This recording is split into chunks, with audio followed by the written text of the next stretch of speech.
Alright, there we go. Now we're live. Hey guys, what's up? Welcome to the Saturday's live stream. Apologies for missing the Friday's live stream.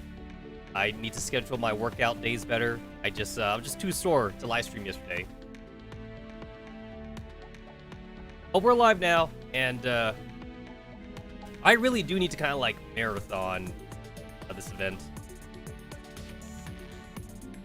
I basically missed like a whole week of the event, so gotta catch up to it. I mean, I still got time. Let me see. What is this saying? これはほんの一部で 9 days. I got like a week and a couple days. I got time. But I definitely have to do the Nikkei one first, though. The Nikkei event's happening at the same time, and I definitely had to do the campaign first for that, since I'm more worried about spoilers there. Girls Frontline and subsequently Project Neurocloud. I don't have to worry too much about spoilers happening for that, unfortunately. Or fortunately? Fortunately or unfortunately, I don't have to worry about spoilers too much, but yeah, for the more mainstreamish titles, though, yeah, I definitely don't want to see something I don't want to see. Yeah. Anyway, looks like this is a big one. Based on what I already know about the events, there's like a whole... For once, we're actually getting like more backstory on M4A1 and Lunacia. We kind of like skipped that whole thing for a while. It's... I don't know why. Like for like the past like half a year, we kind of like veered away from M4A1 and like we just been like hanging out with like all the other characters, which is not bad in and of itself, but it's almost like we kind of forgot who the main character was for this game, because damn, it sure feels like Mika has. I guess you can make the argument that like Girls Frontline, Project Neurocloud and Girls Frontline 2 are more about world setting than like individual characters, but maybe that's why I like Project Neurocloud storytelling more. That one feels more characteristic. That feels more character-centric than Girls Frontline storytelling. At least to me. We really did, though, spend like an obscene amount of time on this whole like Irma storyline. We spent a lot of time on this.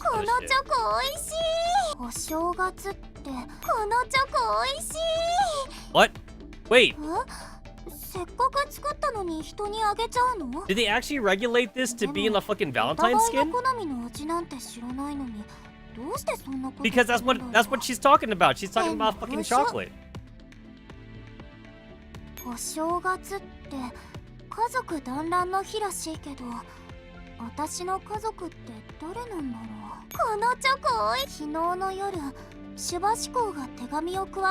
Okay, wait, these two are lore accurate. These two are talking about like her family and shit.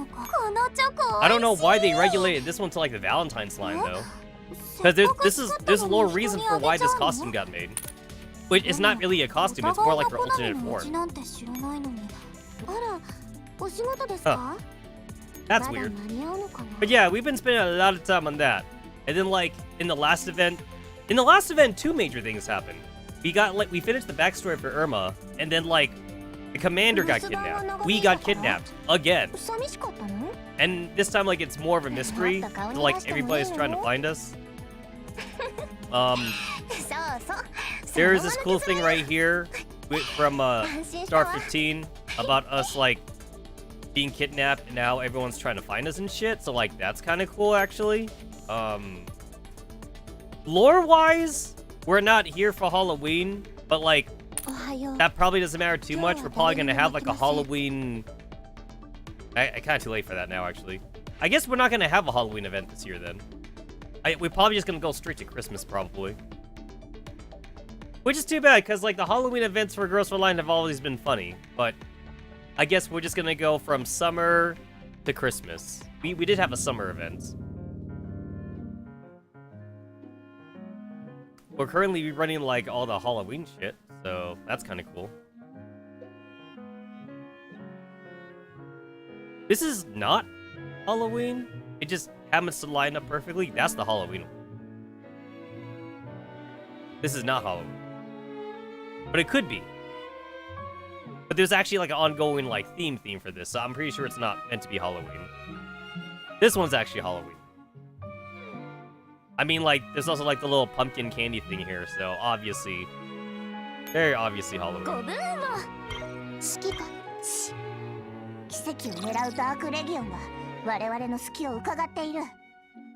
This is kind of sad right here because, like, lore-wise, like, this isn't even like the real Irma anymore. It's like a fake Irma because Irma decided to actually fuse with like her other self. So like that Irma is not our Irma. コーヒーのお供に天気予報は。あら、いいところに来たわね。 Why is the voice so much louder for her?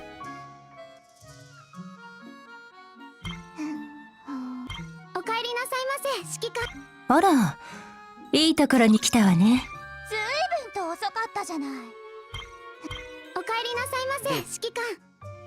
I'm not into it. I'm not into these costumes, so I'm not 大丈夫です。 gonna bother. どれだけ時間がかかっても戻ってくるまで必ずここで待ち続けます。 We also got like the current point event happening. 一番 Like 得意なのは basically 我 like 慢することですから。 you know, the normal shit, you know, just kind of like just do your dailies and you're gonna like get most of these, honestly. That's all there is to it. Nothing too crazy about this one.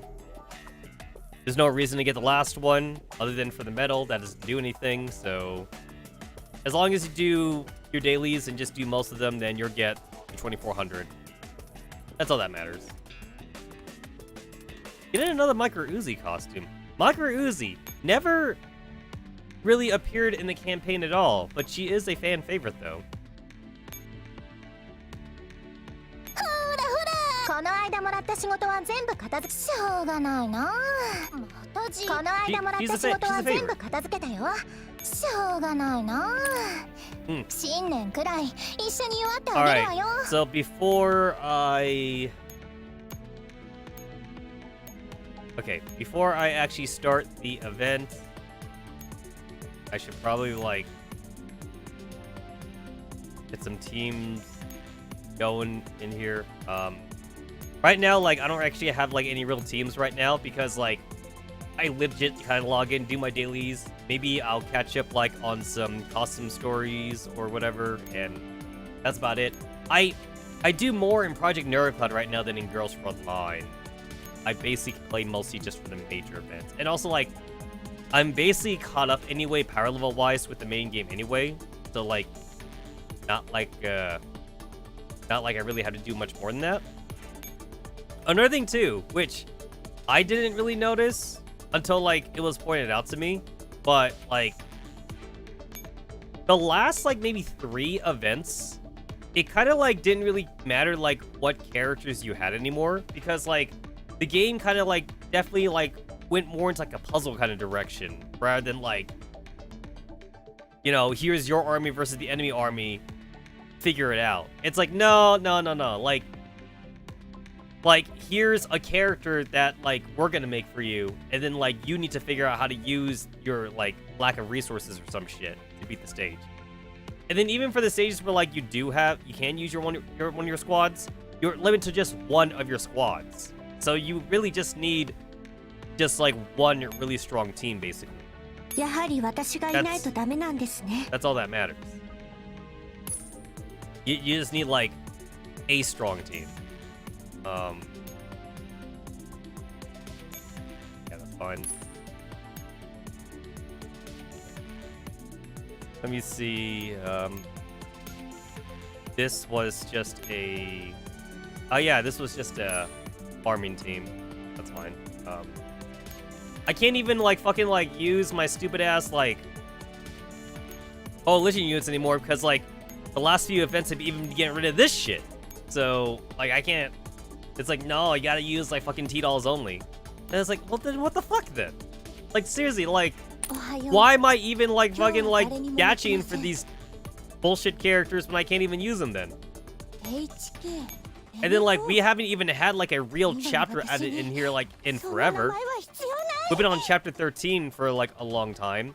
I mean, technically, like, the campaign goes over that, obviously. So, all this right here. But, like, something like an actual chapter. We have to have that, like, a long time. And as far as I know, reading ahead, like, on the official servers, I think it's still gonna be this way. They definitely stopped doing night battles. Night battles are just no longer a thing anymore.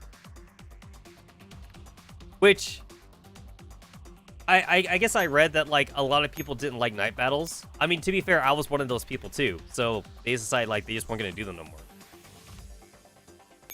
It's the same thing, too, for Advance Wars. Like, night battles in Advance Wars is also, like, not popular. People actually like to see what they're doing. Even if it means the enemy can also see what they're doing, too. It's supposed to, like, you know, like, incite more creativity for, like, strategies, but I guess people just don't like that. So, Advance Wars and Girls Frontline definitely have a similar thing going here, where night battles was definitely made, you know, like, for more strategic shit. But then, I guess people complained enough, so now we don't get these no more.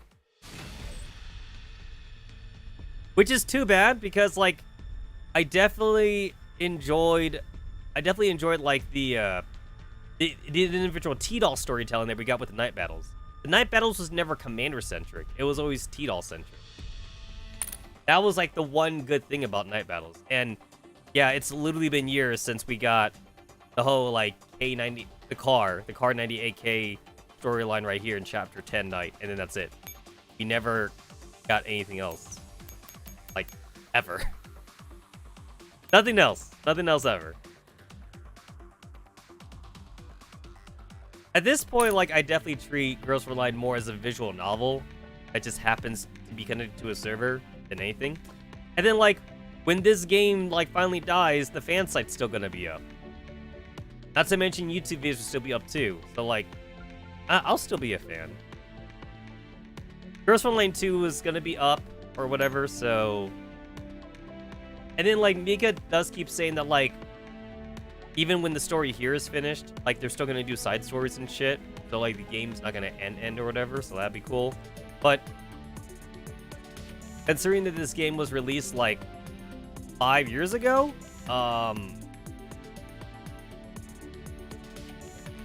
no, 6? It was released, like, 6 years ago. Like, I really don't know, like, how much life is left in this original game.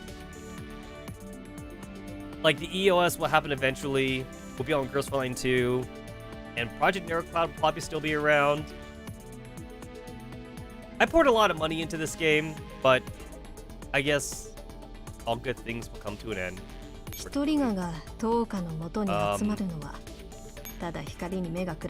Don't know if Mika wants to follow the trend of, like, releasing your game as a single player thing. But even if they don't, like I said, there is the fan site for the storyline, where, like, it's literally just a visual novel, so you can just read everything. So that'll still exist. I don't think the fan site's going anywhere. So, yeah. I don't know. I don't know where this franchise is gonna go in the future. But it will be sad once this server finally dies.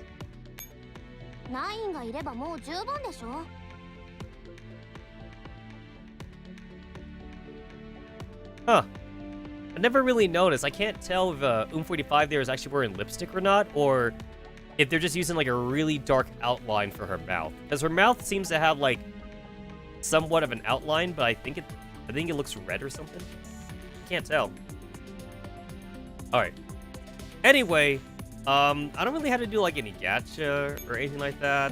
So I kind of, like, just, like, jump right into this, honestly.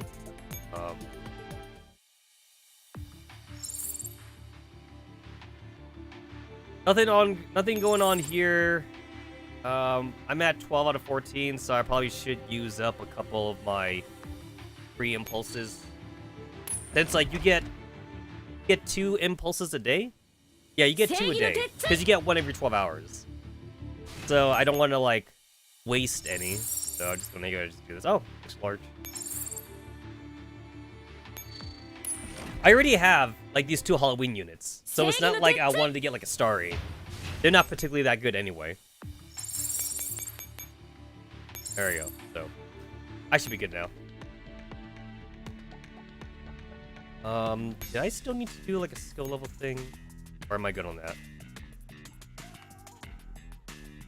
Alright, I did like the 10 skill level train. I don't gotta do that no more. Alright, we're good. Yep, alright, I could come on to this. So,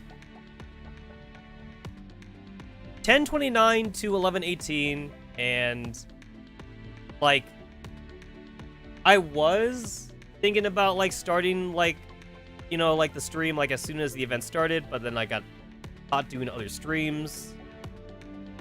So it's not like I've been missing doing the dailies though. I haven't missed that.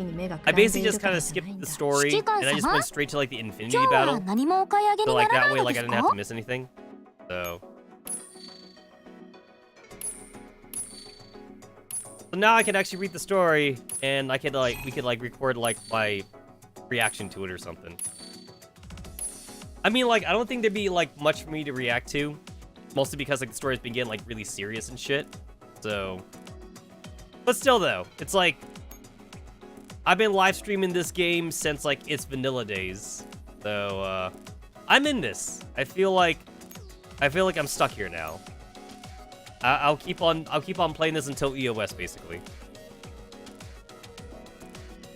Howdy howdy. Welcome to the Saturday stream. Just another Girls Frontline event to do. Also, I didn't even know this was here. $6, $12, $24. What is this? Huh. I can't tell if this is a Christmas thing or this is an anniversary thing. Oh. Oh, wait. Oh, I get it now. Oh, I get it. It's all of anti-rain costumes. That's what these are for. And coincidentally, they all expire when the event's over. That makes sense. Okay, except this one. Okay, this one's just different. This one is not anti-rain. This one just seems kind of random. There's one of the furry costumes in here, and there's a Christmas costume. There's a pirate costume. I don't get why Sopmod is here by herself. This definitely seems kind of random. When like the other ones actually have like Team Anti-Rain. Yeah, I don't get I don't get like why the fuck that one was by itself.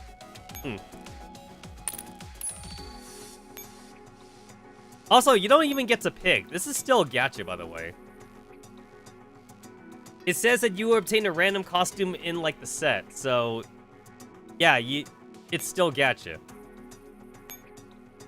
But, like, it's a much more, like, controlled gacha, I suppose.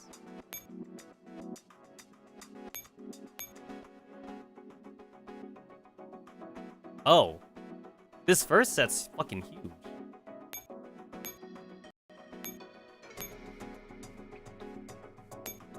Huh.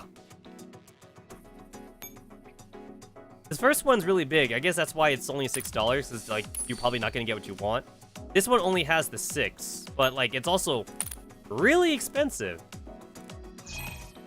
I feel like I can't really justify the cost of that one. This one also has a little bit more. It's 12. I don't think I could justify the cost for this one either. I feel like the $6 one's the only one here that actually makes sense. Even though, like, it kind of, like, has a lot of costumes in it. I mean, I already have most of the ones that matter, so I don't need it.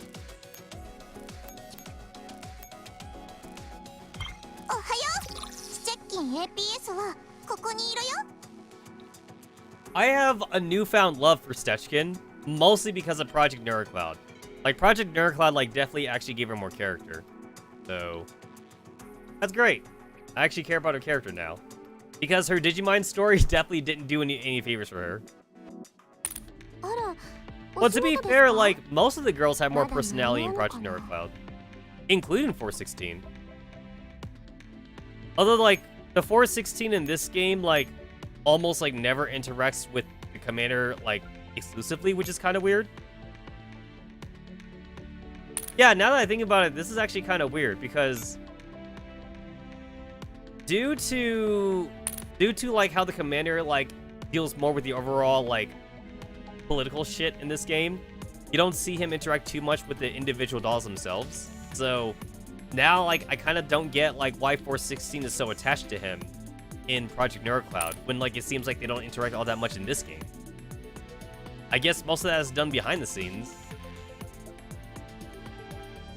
They definitely made the commander more of a character in Project Neurocloud than...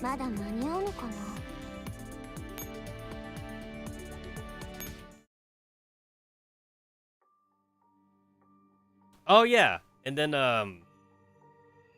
when you clicked onto this, it also like showed you like the cutscene, which like of course like I had to go in there to do my dailies, so like it's already played that. But you know what? Look, I'll react to it. I want to watch it again. I want to watch it again on stream. Like we're pretend like this is the first time I'm clicking on the banner here, and like it's gonna play the thing, which I don't think I can replay it. I don't think I can. I don't think there's a fucking replay button. Yeah, it doesn't seem like there's a replay button. So I will go ahead and just go over to the Girls Frontline YouTube channel, and I'll watch it there.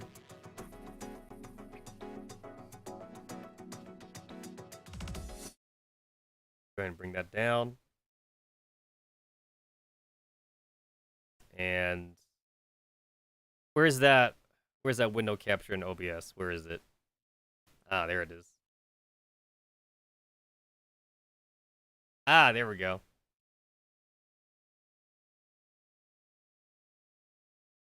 Yeah, and you can see here, like, yeah, there's even like the Irma thing right here.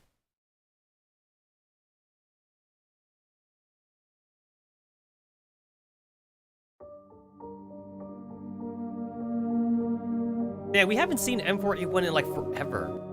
Like legit, we haven't seen her in forever.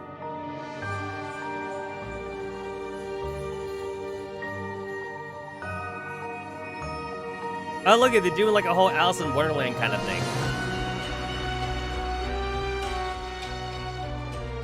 Yeah, they definitely referenced that a few times, like doing the whole like Lunashia bit.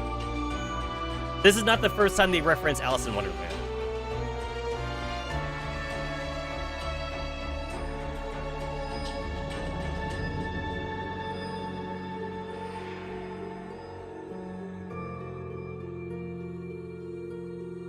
We got the Cinnamon Roll M4, and then we have, like, the new M4. Oh, yeah, back in the day when Elijah was actually a character.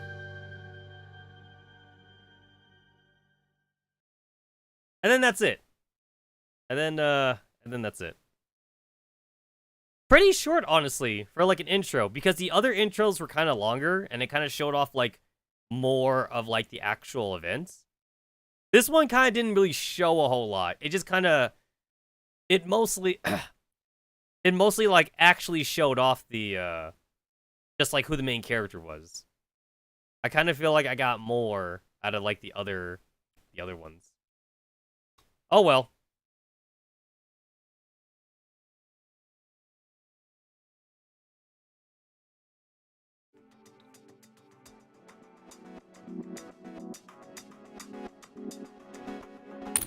Ara, お仕事ですか?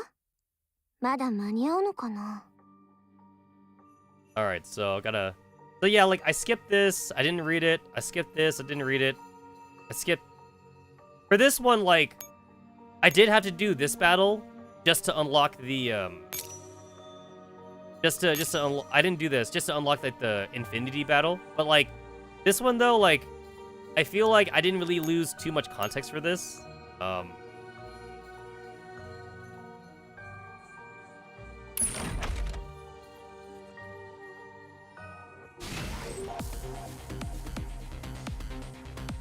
Like, I whatever context was for this, I didn't get it because like it's just like go kill shit, and the scarecrows like spawn right here in the middle, and you go and kill them. So I don't think it was that much of a spoiler.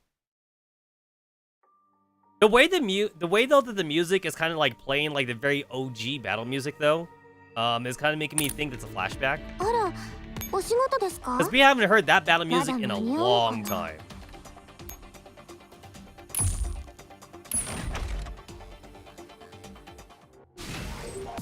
Here it is. Yeah, like they're really old school. Like that. This is like the super old school battle music. They stopped playing this music like forever ago.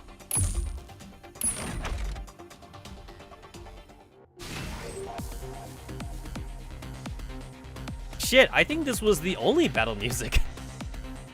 Yeah, I think this was actually like the only one. They didn't have other battle music back then. There was the boss music, I guess, and that was about it.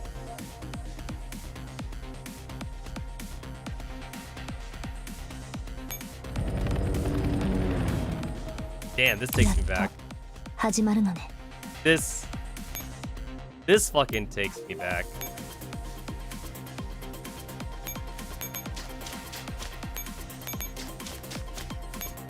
I'm pretty sure back then, like, the icon right here didn't even exist. Because, like, that icon means random. That the enemies move randomly. They're not actually gonna go to the command post. Like, they're not gonna stalk the command post. Wow.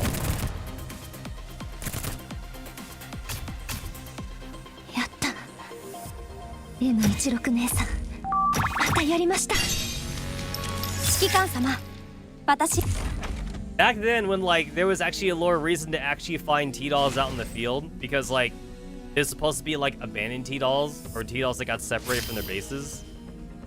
That was supposed to like justify like the drop system, but now like not so much anymore though.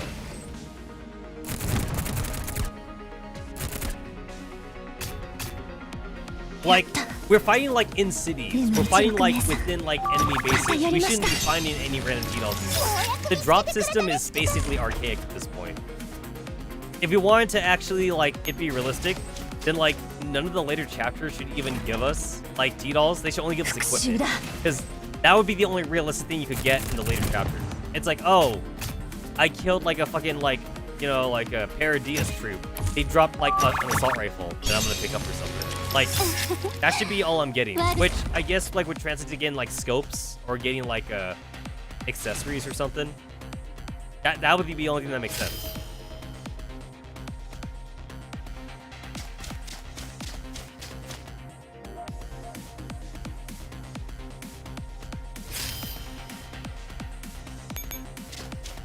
Alright, and then, like, by end turn, I'm pretty sure, like, I just went out, right?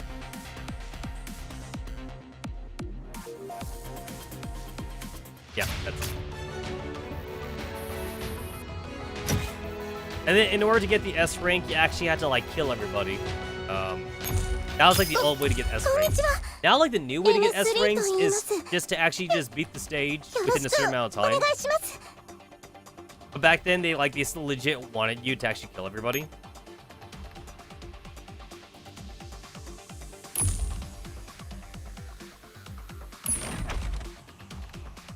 Because it's almost impossible to try and kill everything now, especially with like death stacks around, because like they normally don't want you to kill death stacks usually.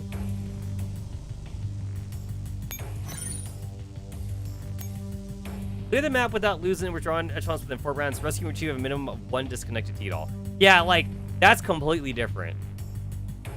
And the silver medal here is also different too. So if you get gold medal, then you're probably not going to get the silver medal. You'd have to like get this one like specifically by itself.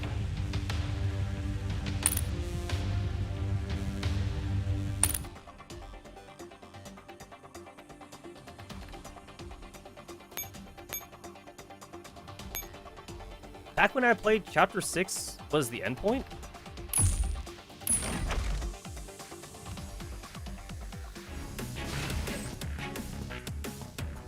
Like, this was it right here. Man, I remember farming this map. Holy shit. And then there was no Chapter 7. We had to wait. I remember waiting, like, 6 months for, like, Chapter 7 to come out.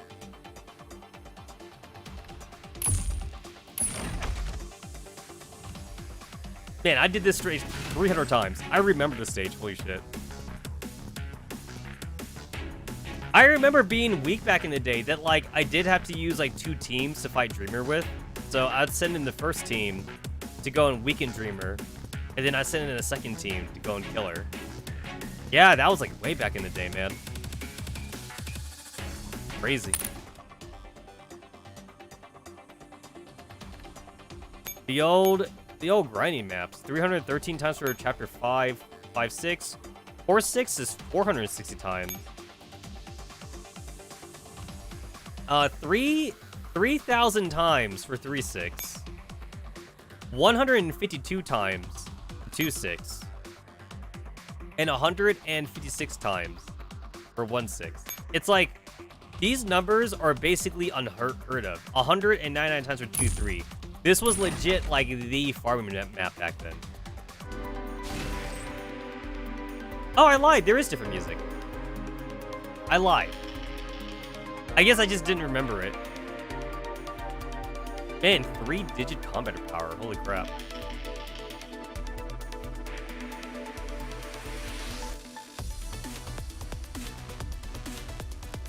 Looking, when you zoom in, you could definitely see, like, the map is just 2D. It's not 3D or anything like that, and all the sprites are 2D. They're just being kind of stretched and warped a little bit. Also, like, the maps here, like, now that I really look at it, it kind of makes no sense. Like, where even is this? Surprisingly kind of detailed, though. You can see the roads, you can see houses and shit. And you could even see that, like, this here is, like, kind of like a staircase or, like, an incline or some shit. And then that leads up to a higher elevation up to here, which is the hill. And then that's the mountain part. Surprisingly detailed. Surprisingly detailed.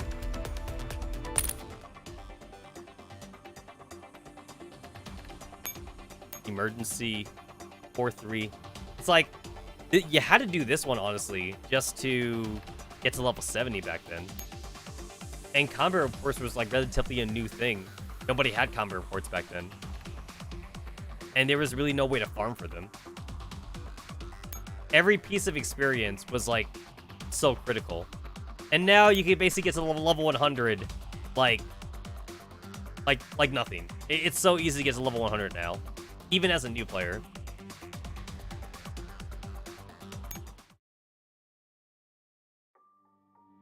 All right.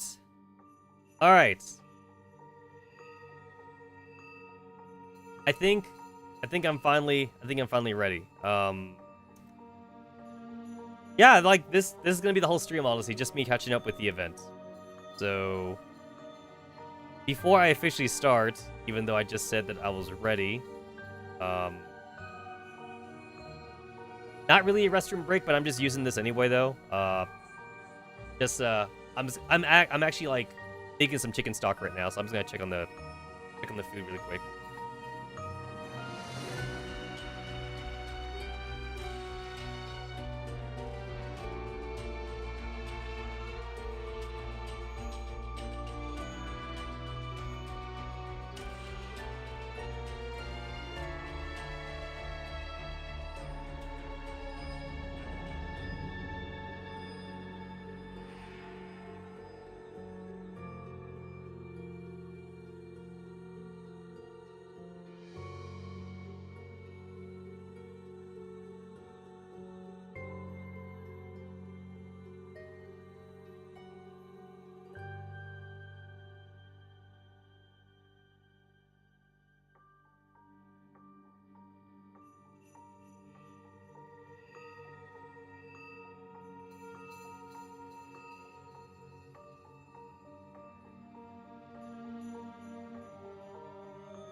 Alright. Alright. Yeah, I just kind of like to set the temperature down on my stove. So that way it's like a low like temperate heat. Not boiling anymore, but just a like couple bubbles here and there. Alright, for realsies now.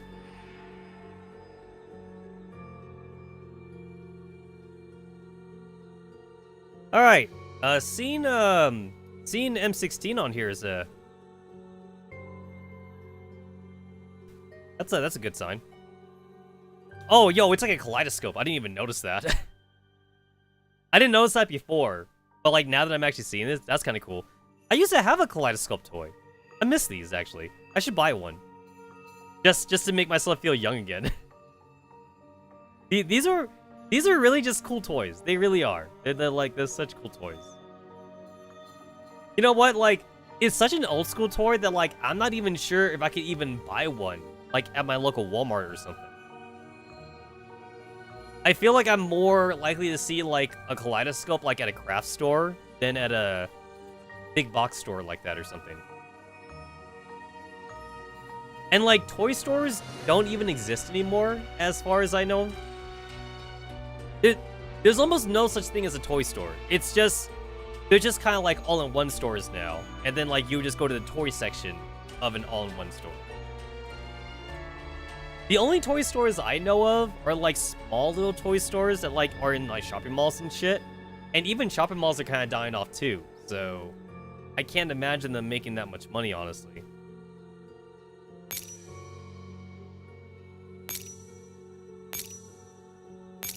It's kind of cool that like it says read only, and then this one actually says combat mission to give you an idea that like you're actually going to be fighting.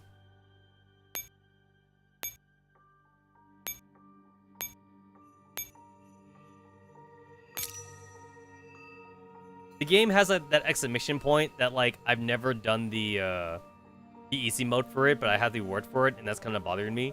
The progress is 4 out of 24, so if I do the easy mode, it'll probably say 5 out of 24. Because, like, I technically haven't done the easy mode.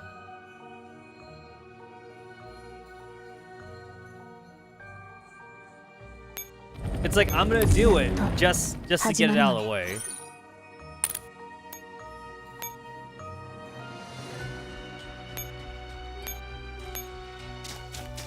This has been, like, legit my farm team ever since, like, the Call of Duty Division collab. Like, this has honestly been my farming thing. Just because, like, Agent 416 has, like, that auto mine skill, which is really great for farming. Made even better that, like, you're even allowed to take damage now on your farm teams. As long as nobody goes into, like, every damage state or whatever like that, then it's fine. Because they get auto-healed afterwards. Which is, like, a far cry from, like, how we used to have to, like, farm back in the day. Because back then, you needed at least 2 Grenader teams to do the original, like, M16, the original, like, M16, like Corpse Dragon thing. Which Corpse Dragon at this point is all but been, like, just... It's been power crept. You don't need a Corpse Dragon anymore, because we get enough combat reports now. I'm going to assume, like, the devs did that on purpose. They just don't want you to Corpse Dragon anymore. They definitely try to make it so Corpse Dragon is just not necessary. But yeah, back in the day, you needed 2 teams because, like...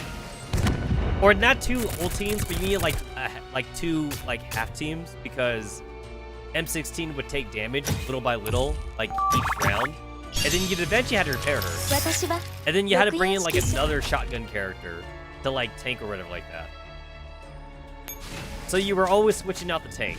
But now, though, if you wanted to corpse drag, I guess you could just corpse drag forever then. Because, like, there's no worry about M16 dying now. M16 would, like, lose, like, maybe, like, 30 HP or some shit, like, per round.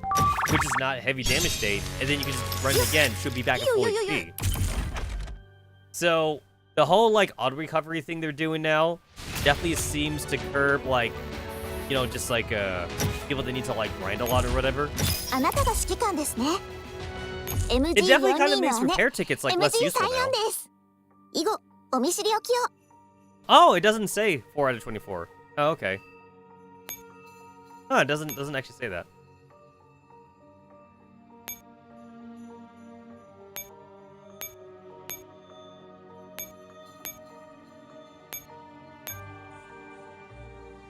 Oh, but it's saying it for this one. I guess the infinity map doesn't count for that, so I did that for no reason. If I do the normal mode for this, is it the same map? Oh no, the map's a little bit different. And also, like, there's death stacks here. That wasn't there before. And also, like, a pretty weak death stack, actually. That's not even like a death stack anymore. That's just like 12,000. That's just kind of like a regular team that I can kill, like with one of my machine gun teams.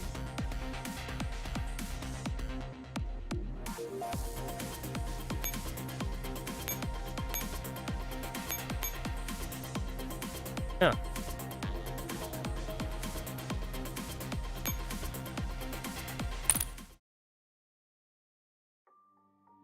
All right, I'll actually do that stage again just to get some context on the fight.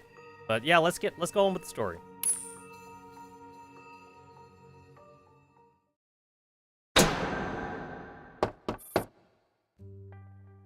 Clang clang. The steel sword produces a sharp noise as it wraps the throne. Hello, hello. Can you all heal me? Loud and clear, your demonic highness. No, not really, actually. I'm actually just now starting, the actual event. I just did mostly, like, a little bit of ranting, and I just talked about, like, the future schedule, for future streams. I think, like, assuming that, like, nothing major happens in, like, any other games I'm playing, like, I think the next future streams is probably gonna be, like, very Mika-centric now. Because, like, I don't think anything's gonna happen in Nikkei, like, once this is done. I don't think I'll be streaming Nikkei for a bit. I'm already caught up with the campaign now since the last stream, so... I think at this point, like, it's gonna be all Mika shit now. And then possibly, like, by the time I'm all done with that, maybe Girls Frontline 2 EN will finally come out. I know that the closed beta is gonna happen, like, tomorrow or some shit. I didn't get in, but I'm okay with that. I'm okay with that mostly because, like, most of us has already been watching, like, the YouTube vids and shit anyway. So, like, I kind of feel like I already know everything I need to know about it, like, without actually playing in the closed beta. So... the closed beta is mostly for people who just haven't been spoiling themselves in the first place. But I'm pretty sure most of us have been watching, like, all the leaks anyway, so, like, I don't even think I need to even play the beta. I'll just wait until the full game comes out. So, yeah.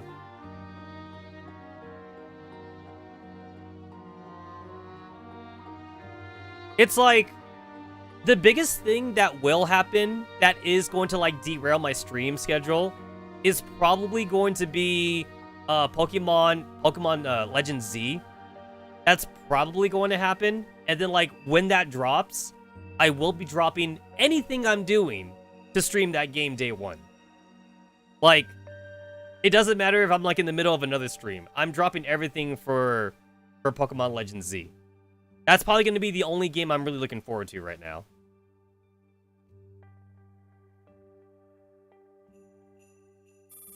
Lord Lapis, I have my eyes on the incredible targets. With just a bit more careful cultivation, I'm sure she will greatly boost our figures. A one-eyed girl. Very well. Watch her closely. Things have also been going smoothly on my end. The key target is very compliant. We will mostly certainly be able to meet the projected figures. I did also do a little rant on the fact that, like, it's literally been, like, a whole fucking year since, like, M4A1 was actually relevant to the story. Because, like, we did, like, almost, like, 2 whole events, like, centered around Irma and, like, her backstory. And then like we had like one major event that was more about the commander, and shit. And then we actually had like 2 collabs. We had like 2 whole fucking collabs after like the last time we saw M4A1.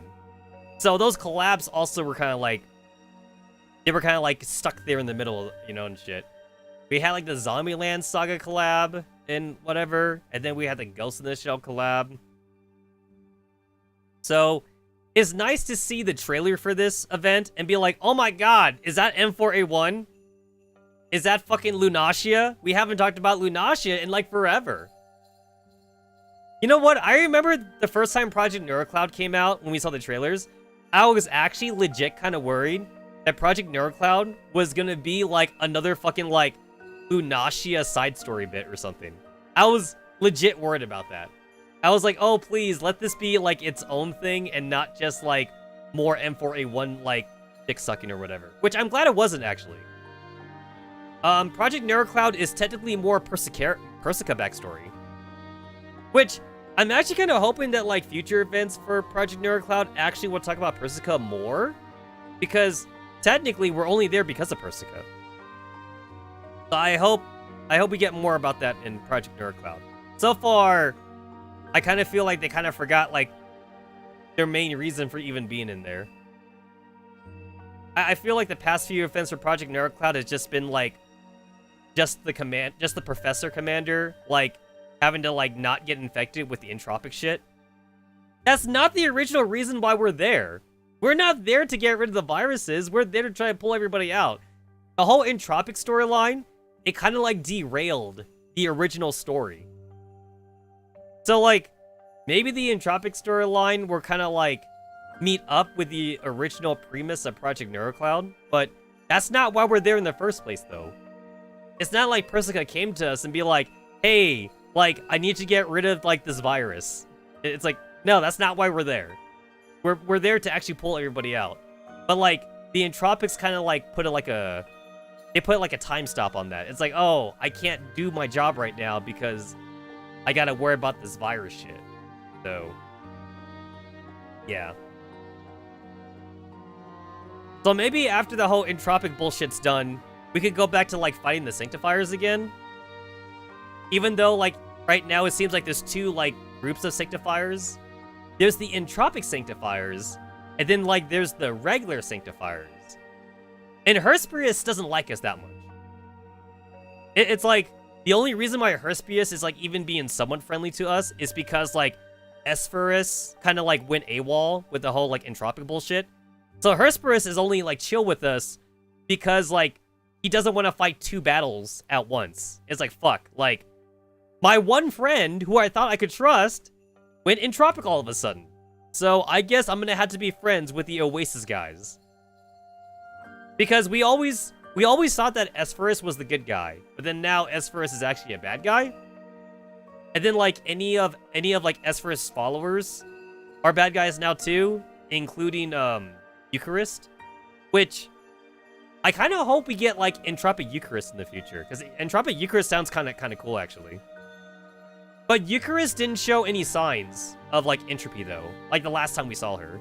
Like, Eucharist seemed pretty normal. She didn't really, like, have, like, a purple spear or anything like that. Although, I think they did mention she had, like, a purple aura, though. But, like, there wasn't really any major change to her design, though, like the last time we saw Eucharist. It's not like the other infected, like, agents we saw, where, like, they get, like, a black dress, they get, like, a third eye or some shit, like Wisdom did or something, or they grow wings all over some shit. Well, actually, half the fucking, like, Sanctifiers have wings already, but, like, they would get black wings or something. But Eucharist still had white wings, so maybe in the future we might see Entropic Eucharist. I don't know. I still think it's kind of weird that, like, now this friendly Entropics, I don't know where they're gonna go with that, because like we have Darkstar Hubble, and now, like, lore-wise, she's part of the Oasis, and now they're doing this whole bullshit, like, oh, maybe entropy is not a bad thing. It's like, fuck, like, I'm already doing this whole, like, storyline in Nikkei, or maybe raptors aren't a bad thing. And I don't want to do this whole storyline over again. Also, like, it doesn't make sense within the context of Project Neurocloud.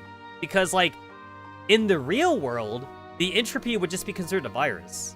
So, like, are you trying to tell me that it's a good virus? It doesn't make sense within the context of the sci-fi lore that they're setting up. It would make sense if this was like a fantasy story, and like the entropy was like a demon or some shit like that, and maybe the demons aren't all bad or something. Then that would make sense. But this is not a fantasy story; it's a sci-fi story. So within the confines of, you know, the lore itself, entropy is a virus. There's no such thing as a good virus. Like in the year fucking like 2040 or some shit. Like, am I gonna want to intentionally like infect my computer with a virus because like that virus will protect my computer from other viruses? Is that what it's gonna be like in the future? I highly doubt it, honestly. So yeah. Persica should have sent an antivirus update package with the professor. Honestly, like, at this point, I do find it kind of weird that, like, the professor doesn't have, like, admin privileges, like, within Project Neurocloud. Like, it makes sense at the beginning when, like, we're trying to, like, pretend to be, like, the professor. But at this point, though, everybody kind of knows that we're not the professor. Well, not everybody. But I feel like everyone that's important, like, they know that, like, we're not the professor. We're just, like, some guy who is, like, masquerading as the professor. I'm pretty sure Antonina was, like, the first one to figure it out. But then afterwards, like, all the major characters kind of, like, they're like, oh, wait, you're not actually, like, the professor. But whatever. We're still pretending to, like, be someone that we're not right now, though. But yeah, we definitely should have got admin privileges. Because I feel like admin privileges would actually make the Sanctifiers, like, listen to us more or some shit. Because as of right now, Hesper still wants to delete us. He's not really friends with us. But, like, if Hesperus, like, sees us with admin privileges, and, like, that we came from the real world, then, like, the Sanctifiers, by code, would have to listen to the professor. Because, like, we're a human, and we came from the outside. The Sanctifiers have to listen to a human. But right now, the Sanctifiers are acting like we're just a rogue agent, though? I don't know. Like, even in the last collab story, and I know that collab stories technically aren't canon, but in the last collab story, even though Faith is kind of friends with us, like, the Faith almost deleted the commander, or the professor. Just because she thought the professor was a rogue agent. So, I don't know. I mean, the professor still has more agency in Project Neurocloud than he does in this game. Just because in this game, we're just a guy. We're just human in this game. And, politics, man. Politics are weird, you know? It's like, are we the good guy? Are we the bad guy? I mean, like, we're trying to be the good guy. But then, like, all the politicians, like, in this world are corrupt, though. So, like, they try to, like, pin the bad stuff on us sometimes. And then, like, if Girls Frontline 2 is any indication, we're on the run for some shit. Because, like, we're still trying to be the good guy in Girls Frontline 2. But, like, the politicians and whatever, like, they view us as, like, being terrorists or something. So, we kind of had to run away and shit.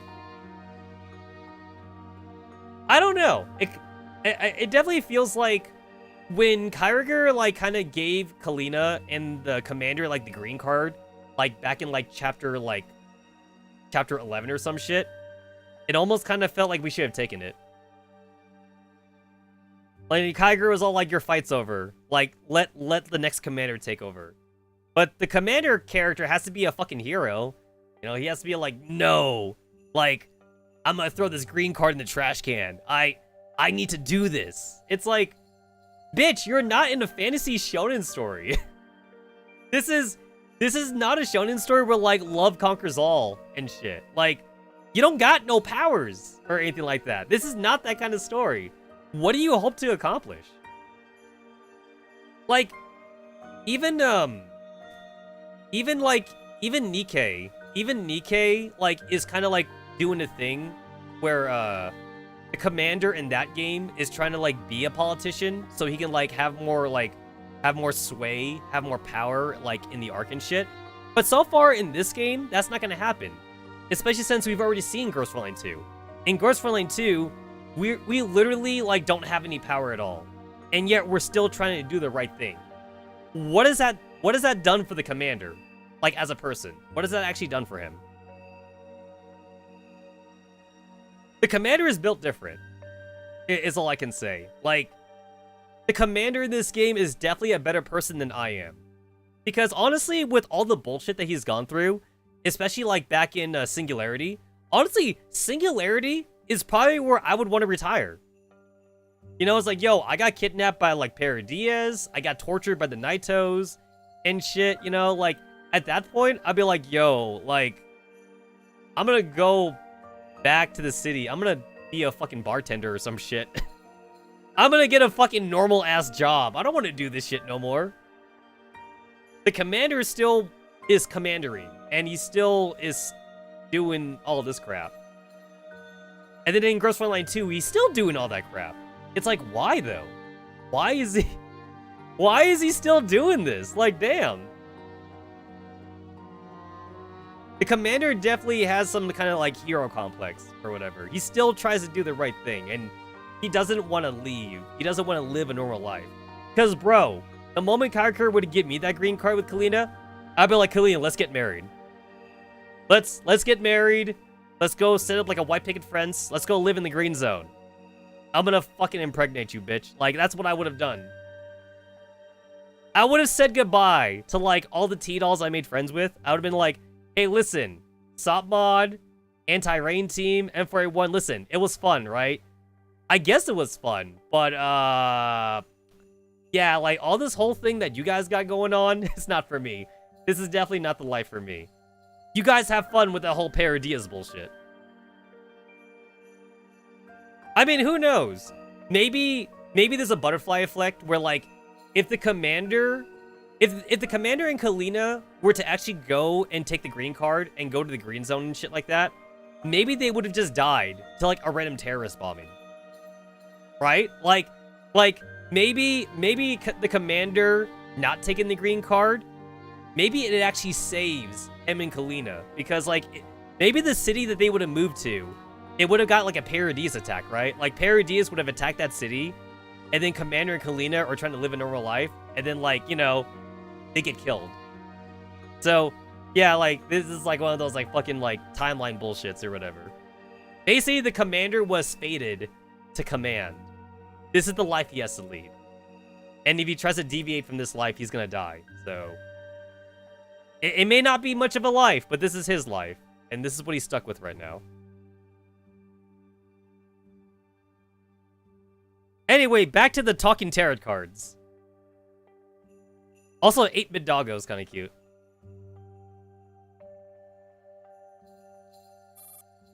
Next. Oh, your handsome, dapper, snazzy, demonic highness. I get it. Your results are dangerously underwhelming. I have yet to find a suitable target, but I have a feeling. Aha! Toss her into the shredder. Oh, get it? Toss her into the shredder because they're talking tarot cards. So, like, you gotta throw them. You gotta throw them in the shredder now. That's how you kill them. What are the chances they went to the Antarctic Union if they took the green card? I don't think that's where they're gonna be headed. Kaguya didn't seem like that was gonna be where they're headed.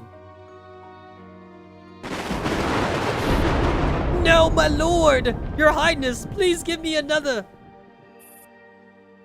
Oh shit, wait. Is he actually going in the shredder? Damn.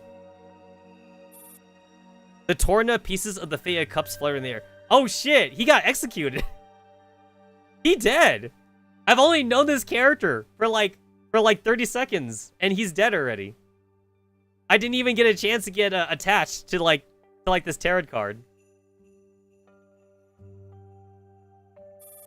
Next. My lord, I'm working to further the plan according to your instructions. Everything is going well at the moment. My progress may not be comparable to some of the others, but I am certainly not the bottom of the pile. Humph. Lapis Demon lets out a cold snort. All the Faes present, as well as the fragments of the Fae of Cups, fall silent. If we succeed in our task, Lady Lunacia will be reborn. Yeah, like I said, it's been a while since we went on this Lunacia storyline. And our work will be completed for good. A happy but fickle smile spreads across Lapis Demon's face. She waves her sword, and the fragments of the Fae of Cups scattered on the floor come together again. Thank you, my lord. I would never forget your grace and generosity. Oh, look at that. He revived. He's not dead. Or he did die. He came back. But, like, he has the mental scarring, though. Now he has PTSD at the Shredder. Do your job properly. Don't forget this. This is all for the sake of Lady Lunacia. Yes, for Lady Lunacia.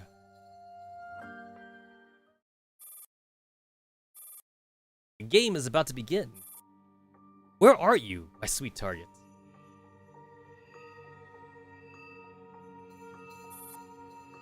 Oh, the memory remains frozen here. Got you. Seawater has filled all the space beyond the orb of light. It almost feels like being in an underwater palace. M4 nods towards M16, who has dragged all the unconscious Sanvis units closer to M4. As the starfish system begins to dim, the blue sphere also shrinks gradually. Are you sure you can do it? As long as we live, the future will have endless possibilities. Even if our physical forms are lost, we will still meet again someday. We will, or will we, really? Certainly. Promises transcend time and space. Whichever dimension I end up in, I'll be waiting for you on the other side.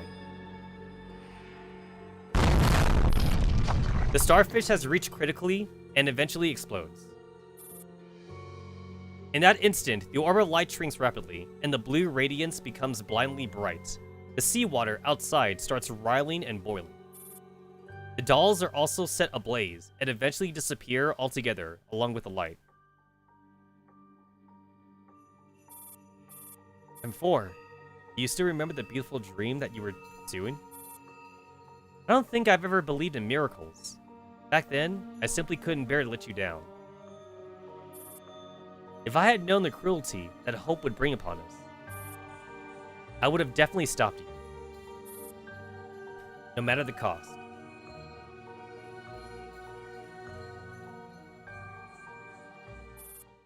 At last, I found you at long last. M4?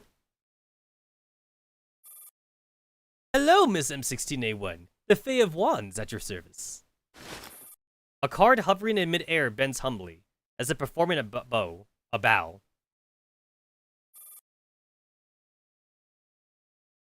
Man, can you guys imagine, like, being the father of, like, androids or some shit? And at first you're like, oh, I'm just gonna make some simple androids, and, like, they're just gonna be, like, servant bots or some shit. And then, like, 100 years after you make the first android, like, they're having, like, this, like, bullshit, like, psychedelic, you know, like, dream sequence and crap. And, like, now, like, all your future androids that are based on your original blueprints, they're having, like, existential crisis and shit. They're getting, like, PTSD.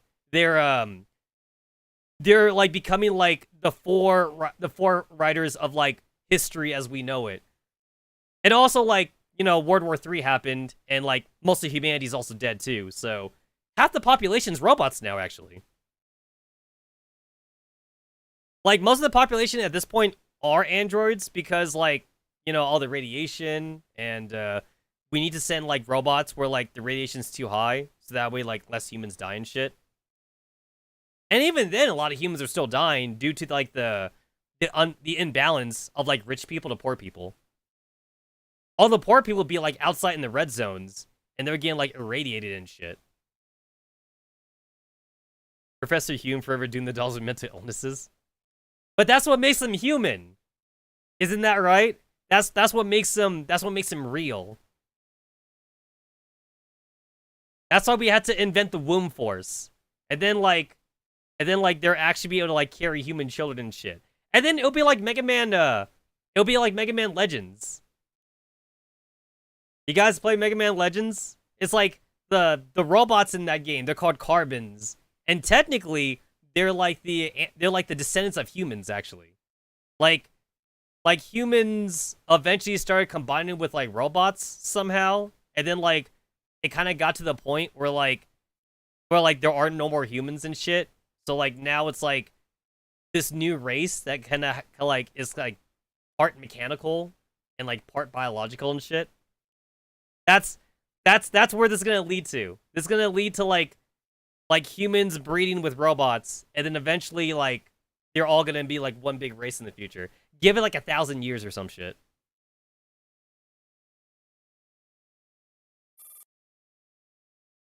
This is a world filled with beauty and hope, where the power of love will make all dreams come true for the pious. Terror to paradise! No darkness, no injustice. As long as you work hard enough, you will fulfill your wish. Persica is the only one who made a Lunacia clone doll without problems, but all the other clones gave her one anyways. I got 1,000 problems, and this is definitely one of them. You will get to meet Miss M4A1 that you just mentioned. M4 is here as well? Perhaps. That depends mainly on how much work you're willing to put in. I just stepped through the starfish. How did I end up here? I suppose it must be the work. It must be the work. Work be fates? The work of fate? This must be the work be fate. What? I assume that's a typo. I suppose it must be the work of fate. It kind of makes more sense. I mean, it wouldn't be the first time we got some typos in the Ian script. It's alright. I know you still have a lot of questions, but feel free to explore this place and take a look around yourself. Okay. Before you embarked on this wondrous journey, please accept a blessing from me. A black hole starts swirling like a maelstrom around the Fae of Wands. All of a sudden, a beam of dazzling starlight spills out from the center of the black hole, like an opening that has ripped through the void. The black hole stretches on in a bizarre fashion, until it turns into a thin card and flies towards M16's forehead. You'd take the EN typos any day over the Arc Knights translations? What? The starlight suddenly flashes so intensely, M16 cannot keep her eyes open. She feels a pin prick sensation on her forehead. The starlight instantly vanishes, and a colorful card drifts lightly into her head, through the center of her brow. As a strange sensation spreads all over her body, the ward before her eyes also starts distorting, transforming.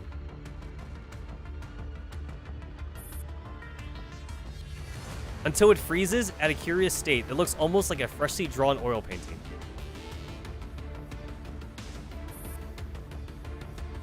Hey, look at that! We have that costume, actually. I mean, like, there's literally, like, a whole, like, Alice in Wonderland costume for the girls. So, yeah, everything here is a costume.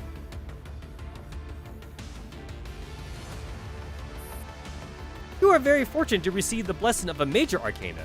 You have been given a new power. What's it for? Everyone who enters this place is given a unique blessing. Those who receive the blessings of the major arcana are assigned their own authority and corresponding image. Those who receive the blessings of the minor arcana are not so lucky. All they have is a dull number or symbol. They look very similar to me, so it's quite easy to mix this up. You will understand when you see them. Please make sure you recognize me. I have no numbers after all. M16 gives a non-committal nod. So, how exactly should I work hard to make my wish come true? Very simple. You just have to collect different cards, the way heroes collect treasures in the legends. Once your collection is complete, you will obtain the Lord's favor. Then the Lord will grant your wish, no matter what it is. Are you done with the info dump? Yes, as I said, this is a simple word where all is bright and beaut. M16 has already turned and walked away. Hold on! There's hardly anybody in that direction. Please come this way.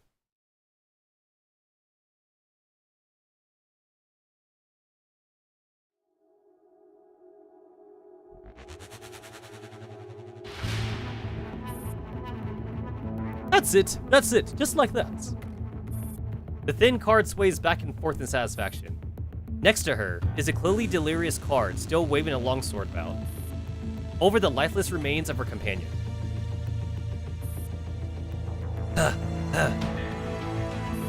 See, you've collected 2 cards already. I've grown stronger? Yes, you have indeed. You are now closer to obtaining the Lord's favor. Have you thought about the wish you're going to make? I'm going to wish for... Wait! Someone's coming. Stay out of sight for now. Someone's coming. Fresh blood. Ha ha ha. Hey, I told you to hide. This is giving me a bad feeling. Ha ha ha ha. The blood-soaked girl has already dashed ahead, the longsword gleaming coldly in her hands.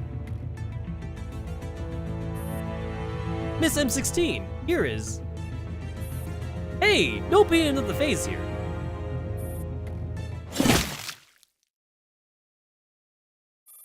A silver streak of light comes slicing down without warning. M16 vaults away, and the point of the sword misses her back, stabbing right into the ground. Don't move! Put your hands up. With her assault rifle braced firmly against her shoulder, M16 rarely eyes the girl standing several meters away. Ha ha ha! Literally bringing a sword to a gunfight. Go to hell! With the sharp clang, a longsword whisks through the air and comes slashing towards M16 once more. Shit. 2 accurate shots hit the girl in both kneecaps. The girl howls as blood gushes out of her wounds. M16 steps on the longsword and kicks it firmly away. She trains the pitch-black muzzle of her rifle on the girl's forehead. Answer me. Who are you? Why are you trying to kill me? Ha ha ha ha! I'll kill you, take your card, and obtain the Lord's favor. Hey of Wands. This is what you meant by collecting cards? Yes, Miss M16. It should be a walk in the park for you. Laughing maniacally, the girl suddenly grips hold of the barrel and tries to yank it out of M16's grip. M16 comes to her senses just before she is pulled off balance and straightens to free her weapon.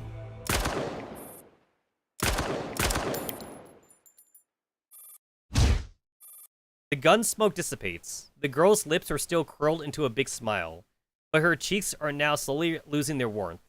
Her heavy body is lying in a pool of blood. M16 lets out a long breath. As she stumbles to her feet, the 8 of Pentacles slowly flies to the center of her brow. What a lunatic. Congratulations! I knew you could do it!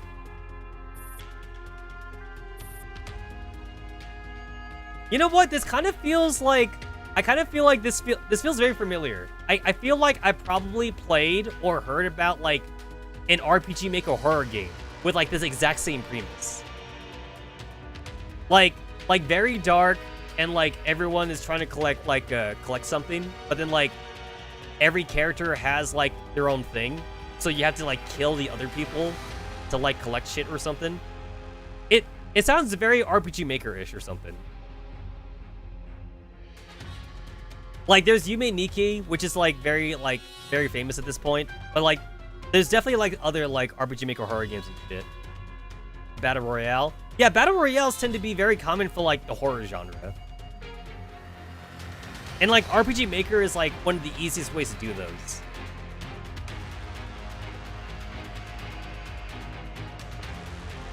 Funny enough, like the Halloween stream I did, I just found out that the game I played on the Halloween stream, that one was made in RPG Maker, which surprised me. I keep forgetting that you can actually do some pretty cool things in RPG Maker without making it look like an RPG Maker game. It's just that like a lot of people don't do that though. I mean, I guess that makes sense, right? Because like we have Pokemon Essentials, and like Pokemon Essentials is just using RPG Maker assets to make it look like Pokemon. You could do a lot of things in RPG Maker. For some reason, the girl's deranged laughter keeps echoing, definitely in M16's ears. This is no paradise. It's just a hell, where the prisoners are forced to slaughter one another. M16 aims her weapon at the Fae of Wands. Wait! You can't raise a hand against the Faes here. What will happen if I do? You would lose a faithful guide. How unfortunate. The fragile card is blown to pieces. M16 sets out to an unknown destination without a backwards glance.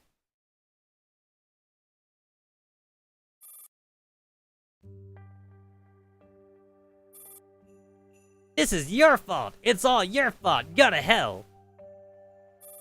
What? As if you haven't sabotaged my performance before. You know what, Fae of Wands? You should have played your cards better. Aha! Get it?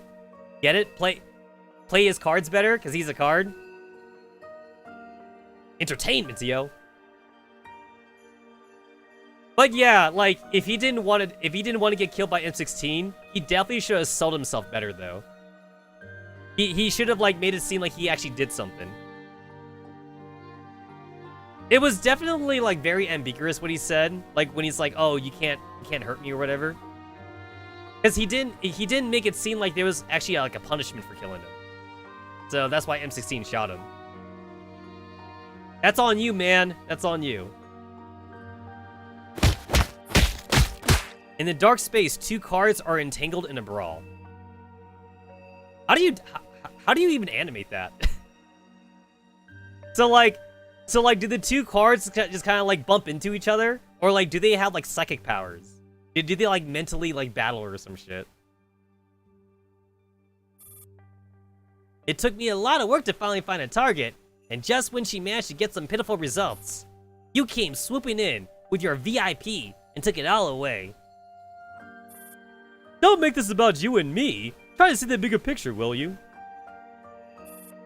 Your little plankton should be fed to the big fish. That's a surefire way of producing results for the cause.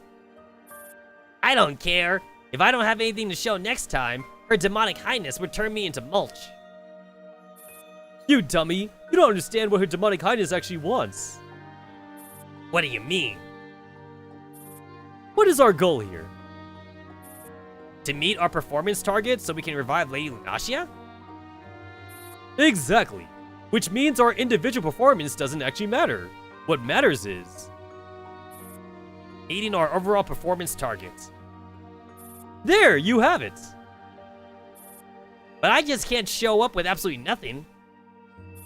If you roll with me, I'll make sure you get something. What's your plan? Heh. You see, I'm going all in on this one here. The Fae of Wands conjures a monitor out of thin air, which shows M16 traveling down a desolate path on her own.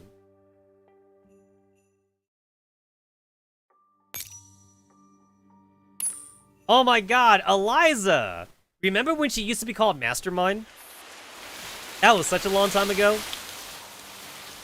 Somewhere in a Terran paradise, a white-haired girl is trekking through the wilderness, while a thin card circles around her, chattering away. Miss Eliza, would you like me to elaborate on any of the rules that I just explained to you?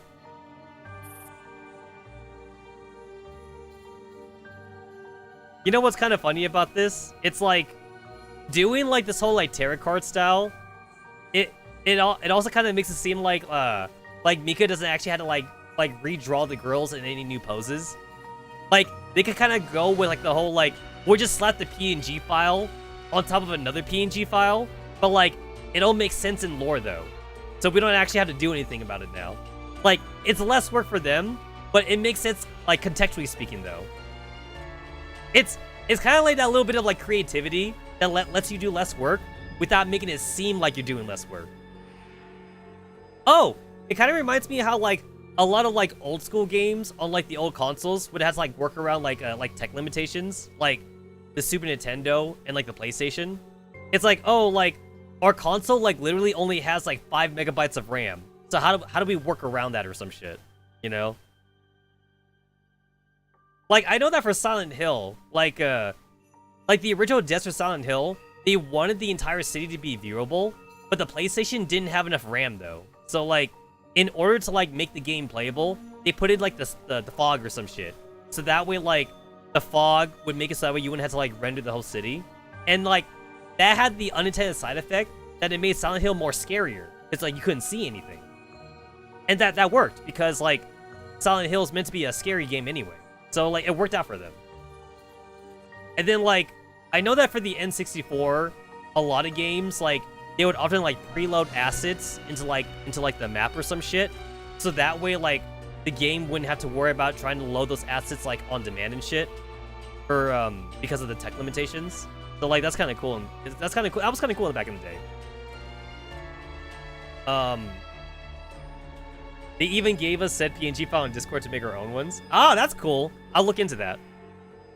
But like nowadays though, I feel like a lot of game companies, they're kind of assuming that like people have like fucking like top of the line PCs and shit.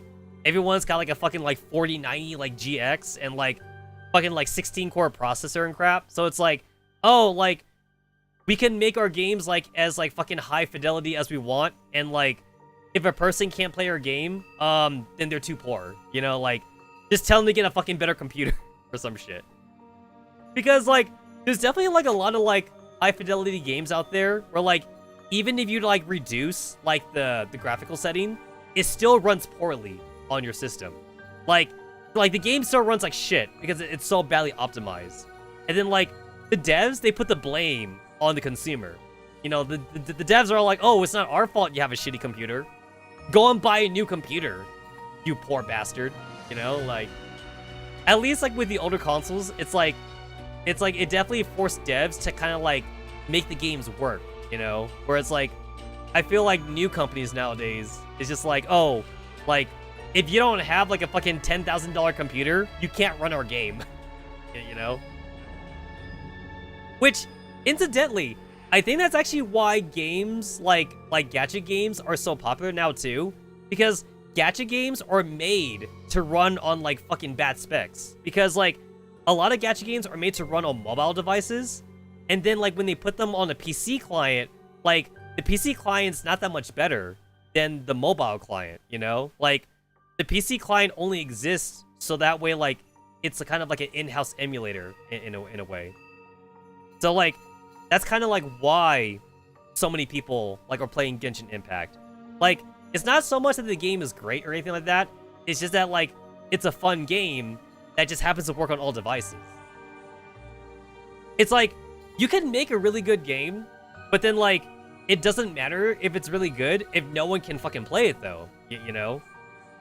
That's a big problem too with like VR games, because like VR games that they made like back in like 2018, they didn't make a lot of money, and like it kind of like made devs like not want to work on VR games anymore, because like, you know, VR is expensive.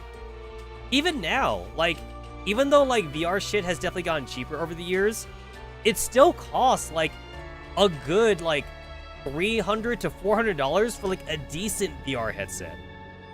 And that's just for the headset itself. Like sometimes you might even need to buy like a better controller, or like some people also need to like buy like headset like accessories just to make it fit on their head or something. So like it's such an expensive endeavor to get VR stuff. And then like that's also like not including like a good enough PC to run the VR shit. We do have like some VR headsets that like are standalone. But then like those VR headsets that are standalone though, they're running like literally like smartphone technology in them. So they can't run that much shit anyway. So it definitely makes developers not want to work on VR, which is sad because I think like that's the future of gaming. But money, there needs to be money though. If there's no money coming in, then no one's gonna want to make anything. A company is gonna need to take a risk to make like a VR RPG or some shit. But then like they're gonna make it for like a very small audience though. And then like they're gonna have to hope that like maybe the game goes viral, and then like maybe like a lot of the top streamers that like, you know, have like the VR shit, maybe like they're advertise it, you know, be like, guys, like if there's any game you buy for VR, this is the game or some shit, you know? Because that's what I want. Like, I want a VR RPG, but I want like a real RPG though. There's a lot of like half RPGs for like the VR space out there right now, but I don't want like a half RPG. I want like a full-fledged like fucking Final Fantasy game or something. But then like I have to ask though, is there any company out there that wants to spend like $20 million to make like a Final Fantasy VR RPG game? Probably not, right? I mean, like, if they're spending like even like $10 million to try and make like a full-fledged game for like the VR space, then like, you know, nobody's in the business to break even. They don't want to make $10 million. They want to at least make like double like what they spent making the game or something. Which means that like it's crazy when you think about like how much money like Square is spending when they make Final Fantasy games. Like Final Fantasy 13, when they were making it back then, like that was about like $30 million for them to make. And Final Fantasy 15, like that was a lot of money too. Final Fantasy 7 Remake and Rebirth, like those are single player games. Those are not gacha games. But like, I do want full voice acting. I do want the high fidelity graphics. I do want, like, you know, games that have been play tested and actually work. Which is something that Square actually does. I may not agree with a lot of, like, things that Square does, like, behind the scenes. But, like, Square does put in the work for their mainline series, at least. And I have to kind of, like, I kind of have to give them credit for that. It's like, if I were to compare Genshin Impact, like a random cutscene in Genshin Impact to like a random cutscene in Final Fantasy VII Rebirth, I'm picking Final Fantasy VII Rebirth any day of the week. I would never pick Genshin Impact. Especially since I know Final Fantasy VII Rebirth's not gonna fucking nickel and dime me for like every new character that comes out. Like, Final Fantasy VII Rebirth is its own standalone game. I pay $60 for the game, and I get a full-fledged, like, experience. I don't gotta, like, fucking play a game that's trying to hypnotize me into spending, like, $80 on gacha. That's the one thing I really hate about gacha. It's the forced advertising.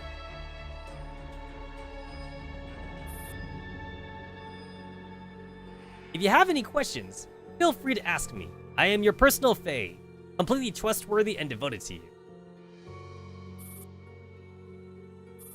Miss Elijah, please say something, even just a single word. Eliza comes to a halt. She looks into the distance at the intertwining paths ahead and utters her very first sentence in this world. Where is M4? Oh, so you wish to find M4, I presume. In that case, you simply have to... Urgh. The Fae of Pentacles finds her bearing after being sent tumbling through the air, only to realize she is at the mercy of Eliza's power. Miss Eliza? Eliza slams her into the floor before she can even react. Ah! You better tell me everything I want to know before my patience runs out. I will! Where is M4? I really don't know. I swear on the figures I've achieved for the entire year. If I lie to you, my figures will go down to 0. How can I find M4? We came to this place together. You entered through the same portal, but she could have been transported to a different location in this realm. This realm is in the process of shrinking and collapsing. As long as you manage to survive to the very end, or obtain the Lord's favor, you will surely see her again. The Lord's favor. You said earlier, if I collect all the tarot cards, I'll receive the Lord's favor and have a wish granted. That's right! This word is fair and just. Work hard, and you can change your fate. Eliza peers down at the card in her palm with a sneer. I gather there are no rules dictating how I collect the cards. Well, you are free to do it however you wish. It doesn't matter, even if I kill everyone here? Not at all, Miss Eliza. The Lord cares only about the ends, not the means. Eliza reins in her glee and stares at the Fae of Pentacles thoughtfully. Let me guess, the Lord's ultimate goal also has something to do with M4. Miss Eliza. So before I clean out this whole place, M4 is safe, right?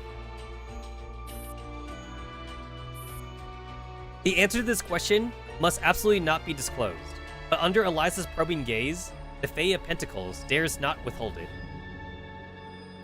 Yes. Now tell me about how combat works in this world. If you beat around the bush like you just did, you'll be the first to die. I promise I'll tell you everything I know.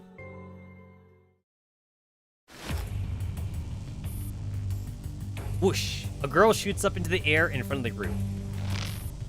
As though being suspended and choked by an invisible hand, the deathly pale girl desperately tries to scream, but not a sound comes out of her mouth.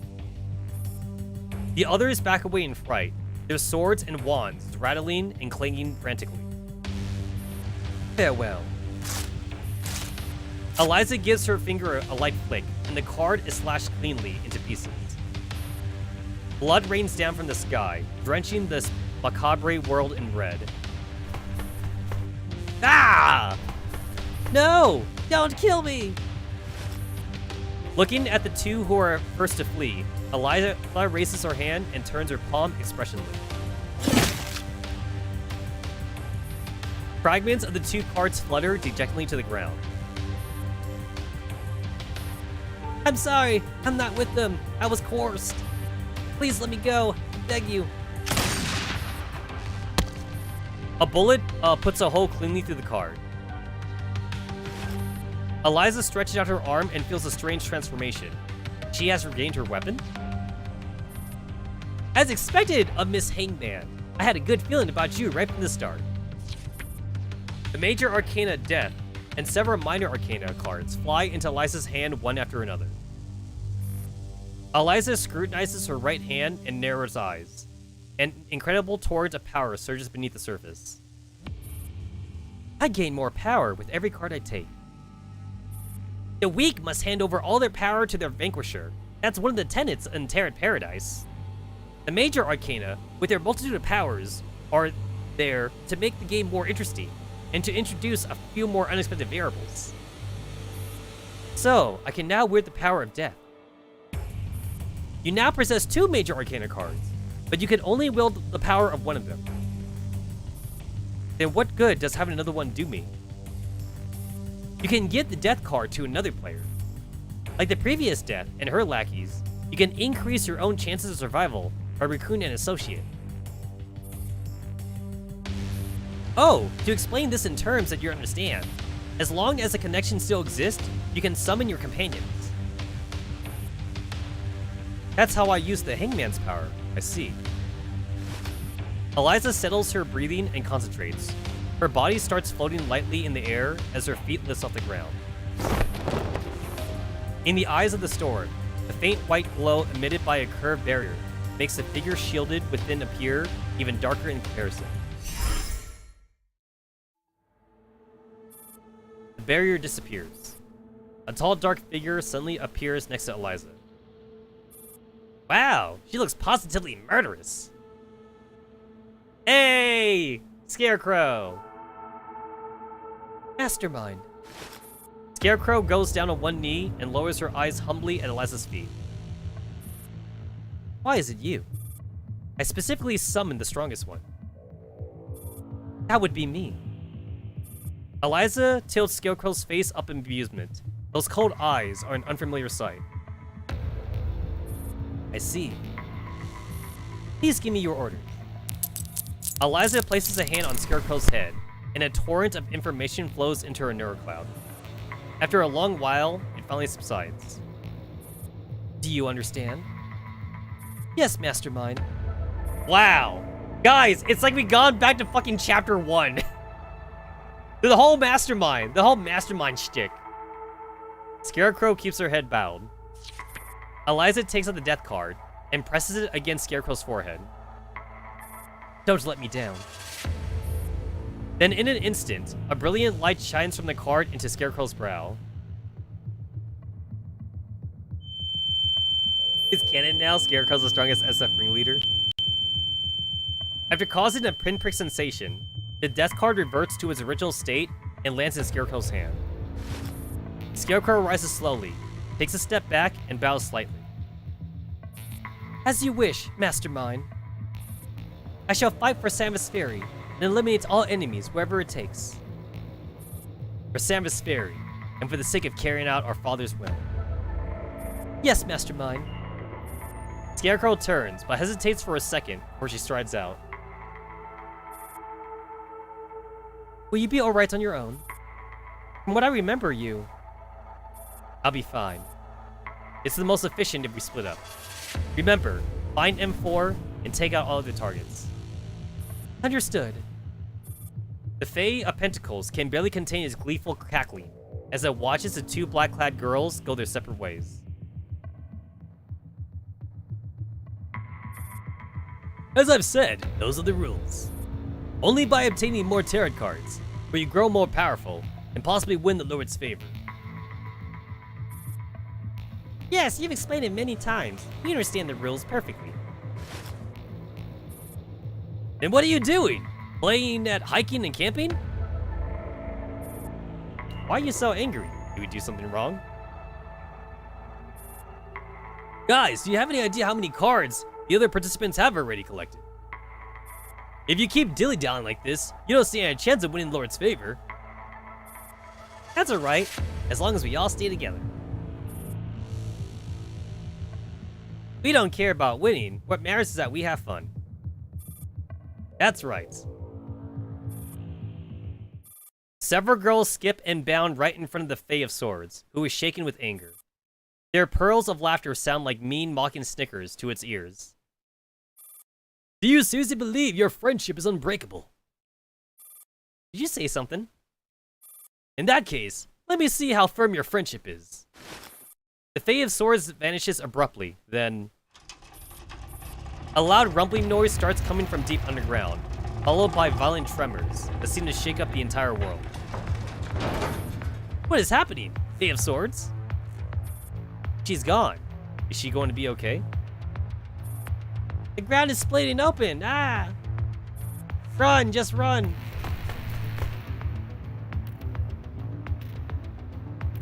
You're not allowed to have friends here. It's every person for themselves. Ah, no!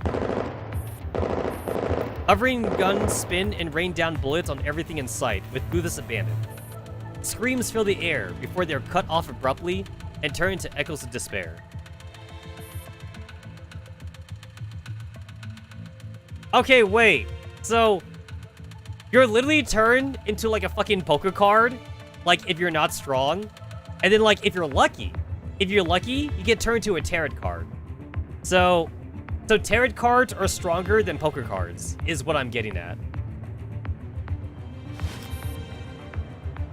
Death's shadowy figure lands quietly, her foot trampling on a pile of fragments. 9 of Pentacles. A burst of pain jerks the broken small fry back to consciousness. She looks up imploringly at Death. Please spare me. I have unfulfilled wishes. I must find my master. Beg you. Scarecrow severs her remaining life with a clean slash. Ah, and then that leads to this stage where you're fighting like a bunch of scarecrows. Okay, now I get it. Like, I didn't have context for this since like I had to like do it on the on the first day to kind of like, you know, do the dailies and shit. But now I get it. Ah, okay. Now I get it. 始まるのね。 And then like there's a bunch of scarecrows, and then you gotta like kill the right scarecrow. Ah. Also, I didn't put the second person. I'm dumb. I'm a dumb. Also, I'm not allowed to use coalition units. What do you know?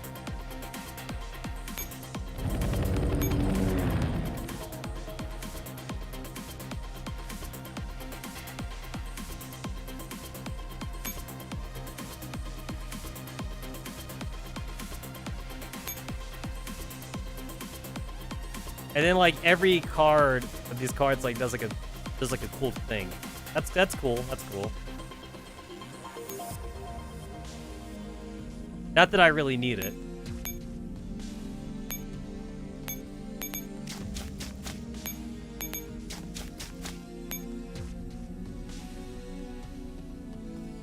So like I already did this like in hard mode. It's just that like I'm just doing it again now, just to kind of like get a sense of feeling for the events. Damn, they all just died to like the automatic like landmine that 416 laid.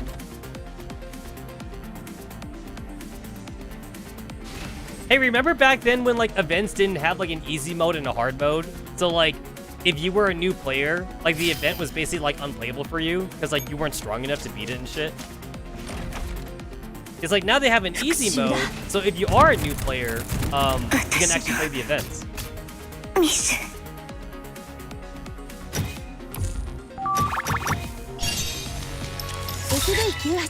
参上しました。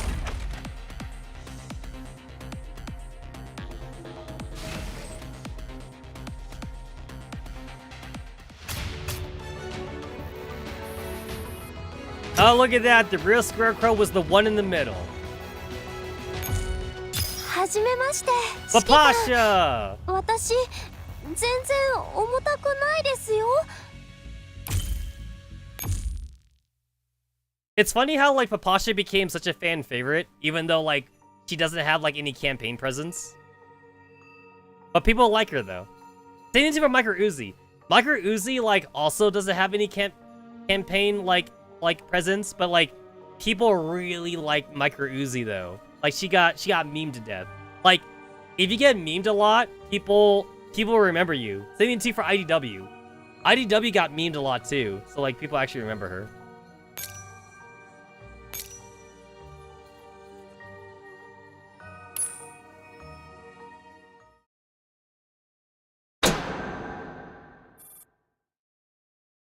Demonic Highness. Your Demonic Highness. Here was the status report of the major arcanist within the game, Terrid Paradise.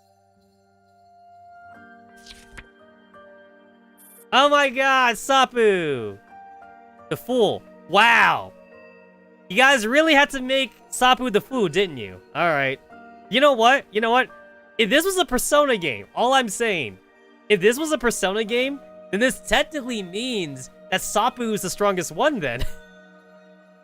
if this was Atlas, if this was a collab with Atlas, Sapu would be the strongest character because the full arcana in Persona games means that like you have like the largest like compatibility with like all the other arcanas and like you have like the powers of everyone and shit. So Sapu being the full, she's the main character. Yeah, it means Sapu is the main character then.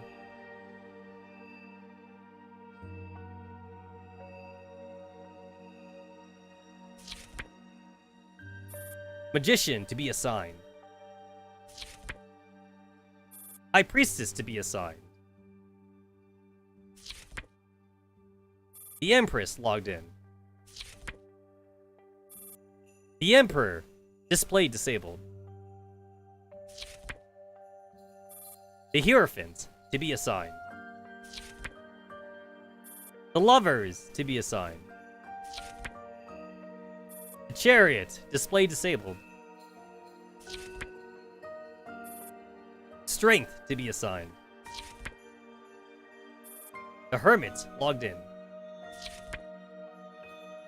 Wheel of Fortune logged in. So M16's like the luck arcana then. She's meant to be the lucky rabbit.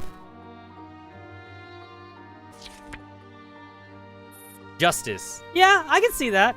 I can see justice for row 65. The Hangman. That also makes sense too, for Eliza. Death logged in. Technically, Scarecrow's fake. That's a fake Scarecrow. That's not the real Scarecrow. Temperance to be assigned. The Devil, display disabled. The Tower to be assigned. The Star logged in. Get it? Star got Star! Aha! Sure, why not?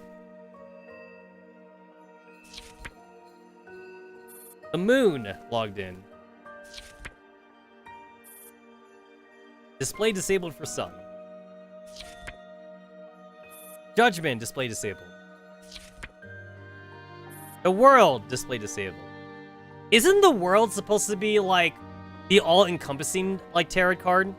Like, the World is everything, right? The full card is meant to represent, like, freedom.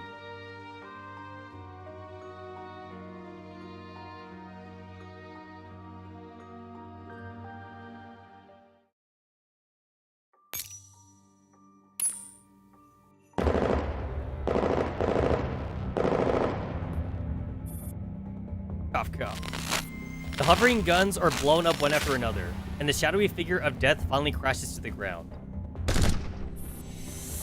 Star 15 puts in a final burst of bullets.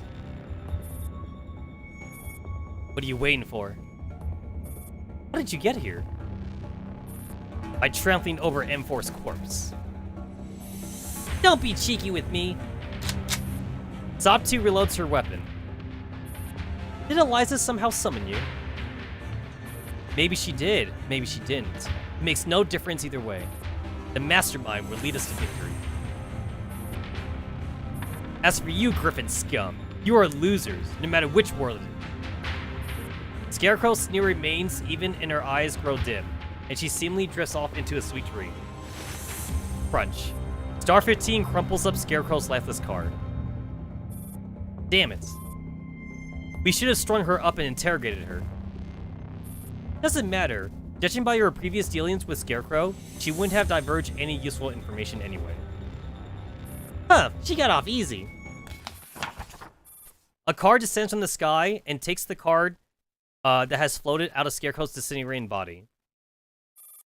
Esteemed ladies, forgive me for being late.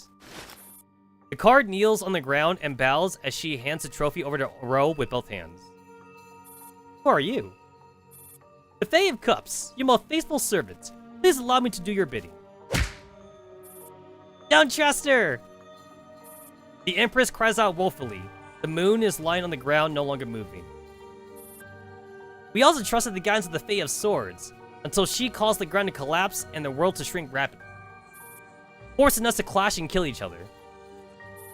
I can't vouch for that. Please believe the Empress.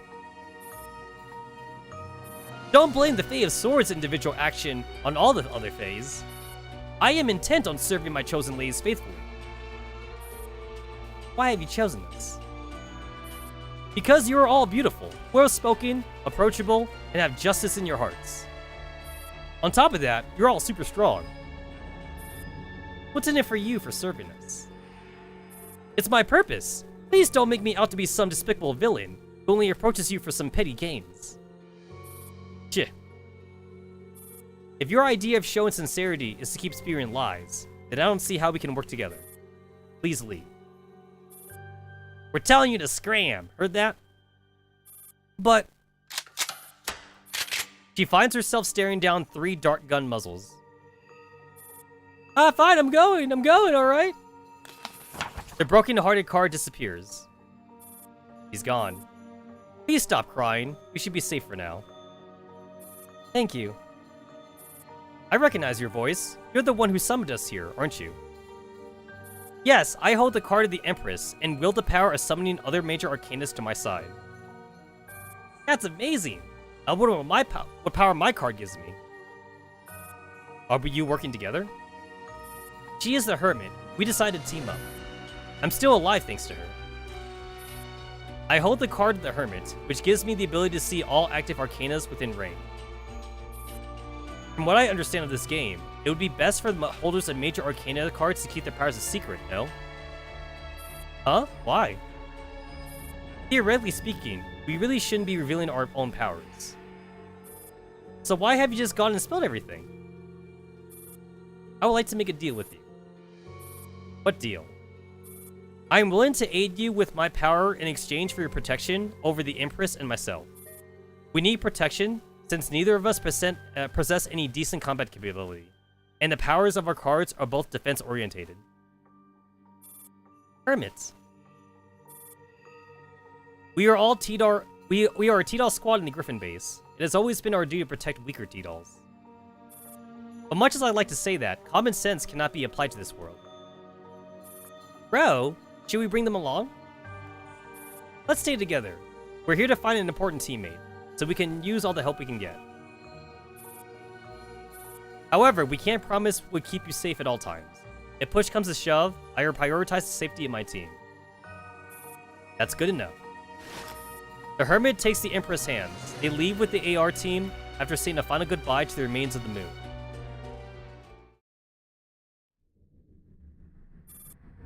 Come, Fae of Swords. Come over here. Then put down your shears first. What are you afraid of? Aren't we good friends? Good friends, my ass. That's how you tricked me and pushed me into the glue trap last time. All water under the bridge. How can we find a better future if we keep looking back?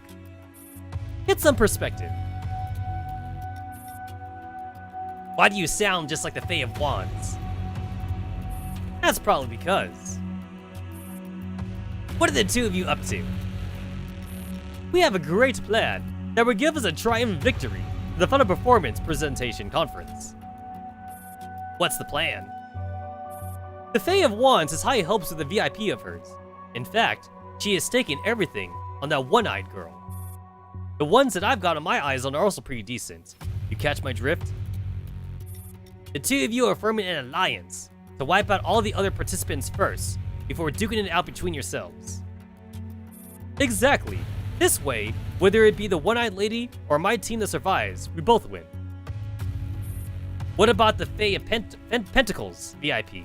That white-haired midget is surprisingly impressive. As far as I know, she's the player with the best performance so far.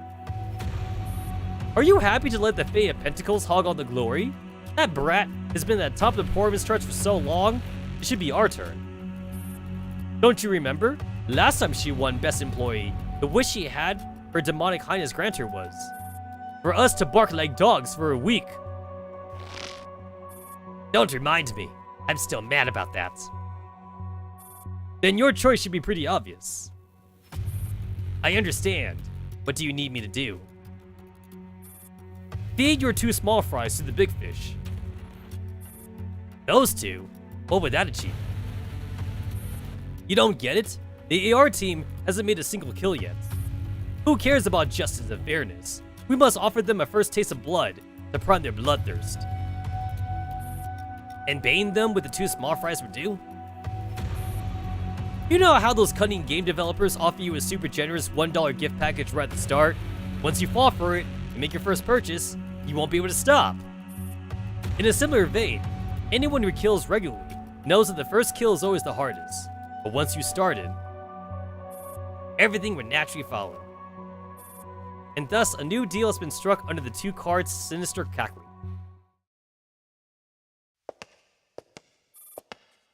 I presume there's gonna be a lot of backstabbing in the future. Heavy resounding footsteps draw closer slowly. After a bout of frenzied carnage and barrage, the battlefield is now filled with nothing but silence and desolation. Miss M16, I know you don't want to see me, but I earnestly implore you to not proceed any further. Please find a different route. Give me a reason. There is a formidable adversary ahead. I'm worried that you're... Huh. M16 gazes in the distance. The corpses littering the ground stretch all the way to the horizon. What if I insist on meeting her? Don't you wish to see M4? If you still want that wish granted, I sincerely ask you grind for more experience before doing so. M16 stops in her tracks, her cold eyes boring into the obstacle ahead. There's no time. What? A thin card is shredded, and its pieces scatter all around. You came. It's been a while. Standing on the backlit hill, M16 can just about make out Eliza's gloomy features. I see you haven't been able to find M4 either. This is an arduous task. Allow me to free you from it. Eliza seemingly dissolves into the wind and disappears. M16 reloads. Gripping her rifle tightly, she scans her surroundings cautiously. Your reflexes have gotten even quicker, M16. A string of decisive gunshots ring out as bullets whiz in the direction of the voice. However, a faint barrier forms mid-air, completely neutralizing the ferocious attack. I would not let you find M4. M16 stalks towards Eliza.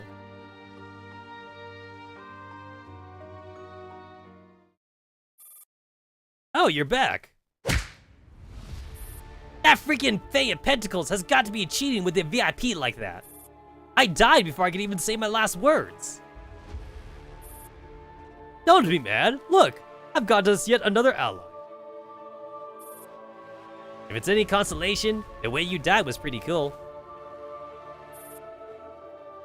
Ahem. Now let's talk about the plan. The plan. Fae of Wands. We're about to fast forward to the final phase. Now? Yes, we can't let the Fae of Pentacles VIP keep up with the bloodbath. Let's just kickstart the final phase and bring them together. Miss M16 would definitely work together with the AR team. Right. As for the rules, I'll have to make some small adjustments. For the sake of bloodying the AR team's hands, it will be all worth it.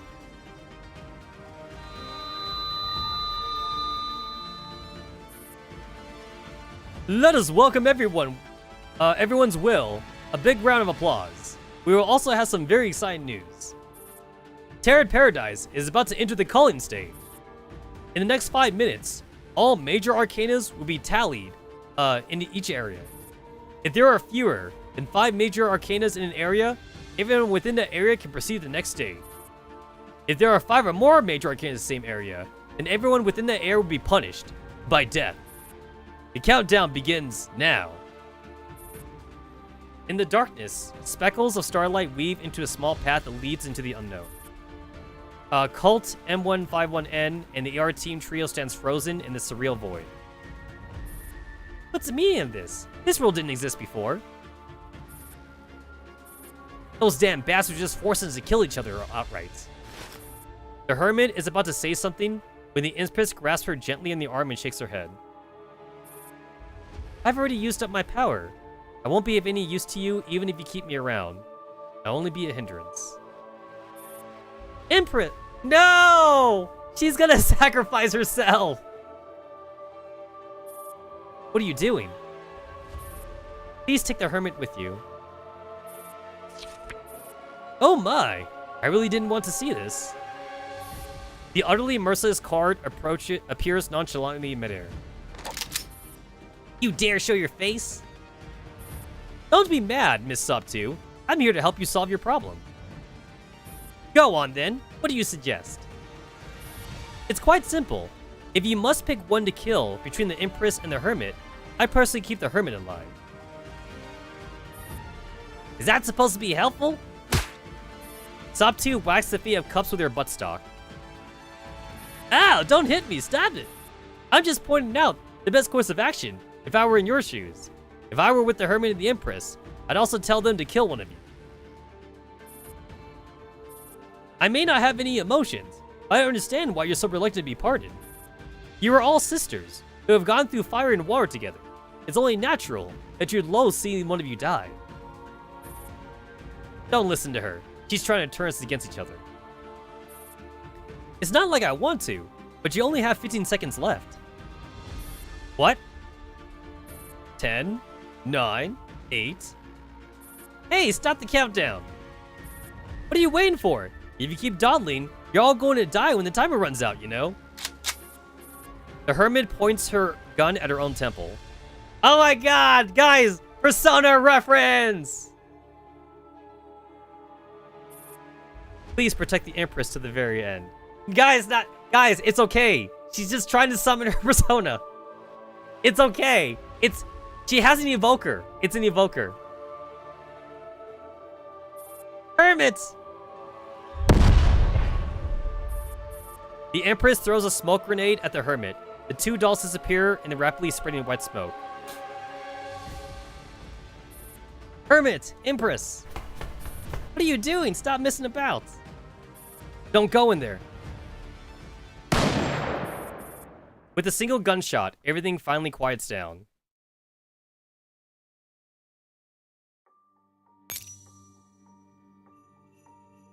Ooh, M4? Or is this bait?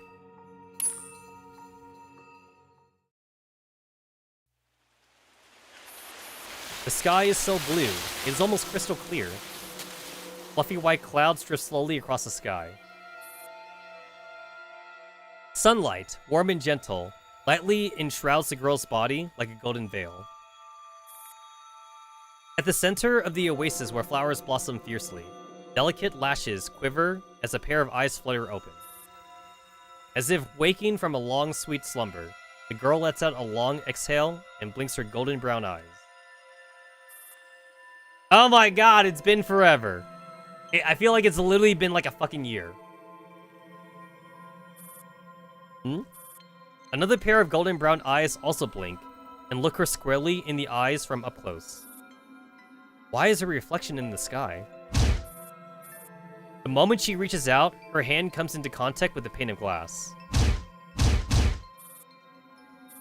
M4 struggles forcefully, but she cannot move at all, as if her body is wedged in a tight crevice. She is completely and securely encased in glass. There is glass in front of her, behind her, to her sides, above her head, below her feet. It almost feels like being inside a glass casket.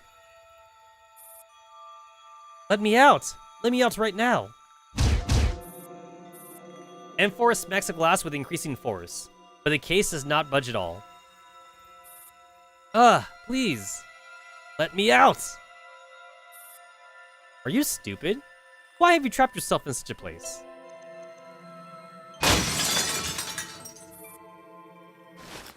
The glass shatters, and M4 tumbles out of the case and into the warm embrace of a small figure.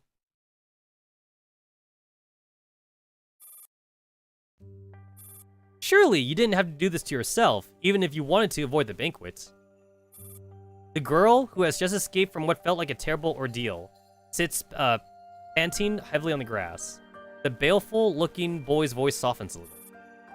The ground below her is a lush carpet of greenery with flowers blooming all around. The transparent casket is set squarely in the center of the lawn, like a precious gemstone. The lawn is surrounded by hedges that are about waist height. Behind the hedges is a mansion that feels somewhat familiar. What is this place? This is our garden. What are you on about? If you don't snap out of it, I'll have to get Martini Henry. Who are you? And who's Martini Henry? The boy's childish features darken with bleak anger. I'm sorry. I don't quite understand what's going on. Please tell me where I am and who you are. Bill. That's what you always call me. Okay, Bill. You said this is your garden. Could you please provide the specific coordinates, or... Our garden. What? This is our home! Come with me. The inexplicably angry little boy drags M4 to the other end of the garden. M4 takes in the verdant garden, but feels only a pang of melancholy. It feels as if she has forgotten something that must never be forgotten. Martini Henry! Beneath a large parasol, an armed girl is setting some afternoon tea on the table. At the sight of the boy in M4, she drops what she is doing and bobs them a small curtsy. Good afternoon, young master, my lady. Who are you? Why'd you call me a lady? My lady, are you feeling alright? I am Martini Henry, your maid. I'm in charge of your personal care and safety. My maid?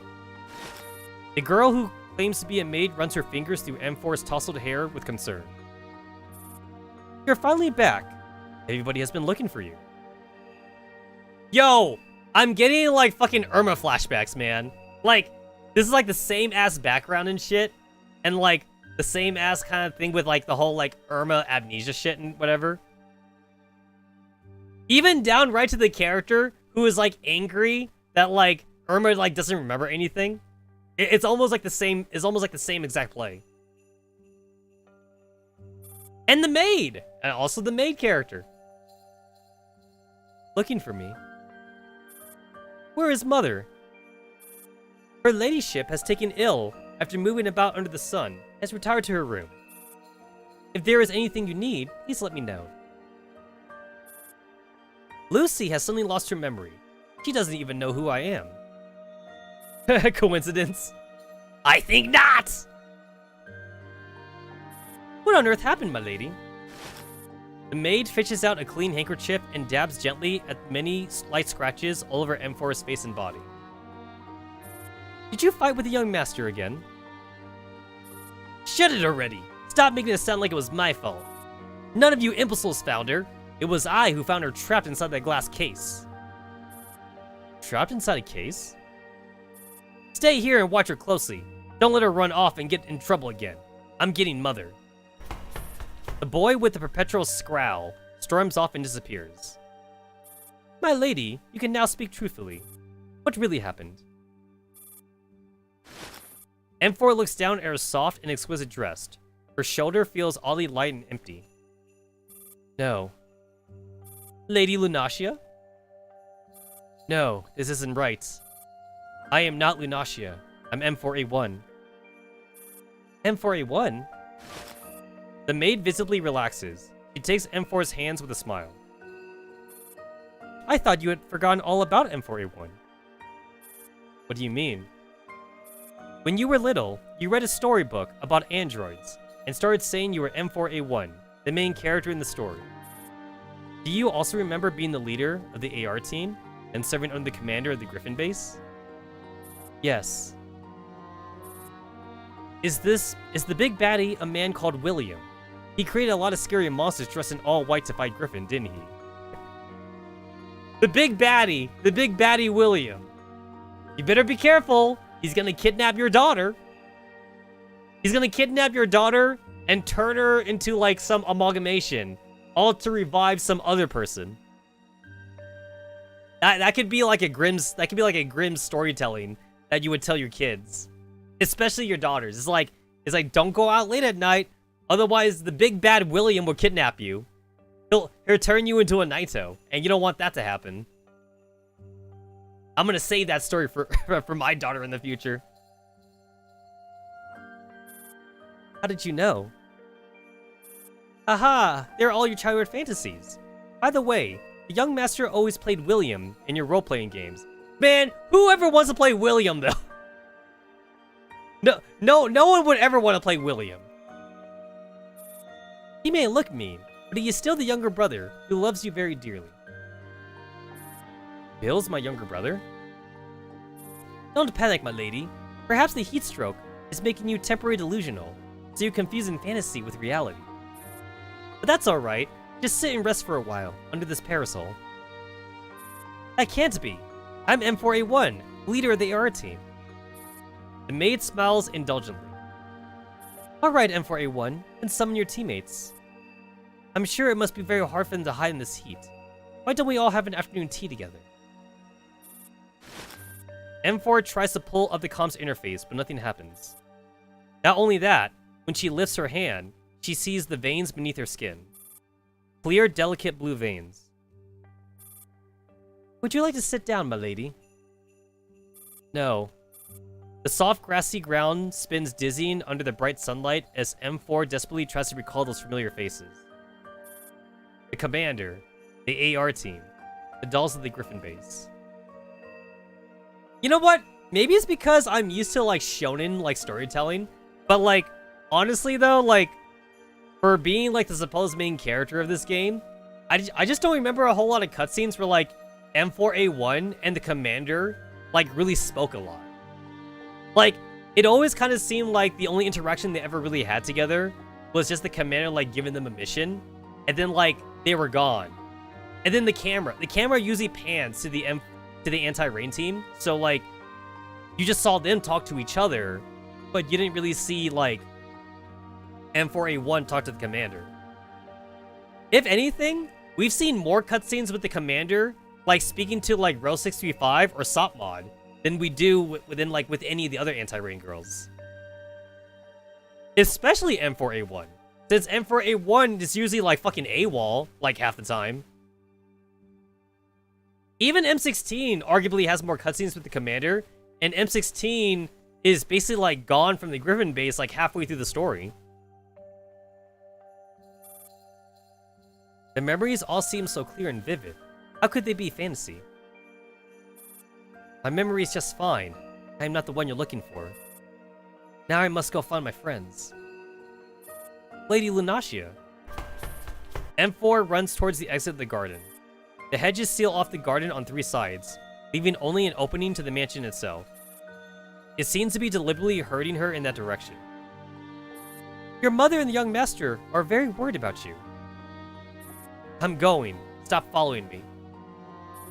Could you at least let the young master know before you go? Go away! M4 shoves the maid aside and takes off running.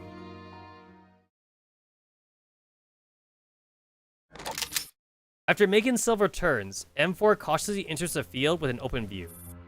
He finds himself standing at a fork in the path. M16, can you hear me? We went through the starfish together. Why can't I hear you? The comms channel is still completely dead.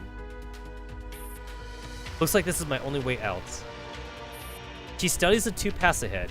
One looks flat and even, and the view is clear. The other seems more treacherous through the thick fog. As M4 hesitates, a few blurry figures appear in the fog. Are we all ready? Yep, let's set off already. M4 is still waiting for us to save her. I wish that idiot would stop running into trouble. Is that you? I'm here. The figures are heading deeper into the fog, and their voices are also drifting further and further away. Just as M4 is about to chase after them, a different voice comes from the other path. Lucy, who have you run off to this time? Stop doing stupid things and hurting yourself.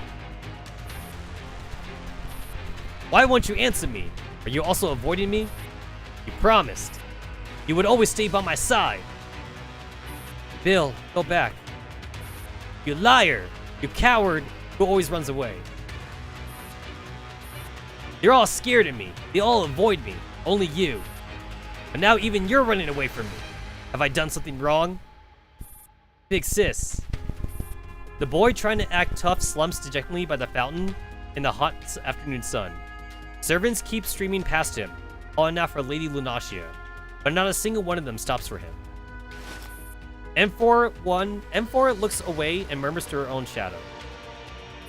I'm sorry, but I'm not your sister. I'm M4, the Griffin T-doll. She turns around and runs down the foggy path. 16, 15, stop 2. Where are you? M4's voice echoes endlessly in the milky white fog. I don't know. We only got back together. We're going through so much. The commander told me AR-15 would not be disarmed. She will be back very soon. That's good. Or the next time we see her would be either at the cafe or coal mines. She may be able to return by the time we get back this time. Huh. That's my voice. But where has 15 gone? M4 feels her way towards the voice. A blurry figure appears next to her. Why does AR-15 keep hiding from us? Because you keep causing trouble. One of the blurry figures collapses on the ground. Who's that? MC Cena has mentioned this ambush technique so many times, but you're still so unprepared. What will you do without me? 15? What are you doing? Oh my god, look! It's old 15! It's pre-Digimon 15. The fog gathers to form a threatening figure. I'm putting on a touching scene of reunion. The green walls in the maze suddenly collapse over M4's head. The impact causes a large chasm to appear on the ground. The field of flowers rocks violently. The disorientating force throws M4 into the dark abyss. She falls and falls. She tries to stretch her arms out, but cannot touch any walls or obstacles. The mouth of the chasm and the light of the blue sky grow further and further away, like a meteor that soon disappears from view. A sharp pain suddenly shoots through the back of her head. Not because she is hit by something. The pain seems to come from within. Ah! A paralyzing strong impact instantly drowns out all other pain. All sensations and awareness dissolve into eternal silence and nothingness as the girl gets torn apart.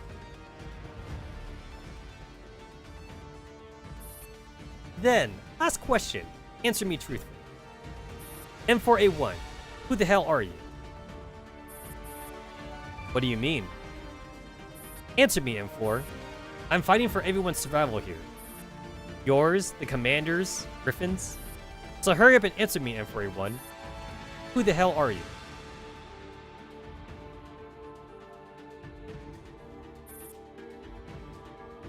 Huh. You know what? I've seen a lot of, like, Alice in Wonderland pictures. I don't remember the handguns. I definitely remember mazes. I remember, like, clocks and shit, but the handgun, that's a new one.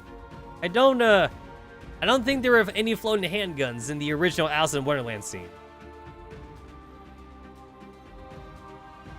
I'm M4A1. M4A1 of Griffin's AR team. M4 shouts as she wakes up from the nightmare and grabs her weapon immediately. American Alice in Wonderland? 15? In the disorientating fog, Star 15's face is the only thing that M4 can see clearly. She is standing right there, her features as aloof as ever. Is that you, 15? You know, M4A1, the first time I set eyes on this world, I was buzzing with thrill and curiosity.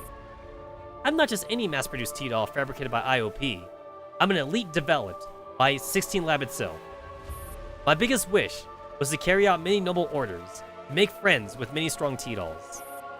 Back then, I thought as long as I worked hard, I would become a shining star. 15. But soon enough, my order came. I am to obey your command, and be forever shackled with the AR team.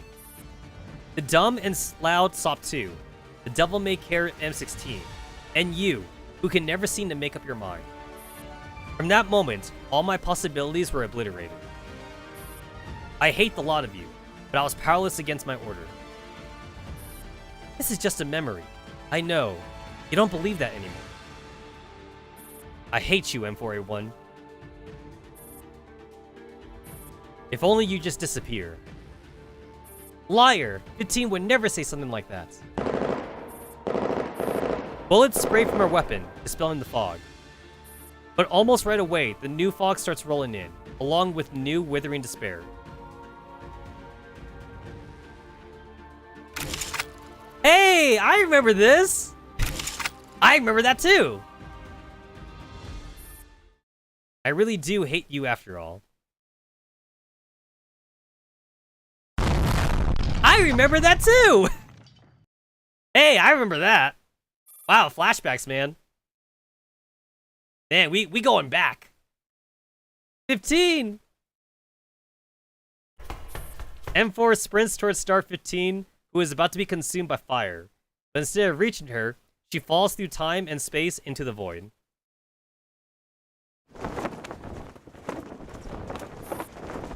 She falls. To eternity. A never-ending dream, hands tightening gradually around her throat.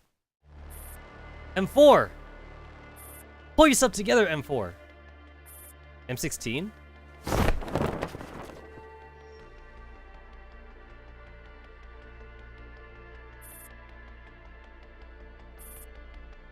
Oh my god, look, it's the old M16.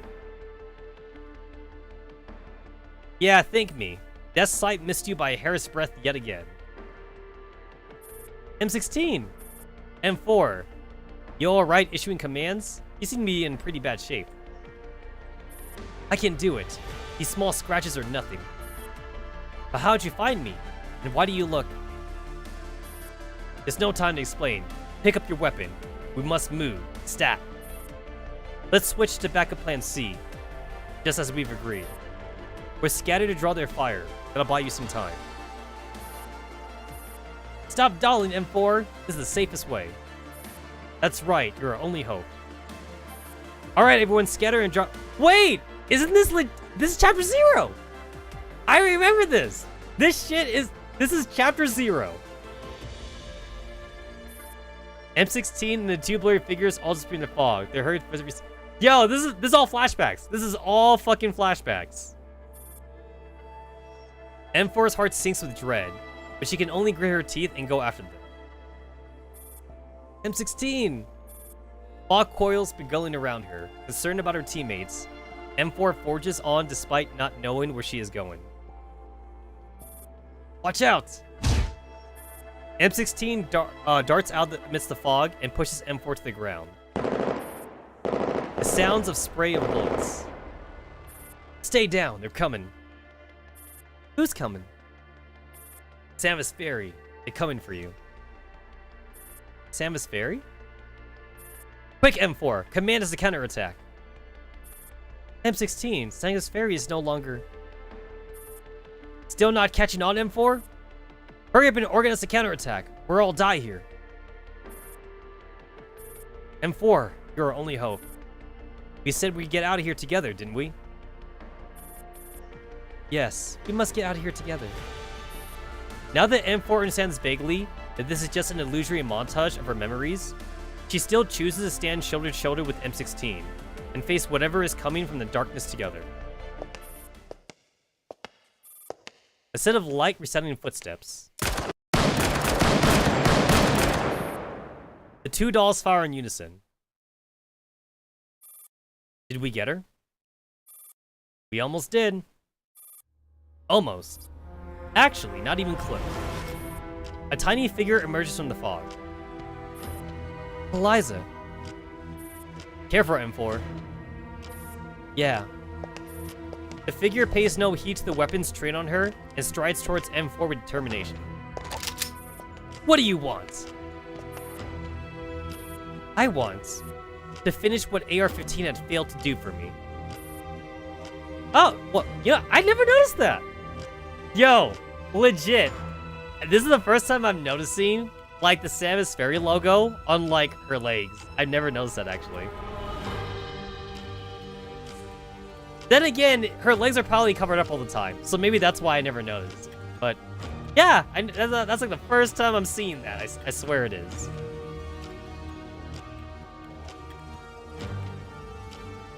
Also, I think back then, also too, like, I think Eliza was always like a silhouetted character. So like, she was always kind of like darkened. So I think I never actually saw her like her real figure like that.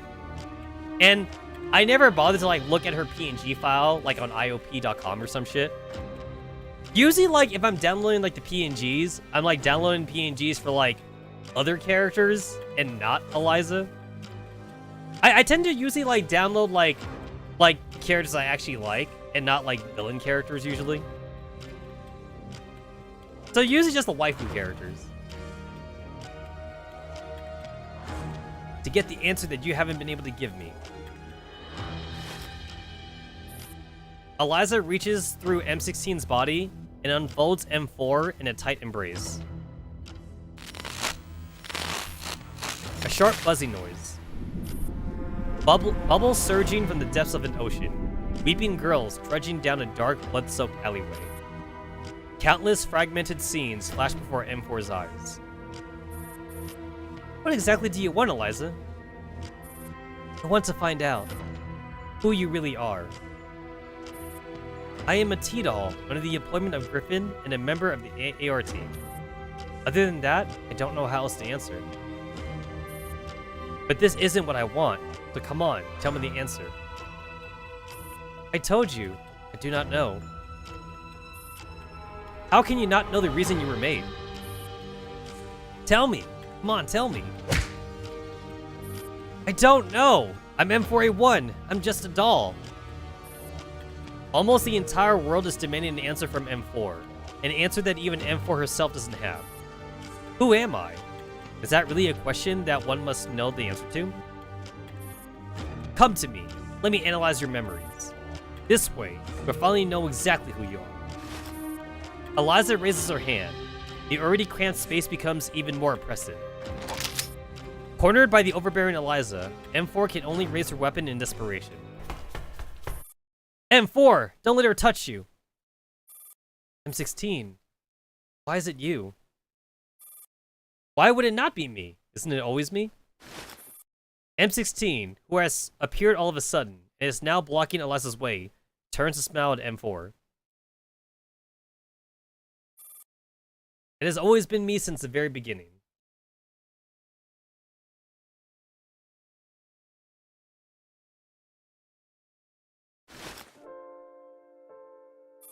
Oh, look at it's the old M4. Remember when she used to be like so quiet? And she used to be all like, eh. Like she used to stutter. I kind of remember that. Yeah, she used to stutter a lot back then. And she used to have like no like self-confidence back then too. It was always like, oh, I don't know. I don't know what to do. Somebody tell me what to do. Someone command me. I don't deserve to be the leader. Or whatever like that. That used to be the old M4. And then Singularity happened. Who are you? Persecare, your creator. Okay, so like, I remember finding this out like in Project Neurocloud, but like, there's Persica, or there's Persicaria and Persicaria, but like, in the original Chinese text, they're just spelled differently, but like, I guess you can't really do that like in English lettering, so like, the way they did it, like in the English translation, they just modified the name.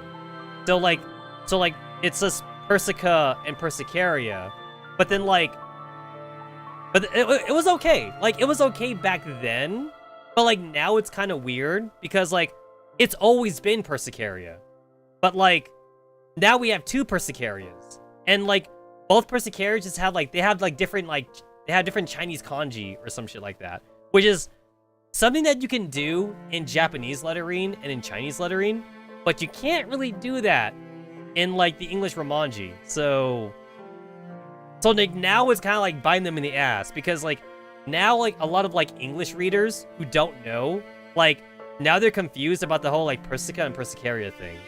So like unless you know like the real life reason for this, like it kind of makes you confused. But yeah, it's never been Persica. It's always been Persicaria. Always has been.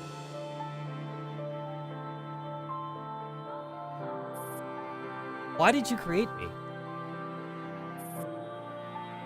You're the leader of the AR team and lead the best T-Dolls that I've ever created. It's funny that like she just introduced herself as Persicaria, but like the text right here says Persica, and that's probably because like that's like within like the game's like dialogue coding or whatever. So like it'll always say Persica right here because like it's too late for them to change it to Persicaria at this point. They can't go back anymore. You're the lead of the AR team and lead the best T-Dolls I've ever created. T-Doll? Am I a T-Doll? From now on, yes. You're much cuter than I imagined. Now that you recovered, I hope you can give me answers that Lyko couldn't. Lyko? What answers? Well, it's too early for that. Why don't you meet your new comrades first? So you're M4A1, M16A1, a T-doll like you. Pleasure. Guess I'll be taking orders from you. Your eye. Haha, does this scare you? No need to be scared. This eye patch is just a memento. Cool, isn't it? Huh. Right. I'm what you call a veteran.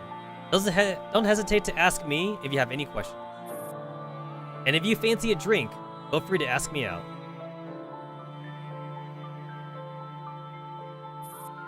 From beginning to end, I have always been and always will be by your side. My only and absolute command is to protect you.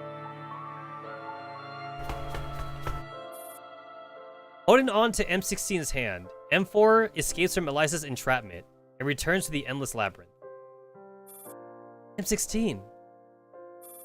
Don't be scared. Observe calmly and find your way out of here. Right. M4's frantic mind finally stops racing. She follows the sturdy ground and keeps walking forward through the fog. With M16's reassuring footsteps coming from behind, she no longer fears those relentless questions. Wait. What's wrong? We've returned to the first fork. M4 finds herself standing at the fork. One path leads to the sunlit garden, while the other leads to the murky wasteland. Why are we here again? This is as far as I can go with you. M16? Be well.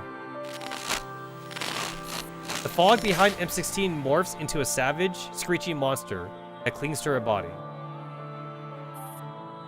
Why are you leaving me on my own again? M4A1. No matter what I'll turn into, wait for me. M16 vanishes into the fog. M4 is once again confronted with the fork in the path. Lady Lunacia. I am not Lunacia. Why do you keep replaying someone else's painful memories? They're not someone else's. These are my memories. What is truly yours is still waiting for you right there. Martini Henry points towards Bill, who is sitting by the fountain. Night has already fallen, and the figure appears both small and frail in the gloom. He is still waiting for his elder sister to return. And yet you still won't let go of your delusions. They're not delusions! It's my reality. So, will you delve once more into those painful delusions and watch them die again? You have already witnessed their deaths countless times. Martini Henry points at the foggy path. The mist has morphed into a doll at the far end of the path. M4A1, where are you? Can you hear me? Answer me. Please wake up. That's Ro. Are you going to answer her, even though you know how things are going to end? Oh my god, no! No! Not the PTSD!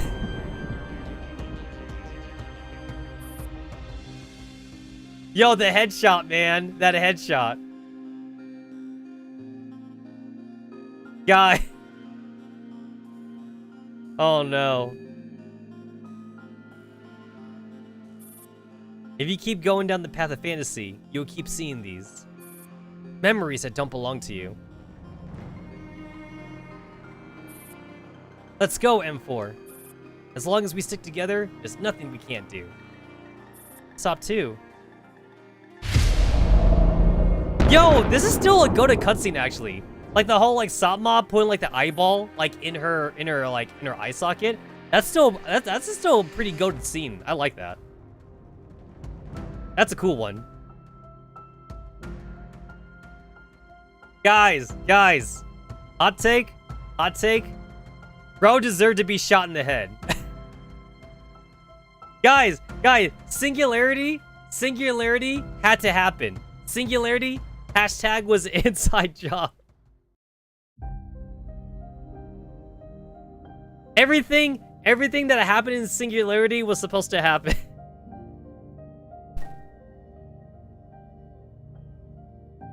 I'm telling you, man. I'm telling you. Yegor did nothing wrong. Yegor Igor did nothing wrong. Guys, if Singularity didn't happen, I'm willing to bet that Paradias would have been worse. Like Singularity had to have happened, otherwise KCCO would have gone unchecked, and Paradias would have made things way worse. So Singularity had to happen. That's the hot take right there. Stop this at once. Hey, have you guys ever read that doujin where like Igor gets like an amnesia at row 65, and then like he quits the KCCO, and then like he marries the amnesia at row 65, and they become like a couple, and they go to like some random like German village, and they just live there for the rest of their life. You guys ever read that doujin? I'm not making this up. Like it's real. It's real. Yeah. It's a real it sounds fake. It sounds fake as shit, but it's so real. Everyone is hoping you would stop. In fact, the only one who refuses to stop you is... In the depths of her mind, a strange noise is growing sharper, like whirring drills boring small holes. Something buried deep in her memory flows out of these holes and becomes lost forever. No, that's not true. Go away! Get away from me! It's all because of you that Lucy refuses to come back. I'm gonna kill you all. Lady Lunacia. If Lucy doesn't come back, then what's the point of all this? No, I meant for A1. Hey, remember when she was in that room? And because they were afraid of Elijah taking her away and shit? And she was basically kind of like brain dead the entire time? I remember that. Man, all these old CGs though. My lady, please stop tormenting yourself. No, this isn't right. The worrying noise in her head grows sharper and sharper, making it difficult to just stay conscious. M4 can't think anymore. The sound of a slap. You made your sister angry with your silly antics again, didn't you? I'm sorry, Mother. Lady Hana, you shouldn't be up and about when you're feeling unwell. A thin, frail woman withdraws her slender hand, which is still stinging from the slap. She looks at M4's direction, her lips quivering a little. Lucy. Mother, please take care. Leaning on the little boy, Lady Hana walks up to M4.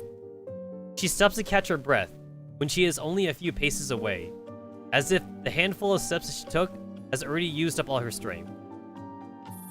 My dear daughter, please come home for dinner. Mommy?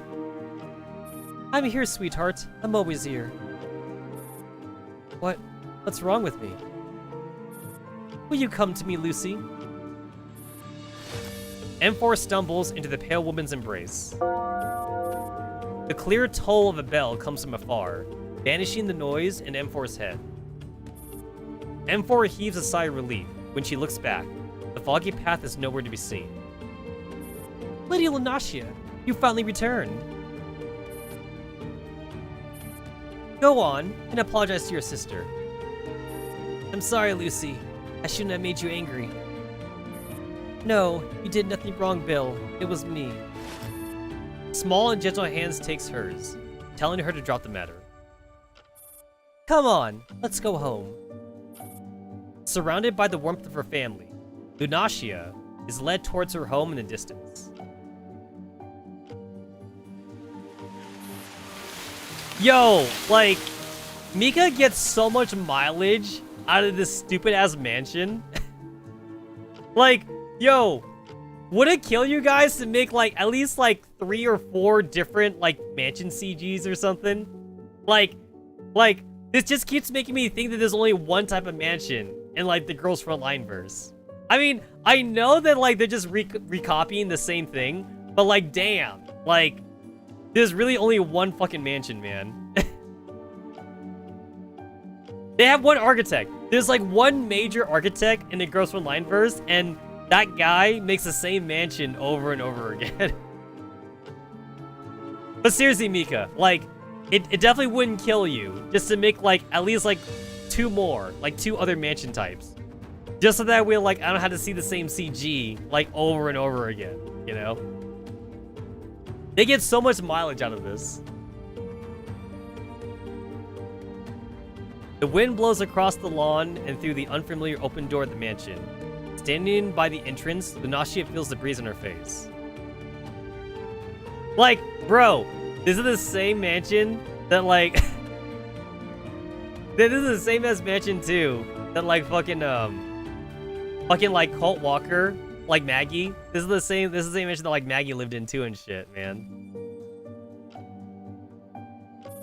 Bill, stay here and keep Lucy company. Don't make her angry again. Yes, Mother. Martini Henry, come with me to fetch that bottle of red wine in my private collection. Yes, Lady Hana. Leaving the siblings where they are, Martini Henry helps Lady Hana towards the wine cellar. Go on then, don't just stand there. This place feels a bit unfamiliar. Like I don't actually belong here. Are you stuck in your daydream again? You still think you're the doll called M4A1?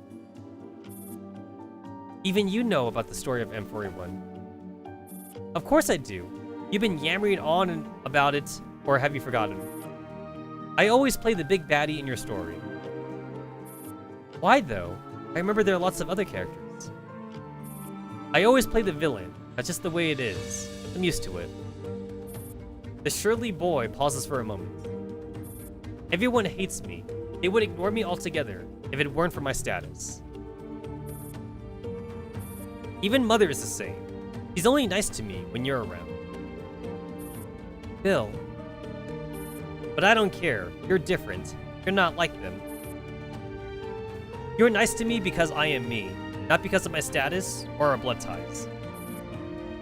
That's good enough for me. I don't need to be understood by stupid pros. I'm happy as long as you understand me. Lunashia pats Bill on the head silently. His short hair feels a bit prickly. Don't touch my head. Now go inside. Mother's coming back.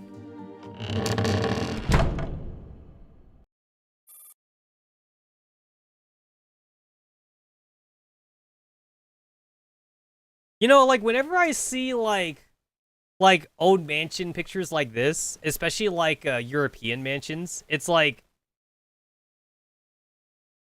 I'm always thinking about, like, this, like, middle area right here where you open the door. It's like... I'm pretty sure, like, there's a word for this that's not called living room. I'm not sure what you call this. Like the... I don't know, like the doorway entrance or some shit. It's like... I always think about, like, how I would, like, decorate this spot, especially, like, in the modern times, because, like, I feel like if I were to ever get rich enough, like, if I were to win the lottery or some shit, it's like, in this, like, opening area, I would construct it almost like a fucking convention style kind of thing, where, like, there would just be, like, a lot of, like, TVs, like, a lot of, like, monitors or some shit. There would be, like glass cases, like figurine cases or some shit. I don't know. Like, that's what I would do, I think, if I would, like, actually, like, have a mansion of my own or something. If I had, like, so much extra space for stupid shit like that, you know? I noticed that, like, in almost, like, every, like, mansion picture I've seen, like, especially, like, European kinds, there's always, like, a piano. And, like, pianos are expensive as fuck, though. Like, having a piano, like a classic piano like this, is almost like a status symbol.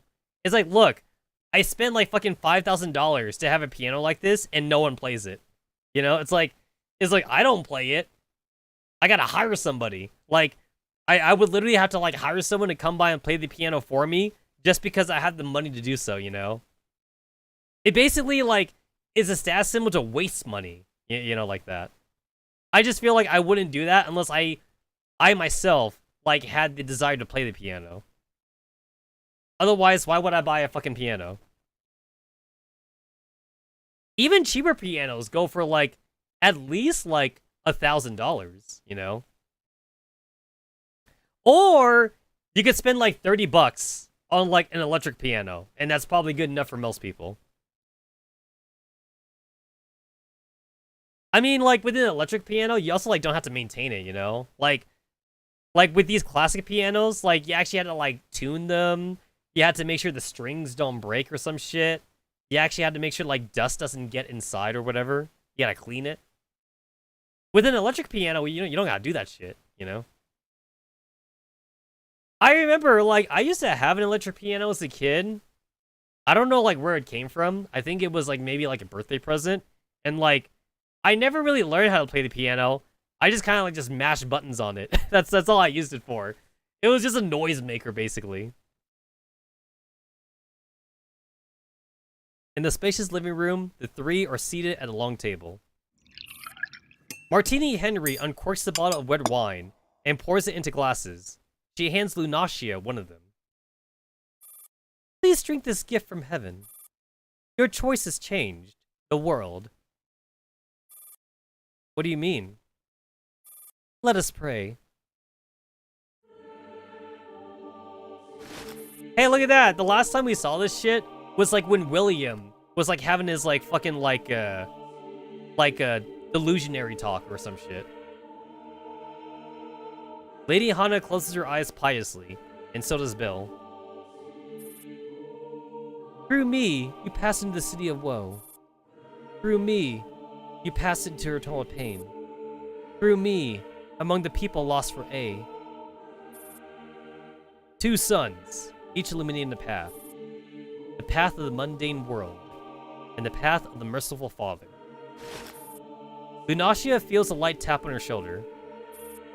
Lady Lunacia, please finish this glass of wine before the end of the prayer. Alright.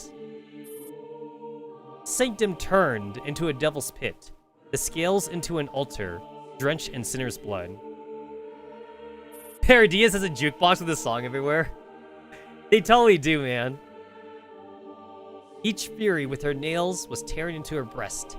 They smelt them with their hands and cried so loud. When halfway through the journey of our life, through this heaven and hell art we led. As if entranced by the prayer, Lunacia lifts the wineglass without thinking. It emanates a tantalizing aroma.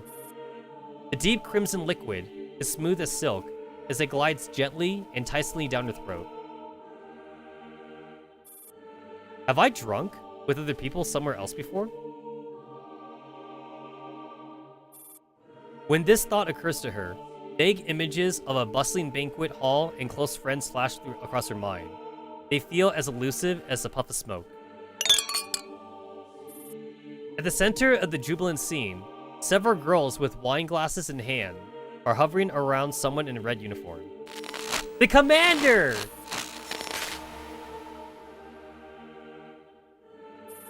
The high-pitched shriek is wearing on her patience. She gives up trying to pursue the memory and knocks back the wine in one go. All her pain and confusion are gone immediately. We shall be together in neither heaven nor hell, neither cursed nor redeemed. The prayer comes to an end. Lady Hana squeezes Lunacia's hand.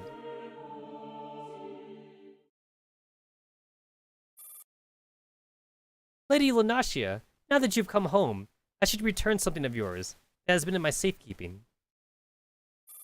What is it? Martini Henry pulls out a tarot card and places it in her hand. Number XXI of the major arcana, the world. Oh, of course. Oh, you know, that makes sense. Of course she's the world. I didn't think about it when they were showing off like the arcanas for all the other girls. It's like, yeah. Of course M4 is the world. There would be no game if she wasn't here. Proof of your unique identity.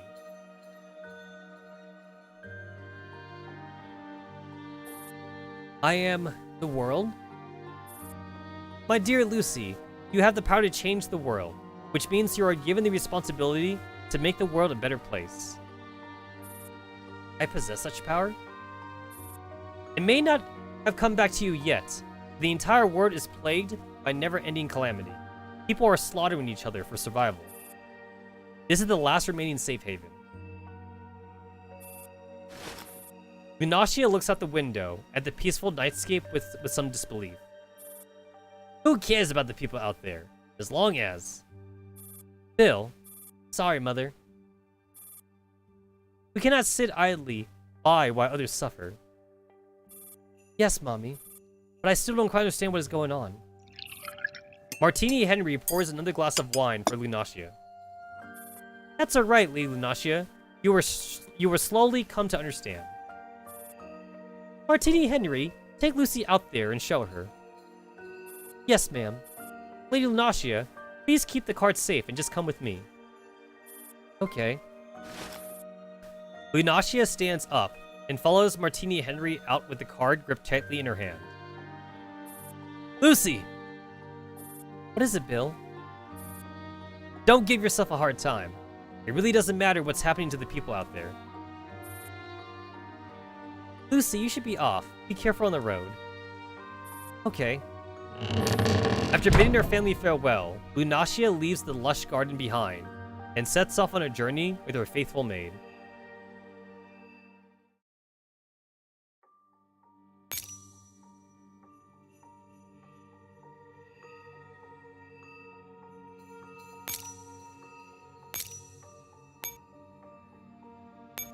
Enemy level 45. Enemy level 110.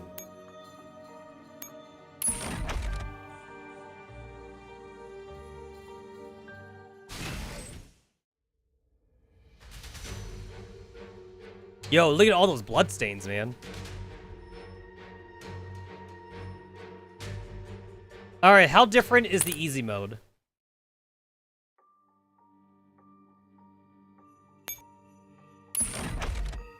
What's easy mode gonna look like? It's like roughly half. It's like half the size of hard mode. And also, like, the death stacks, I could just kill them. I literally could just kill the death stack. The death stacks here aren't even death stacks anymore. They're just regular dudes. Like this death stack is not even like the is not even like the stronger Samus Bears. It's the regular. It's just the regular Samus Bears. Yeah, it's like I could just kill everything like on this map.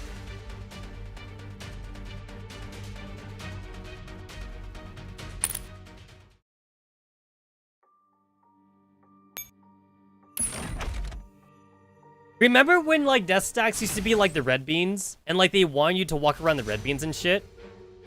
Oh wait, only 89,000? Oh, that's pretty weak for a death stack. Oh, this is... Oh, that's actually pretty weak. Only 89,000? Huh. Yeah, like death stacks are usually supposed to be higher than that.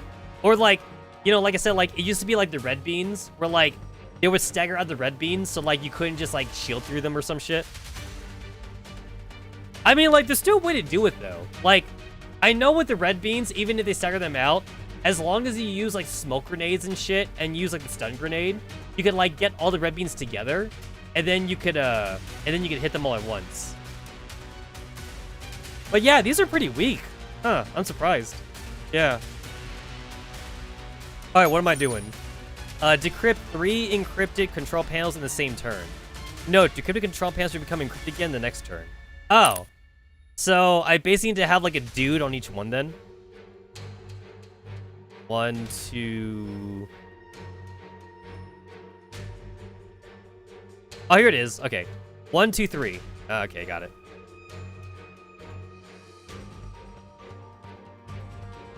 And they're on patrol. Okay.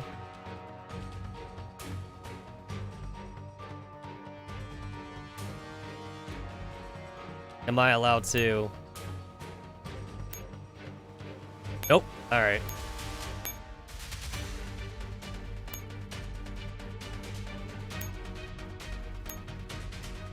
I do remember, like, a lot of people talking about how, like, after, like, maybe, like, chapter 11, like, fights don't even feel like army versus army anymore. Everything feels very scripted. And it's more like a puzzle. They really started to like go heavy on like all these puzzle fights now. It's like you gotta figure out like the most optimal pathing and shit or whatever like that. You can't just like, it's not like chapters like 1 through 6 where like back then it was actually meant to be your army versus like their army, and like you could kind of just use whoever you want. Now everything is like, you know, like there's like specific ways to do things and shit. Also, I miss when like back then too, there was no limit on like how many troops you could send out or whatever. Like you could just like send out like whoever you want to send out. I mean, like technically you had to be a whale to have more than like the 4 combat shit back then. But like it's like back in the day though. That's all I'm saying though. Like back in the day, man. Back in the day.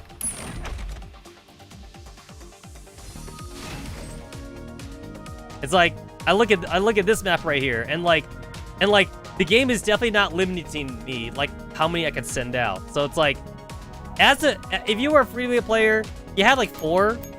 You only had like the 4 echelons to send out or whatever like that.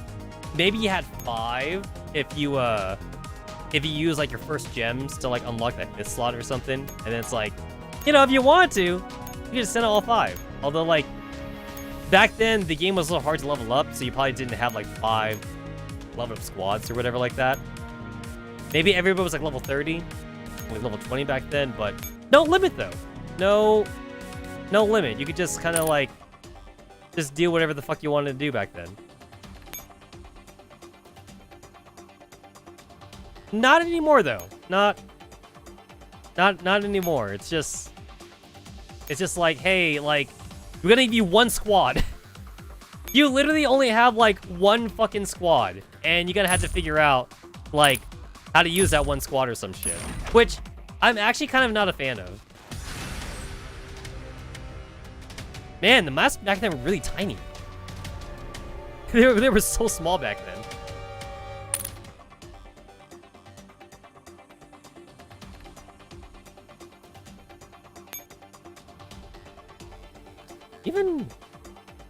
Even here, like,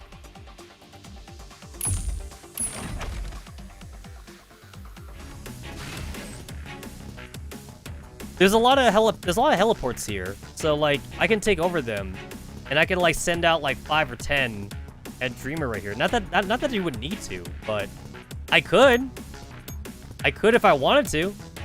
I mean, like, I don't have to though. 1, 2, 3, 4, 5, 6. I could send out like 6 echelons to go and fight Dreamer right now, and the game wouldn't tell me that I couldn't do it, you know?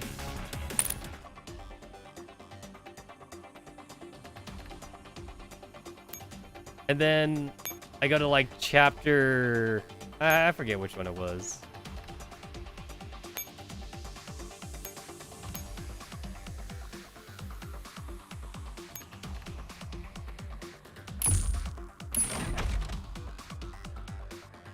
There's definitely a couple of these though, where like you're only allowed to have like 1 or some shit like that. 2! I'm only allowed 2 echelons here. Just 2. Just fucking 2. So it's like I lay out the 2, and then I try to do the 3rd one, and then it won't even let me. I have reached the echelon limit. Yeah, it's like, come on, let me use it, man. So like, yeah, like definitely puzzle-like. Like now, like you actually have to think. You can't just send out your girls to like meat grinder anymore. You actually have to like move around, like cautiously and shit. I mean, assuming you're not over leveled, you know, of course. If you are over leveled, you can do whatever the fuck you want if you're over leveled. But if you're at the appropriate level for this, then like you actually have to think about it.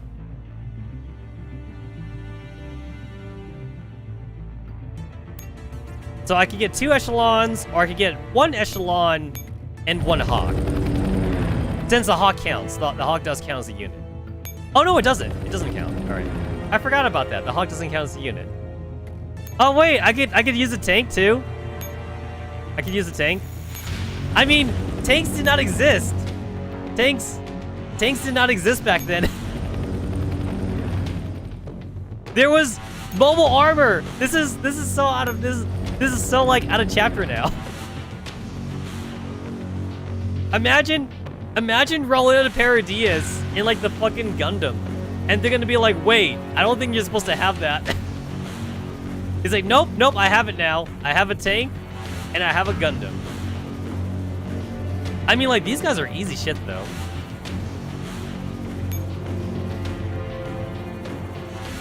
Man, look at the density of this enemy type. Like this is not dense at all.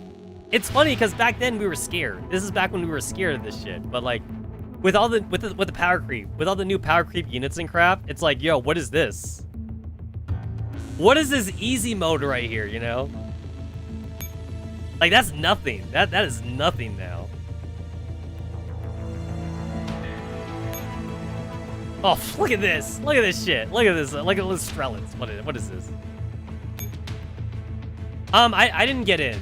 No, I didn't get in. So, I mean, it's fine because like I don't need to play it. I'll just wait until the full game releases anyway because like I've already seen enough YouTube videos and shit, so I already know what to expect.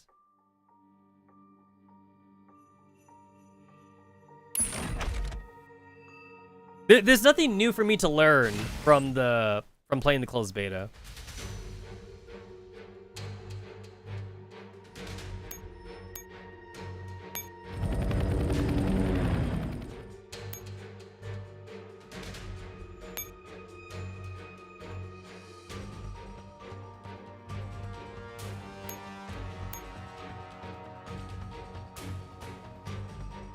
This is literally, there is no purpose of this team. This team only exists just for me to roleplay that I have team 4 at the base. Like, legit, that's the only reason why this team exists. 45, 9, 416, G11, and then we're tossing in Centurasi in there because Centurasi's friends with 416, which I didn't think was going to be a thing in Project Neurocloud, but they are. 416 has friends. She actually has friends in Project Neurocloud. And Centurasi's one of them. Honestly, like,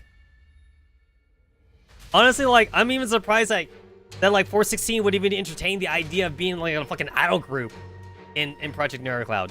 He's got the whole idol thing going on. Who is this 40? There is no 40. I don't know who that is. I don't know who this is. Who's 40? There is no 40. You tripping, dog. You tripping. There's no such thing. There's no such thing.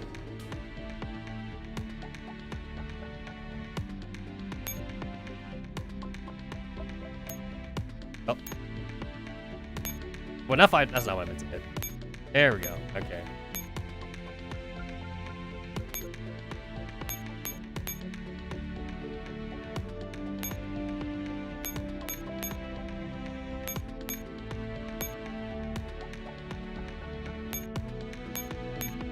I'm putting no thought into this whatsoever. I am literally putting no thought into this. Alright.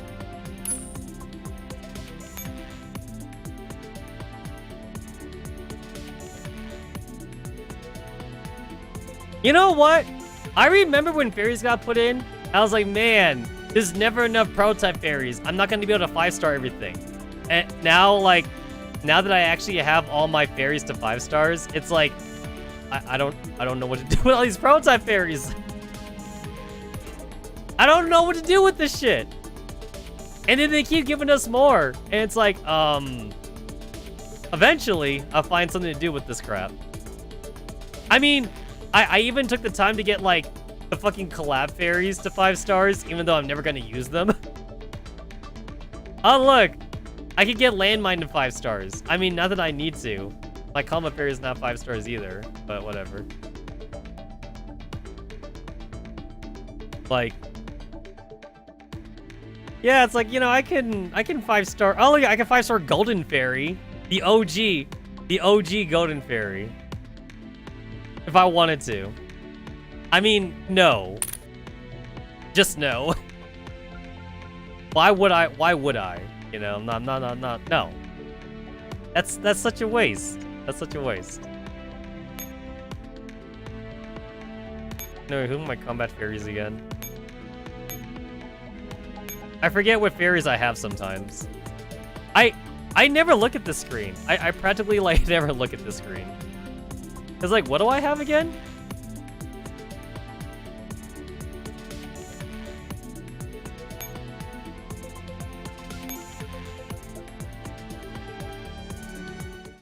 For your 5th pair, 5-star?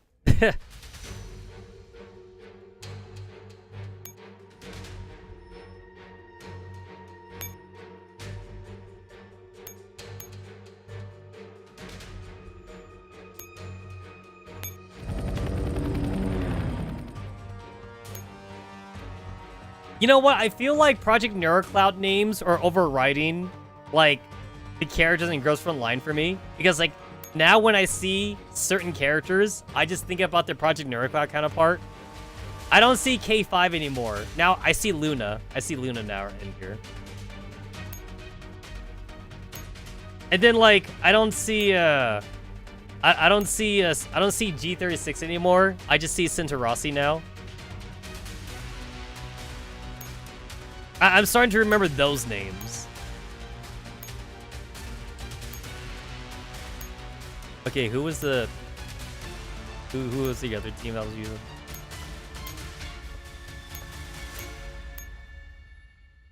Yeah, once again, I'm putting no thought into this.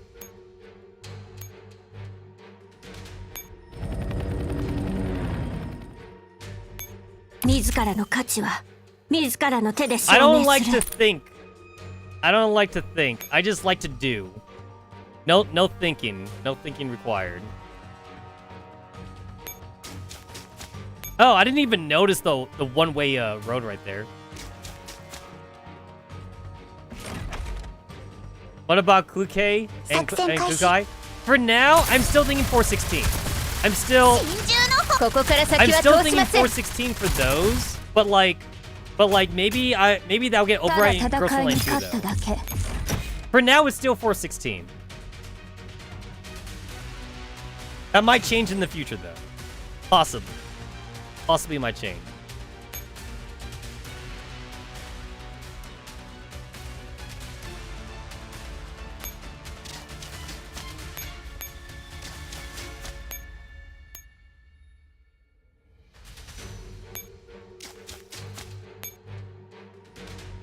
So I'm only allowed 3 echelons, huh? Just 3 echelons. This is on alert, and like he's in the corner, so like he's basically like never gonna move then. So like that guy's never gonna move. Okay. And there's no other helipad for me to teleport to. Meaning that like I probably could have changed ferries, but I feel too lazy to go back now at this point.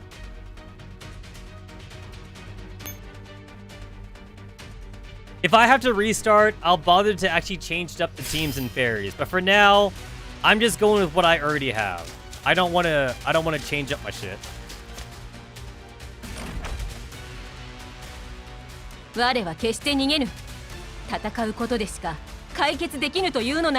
Oh, did my game just freeze? I was like, wait, my game froze, I think. 絶対に負けない。このチャンスご注文が来ましたわよ。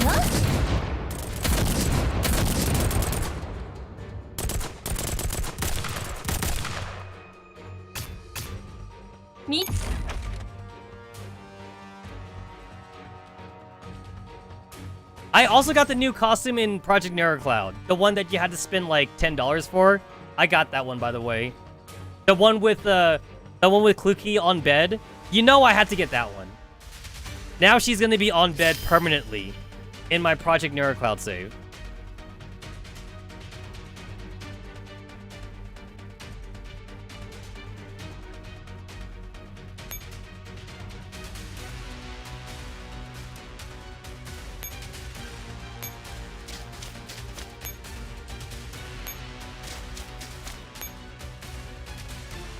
I'm treating 416 like the whore that she is, and now she's stuck on the bed.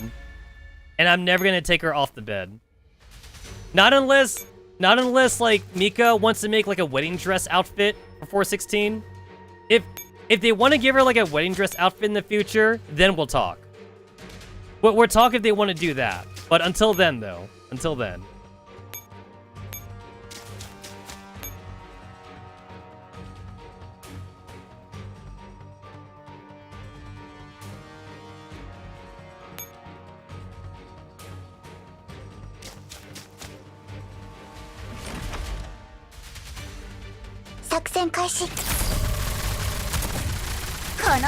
ここから先は通しません。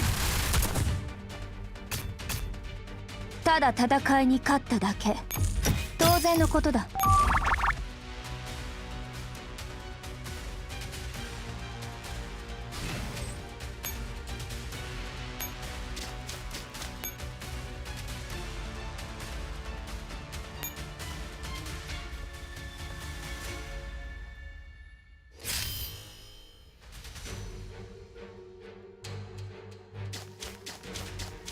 Ah, that guy attacked me.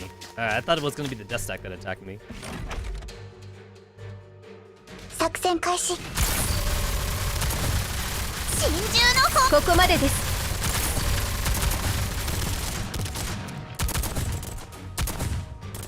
戦術。私の後ろに。ただ戦いに勝っただけ。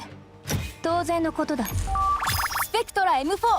正式に入隊します。Hey, wait! Aren't we technically like in a cloud right now? So like, I shouldn't be getting drops. The drops don't make any sense. They don't make any lore sense right now. There shouldn't be any T-dolls for me to collect.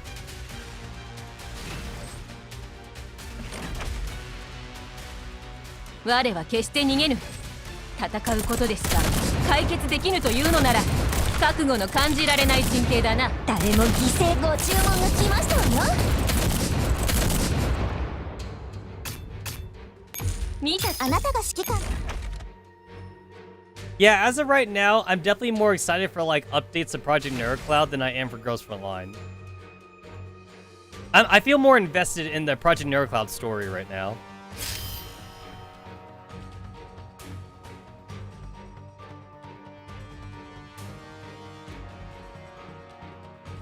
Are these all these guys the same?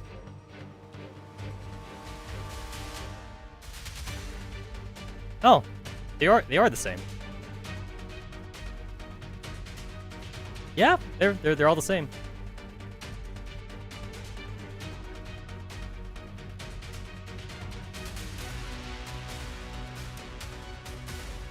Okay, wait. I just also realized too that like if I kill everything here, I basically have to go back to refuel. Since like the helipads are way over here. So like I guess you're not meant to kill everything, but like, you know, you could. You could just kill shit that's in your way, but I guess you're not meant to kill everything.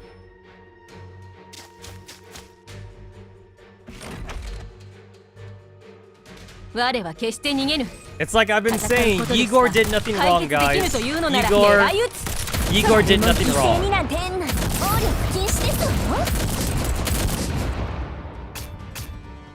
見たか。こんにちは、指揮官。エースの私がいれば100人力よ。よろしくね。A trump card like me is worth 100 soldiers.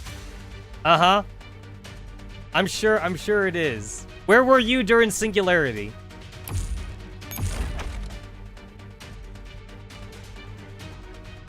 Yo, that picture is so cursed, bro. That's so cursed.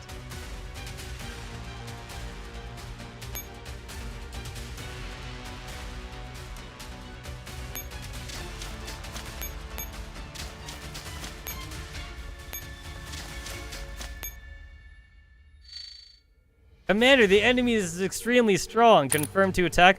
I forget. What did the fucking phase do again? Grants 2 extra action points. Its strength is enhanced. To be normalized after the battle. Teleport. Got it. Gains a shield. Got it. Apply EMP. Reducing their stats and muzzle from 1 turn.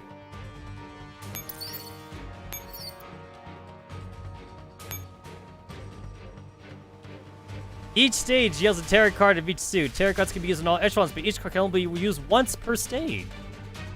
Got it. I mean, I'm pretty sure I don't need to use any of these. But I can if I wanted to. 作戦開始。さっさとこう。ここから先は通しません。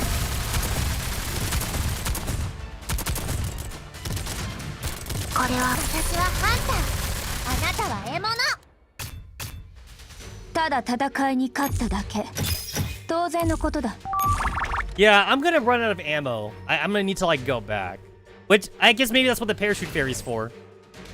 The parachute fairy is exclusively for me just to teleport back.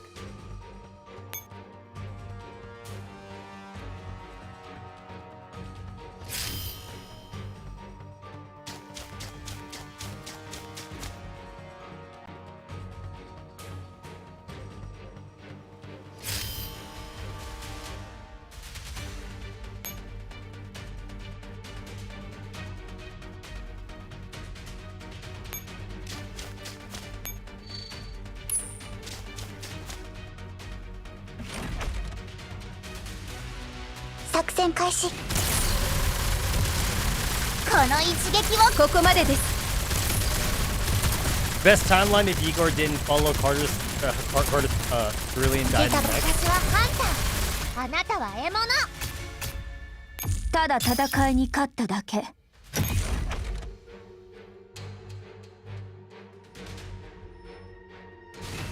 And I'm out of ammo.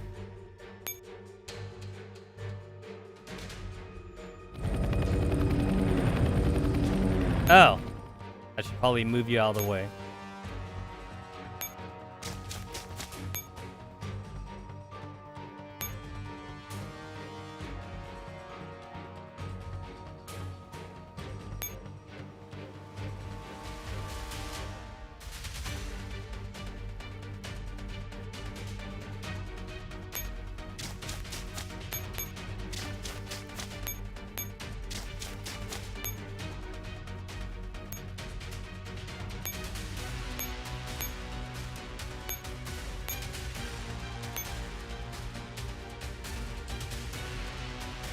Oh yeah, and then like they also upgraded like the planning mode, which I totally like never realized. So like planning mode now, like you can actually go into the next turn. You couldn't do that last time.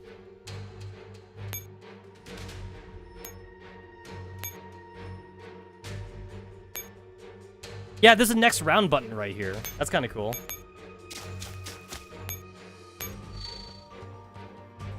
Neurocloud Doujin? Oh yeah, I've seen a couple of those. Yeah, Neurocloud actually has a fan base. Isn't that crazy? Because like normally like Neurocloud doesn't really have too much of a fan base. ここまでです。これが不完全な結末に導いてしまう。Oh wait, what happened? I wasn't paying attention. What the fuck just happened? ここまでです。これが最後 Oh, の it's 力です。 because I got debuffed. Oh, that's what happened. 作戦開始。 Wait a minute. But I thought... Wait. Isn't that why you're here, though?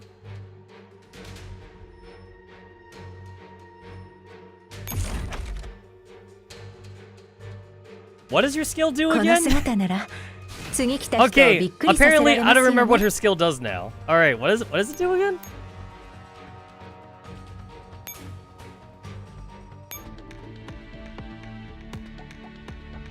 Okay, wait, what's the formation? Okay, wait, everyone's getting buffed. Okay, wait. What do you do again? Okay, let's see. At the start of battle, if there are fewer allies and enemies, blah blah, active. Prioritize targeting high threat enemies and deal. Okay, when is the echelon leader, skeleton being clear. Oh, she has to be the leader. Oh, that's what I fucked up on. Okay, that's what happened. So basically, like, I was wondering like why DP was dying, And that's because like I didn't set her as leader, and that's why DP kept on dying, because like of the debuff. Because like I guess like I forgot that little bit of tidbit at the end, so I assumed that like just by having like M240 like in the party, that like the debuff would have been taken away. But that only works when she's the leader though. So that's what I fucked up on. That's my fuck up right there.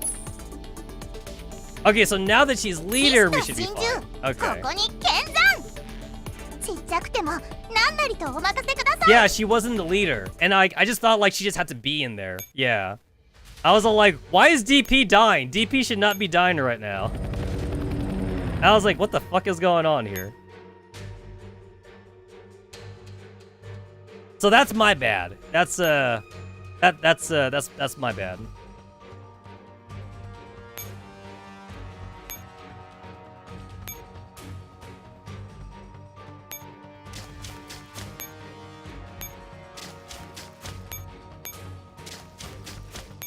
That's a oopsie daisy on my part.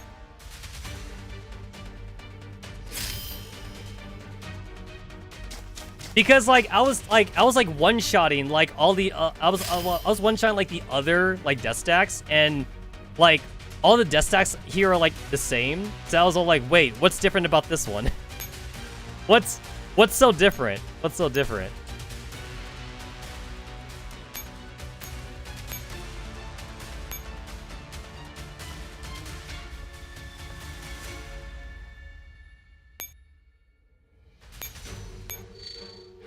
The enemy is very strong. Yeah, that's cool.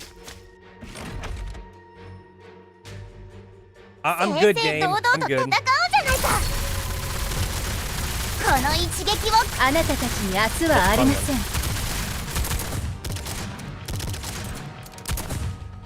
これは私はハンター、あなたは獲物。やった、勝ちました。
Huh. I didn't expect fighting mode to like stop like that for strong. あなたたちに明日はありません。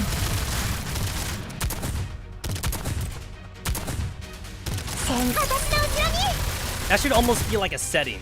It's like, okay, like don't worry about the death stacks anymore. Just let me fight him. Nah, I'd win. That's we'll just do that meme. I'd win.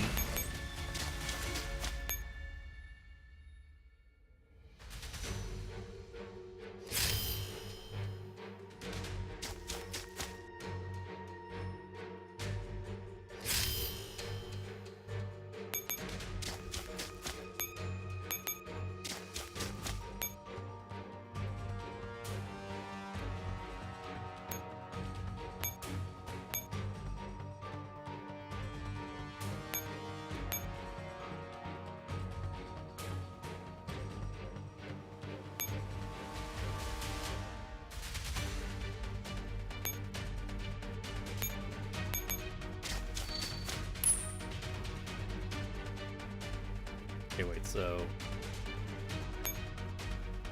Okay, you go there. You go there. Okay, there we go.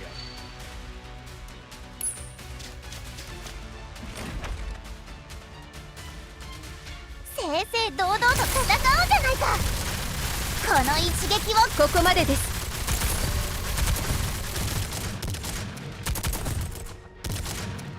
これはダル神って。やった、勝ちました。 It's like the only reason why I had MG4 as the leader was just because she's my first 5-star, and like I was feeling sentimental.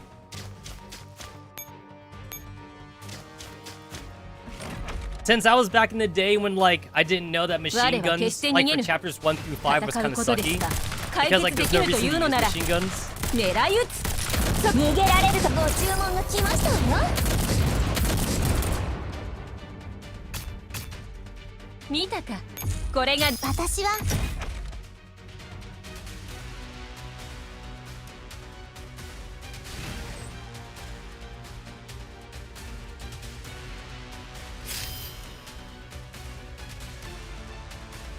You know what, even though like this game doesn't really like want you to kill everything on the screen, there's something funny about like killing everything and then just casually like completing the objective afterwards, you know? Like let's say the mission objective is to like do a supply line, and you know how you have to hold the supply line for like 3 turns or some shit?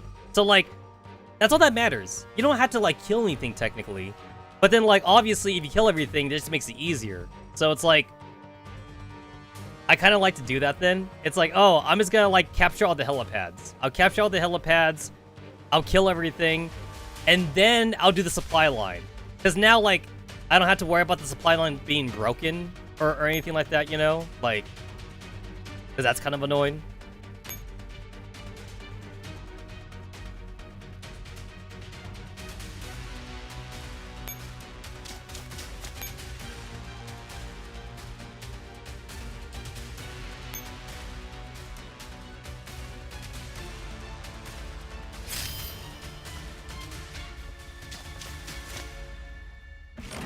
Oh, I didn't even see that dude there.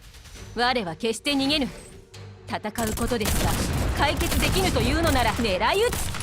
このチャンス、ご注文が来ましたわよ。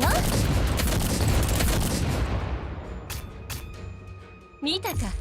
スペクトラ M4。Alright, this echelon is out of rations now, so they can't fight anymore.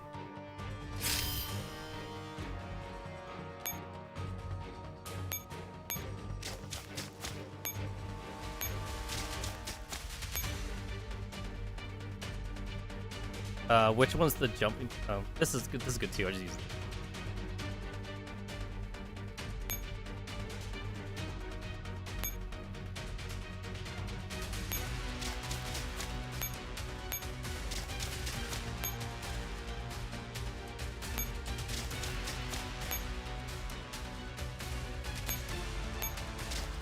Look at that, easy peasy. It's like the only reason why I even died is just because I wasn't paying attention to like leader skills.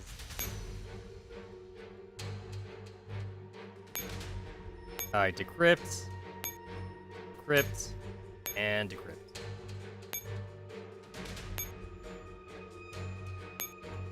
この姿なら次来た人をびっくりさせられますよね。よろしくお願いします。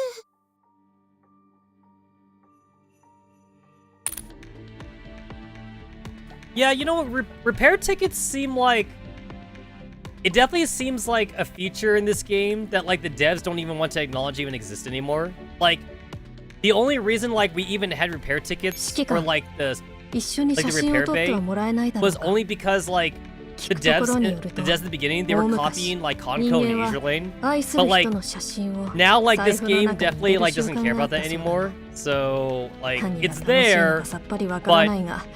Once you get to the point of like knowing like what good like teams to make, it's like the repair bay never shows up anymore. So you just like keep on collecting repair tickets for like no apparent reason now. I mean, heck, the only time I even never use repair tickets is just for events. Whenever like I want to like bum rush a boss or something. Otherwise, I'm just never using this shit. 26,000. Can you imagine, like, what kind of bullshit event they would have to make if they want to, like, if they want to have an event where, like, you would conceivably use, like, 5,000 repair tickets or something? Like, a newbie player wouldn't have 5,000 repair tickets, let alone 26,000. You know, it's like, what kind of bullshit event would they have to make that would make you want to use up 5,000 repair tickets? It's like, I think, like, even in the major events, I use, like, maybe 30? I would use, like, 30 or 40, like, for an event. And that's just because I'm impatient. Like, I could probably, like, go, like, for an entire event using, like, 5 if I wanted to. But I'm definitely using, like, 40 of them. Just because, like, I'm just trying to, like, just go through the bosses as quick as possible. Like, that's the only reason. That's really the only reason why, like, I would even want to use repair tickets.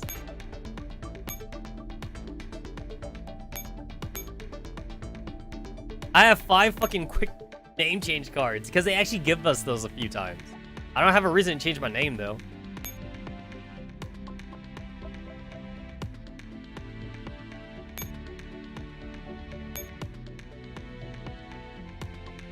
It's funny that, like, there's actually like flavor text to these items. It's like you never notice it, but there is flavor text though. Heyo, welcome to the Saturday stream. We're just trying to go through the rest of it. We're trying to speedrun through the event for the next Frontline event, since, like, I kind of skipped the first week. I got time, though. Even if I don't finish it all on today's stream, I'll definitely finish it all in the next stream.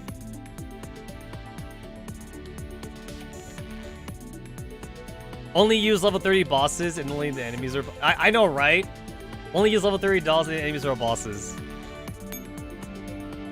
Also, like...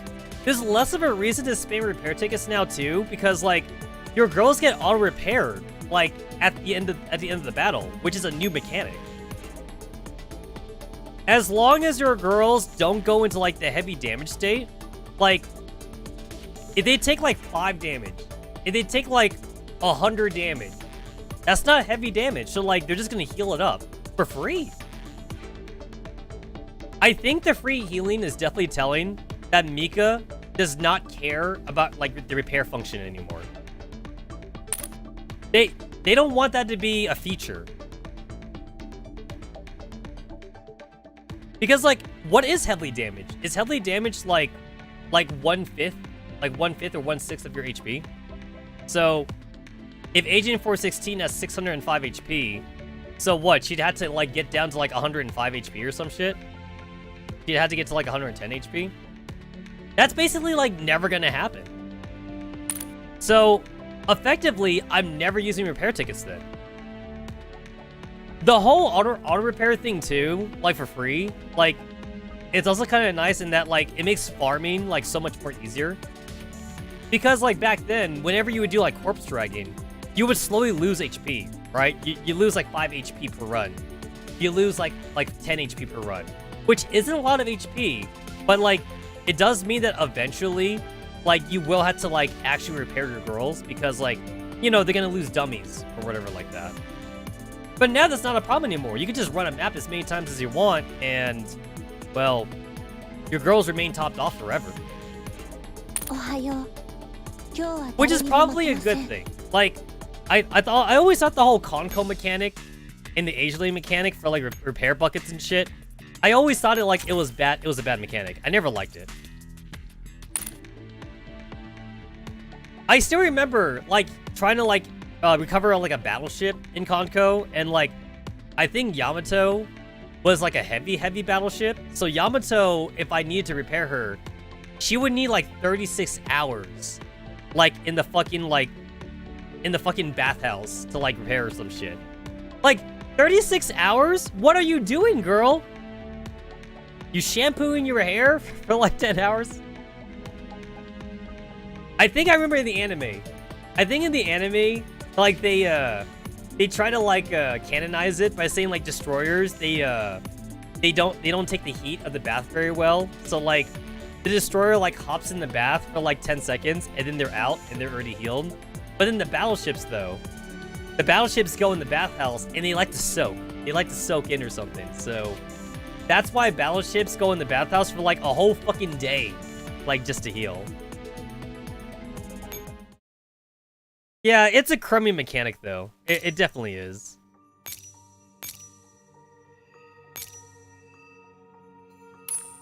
Oh, god damn it.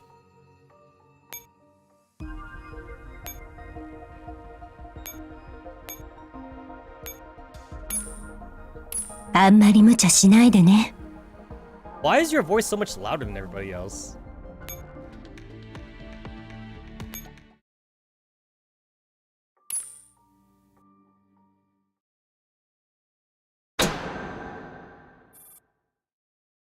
Your Demonic Highness.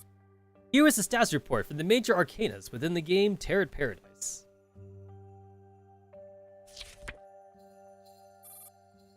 The Fool logged in. The Magician to be assigned. High Priestess to be assigned.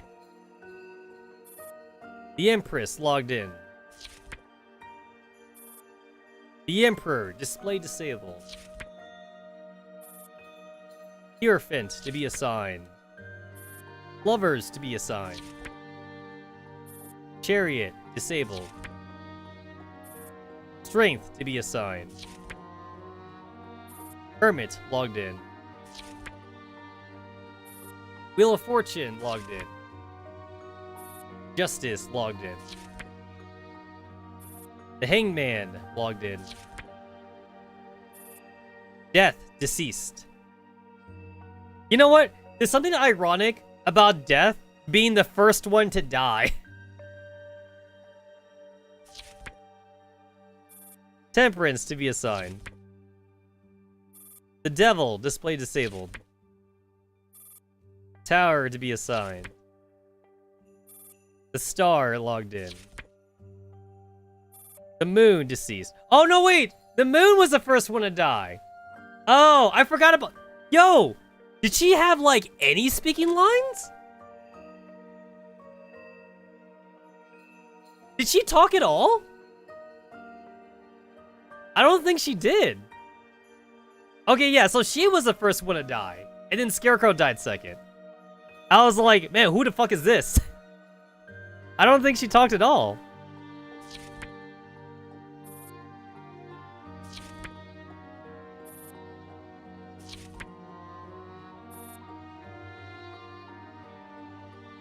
Since Soppa's a fool, she wished she were sub to summon a persona. Well, since Soppa's a fool, she technically gets all arcanas.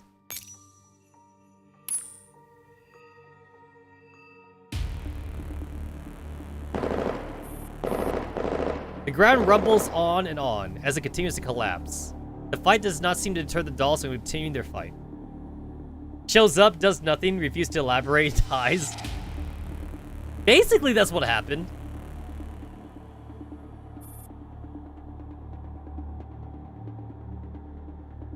Hey, Pentacles. Miss Liza!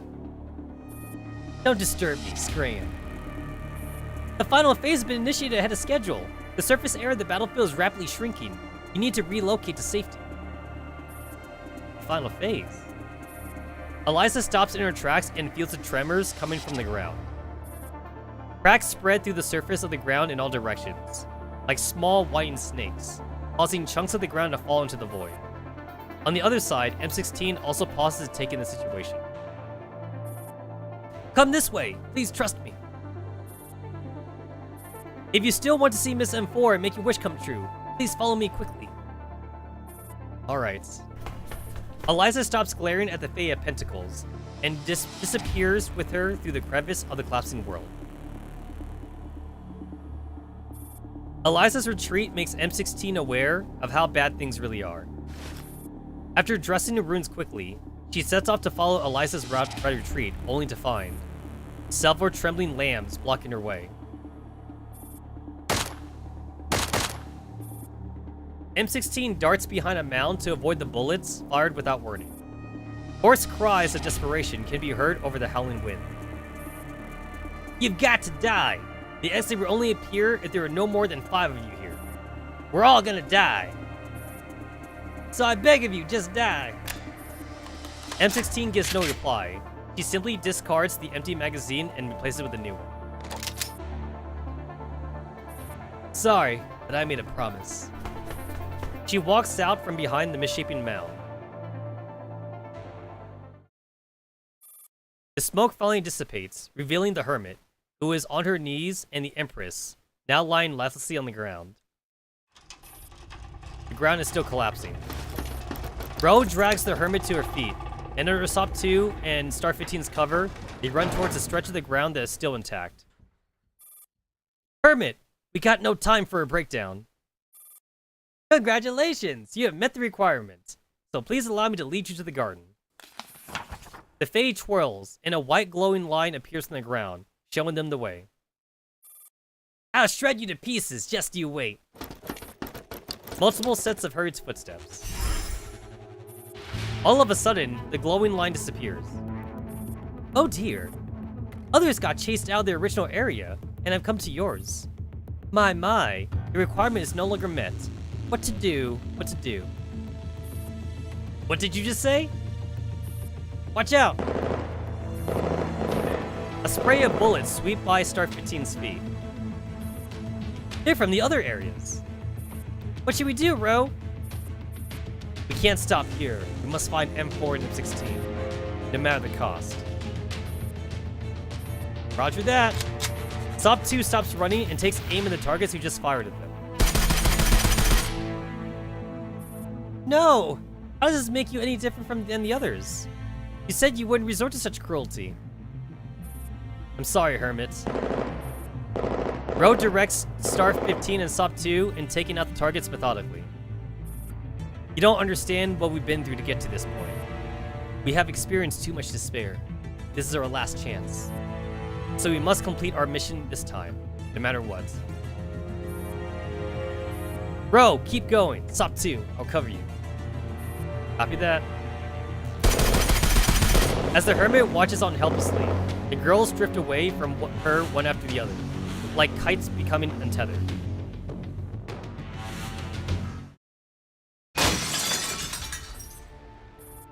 The teacup in Lunatia's hand shatters into pieces. She has witnessed the bloodbath taking place in the distance, through the special telescope that Martini Henry has given her. Her eyes well up with tears of horror and despair. Why must they slaughter each other? Outside of our garden, the world is a cruel and savage place. It's simple. If only finding to survive, some of you are Lunatia. Why don't you fuse? That makes sense, actually. That kind of makes sense. Lunatia watches as the red-eyed girl tears the other's limb from limb, while the blue-eyed girl, covering her, shoots down whoever tries to get close to them with no mercy. Lunatia also notices another girl with different colored eyes directing those two, and strangely enough, this strikes her as a familiar sight. This is your mission. My mission? Yes, your advent shall rid this world of its darkness, and spread the light in this garden to every corner of the world. There will be no more senseless bloodshed, and everyone would get to spend a sunlit afternoon in the company of their loving family. Is this really something I can do? Of course! You are Lady Lunatia. You are the only hope of this world. M4, you're our only hope. Someone's words reverberate in her mind, but she cannot put a face to the voice. Only hope. While she is racking her brain, she locks eyes with a woman in the distance. They are ice cold, filled with death, and yet Lunatia almost feels like she is struck by lightning the moment their eyes meet. The woman tosses the lifeless corpse in her hand aside and starts making a beeline for Lunatia. Lunatia reads the words faintly on her lips. M4. Stay away! Don't be afraid, my lady. I have put a barrier in place around the garden. It cannot come inside to hurt you. Okay. The woman's eyes burn with increasing intensity, soaked in the blood from head to toe. She looks like the stuff of nightmares. Lunatia dares not meet her eyes anymore, and turns around to avoid them. Apologies, my lady. It appears I'm rushing this too much. You've only just come home, so you're hardly ready to handle all this. No, I want to fulfill my mission. I want the world to be filled with light and warmth. What do I have to do? Lady Lunacia. Greatly moved, Martini Henry takes her hand. You simply need to call upon your extraordinary power and put the world out of its misery. Put the word out of its misery? Indeed. Call forth the great flood, wash away the filth in the world, and let life begin anew.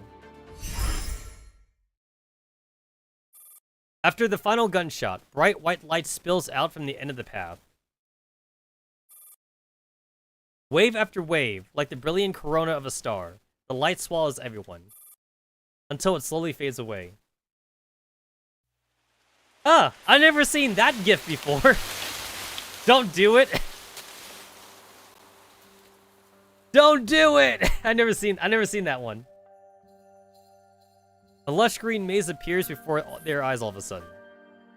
The winding hedge walls extend all the way to the horizon. Hey, hey! Congratulations to all of you for securing a place in the final phase of the test.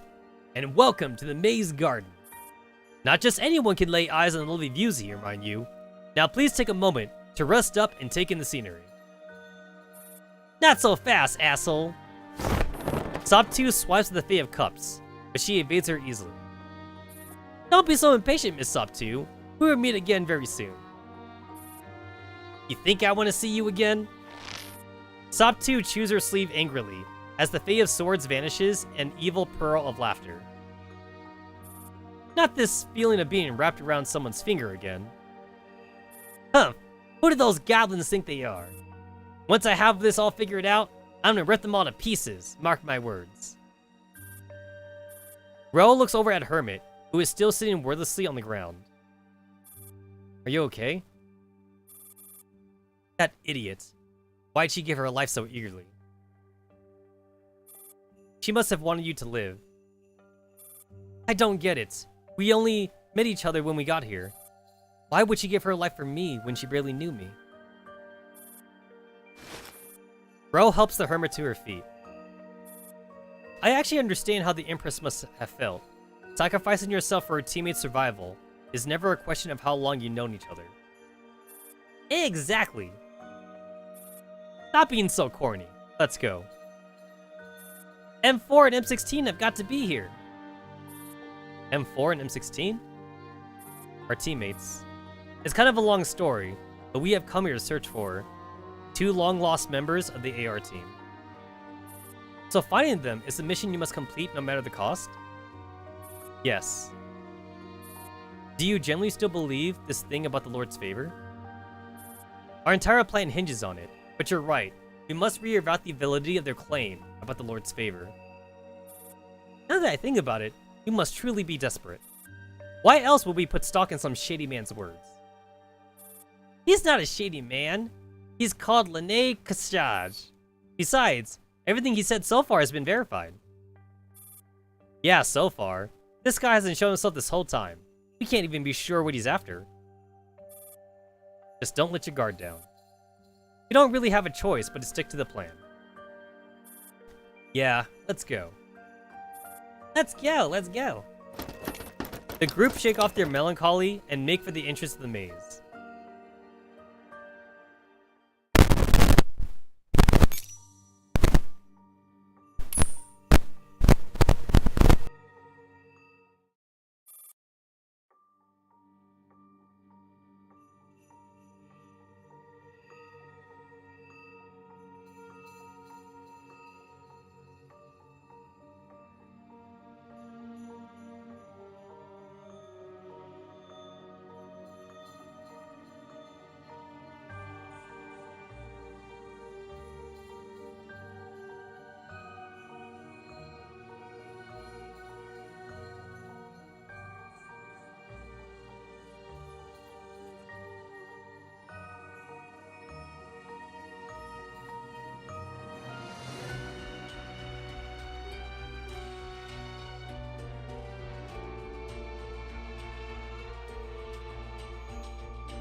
Okay, there we go.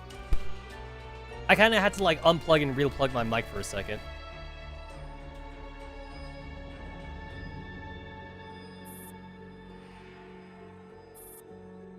I know you're there. Why won't you answer me?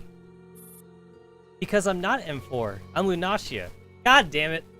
It's like, we went through this whole entire bit of her like going like, I'm not Lunacia, I'm M4. And now she's doing the opposite. Now she's like, I'm not M4, I'm Lunacia. Pick a lane, girl. Pick a lane and stay in it. If you were Lunacia, you wouldn't have access to this channel. Who are you? Why can't you talk to me telepathically? I am M16A1. I'm not talking to you telepathically, just through your NeuroCloud comms channel. Persica once gave me temporary access to this channel to wake you from a coma. It was probably a bit sneaky of me, but I kept a copy of the access code. I don't know any of the names you mentioned. M16A1, Persica, I don't know either of them. In the deep, endless darkness, Lunacia hears a humorless snort. Whether you remember or not, whether you comply or not, I will fulfill my promise. What are you gonna do? Get you out of here and back to where you should be. This is my home, and I have a mission that I must carry out. A mission? I must put an end to the darkness in this world, so that the poor souls slaughtering each other can finally find peace. Is this what the Fays have been telling you? That's none of your business. You've already made up your mind. Yes. Don't do it, or the pain will drive you mad again when you finally remember everything. You don't understand.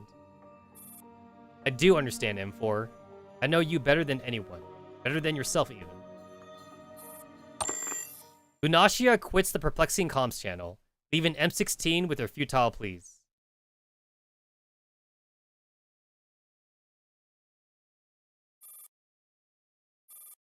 Congratulations, M16! You have survived the elimination and made it to the final phase. Welcome to the garden. Now you can relax for a little and take a leisurely stroll around the beautiful garden.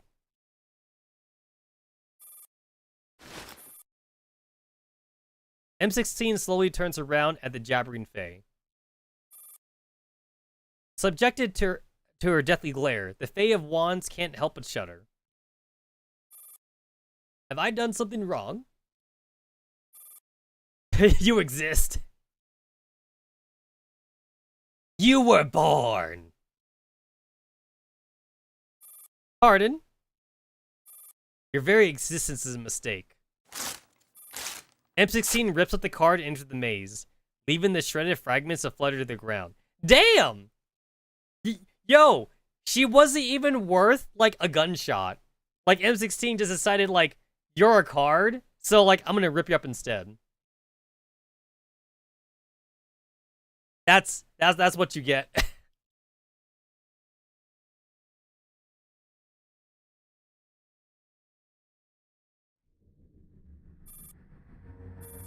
In the dark space, a cold voice speaks. There you are! Now we finally got everyone. What are you doing here? Don't worry, unlike you, I can come back here anytime, not just after my clone gets shredded. I just realized that if I didn't come back sooner, her demonic highness plan would be completely ruined because of you lot. Nonsense! We've been... The right thing to do would be to stick to my plan. Haven't you learned your lesson? Miss Eliza naturally has a motive to give Lady Lunacia what she needs to realize her potential. All we need to do is pull all of our resources on her, and our job will be done. But you all fell for the lies that this loser fed you, and staked everything on the team that's hell-bent on taking M4 away. The irony. Someone snickers in the corner.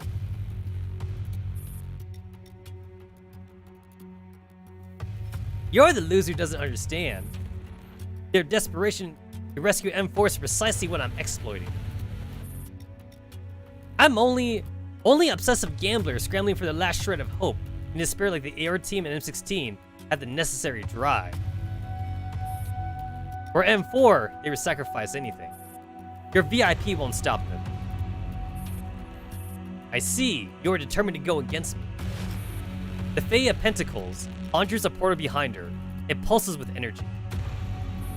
But nothing would come of it. Her demonic highness would be on my side. Just before the Fae of Pentacles can enter the portal, the Fae of Wands shoves her aside. What are you doing? We can't let her disturb her demonic highness. Her highness is busy with something very important at the moment. That's right. We know exactly what you're up to. You know her highness favors you. Why are you pinning me down? I really do. Okay, wait. So, like, what does that even look like? So, like, I guess, like, that's like, what, 3 other cards, like, stacked on top of, like, another card or something? Is that what that is? What is that? What does that look like? Honestly, like, this whole entire thing is just kind of funny because, like, I'm just, like, honestly just imagining, like, I'm honestly just kind of, like, imagining, like, just a bunch of cards just, like, waving in the air and shit. And they're kind of like, no, you're a dummy. He's like, no, you're the dummy. And then they kind of, like, just bump. The cards just, like, bump into each other or whatever. They don't have hands. There's no hands or anything. I don't fucking know, man. I don't fucking know.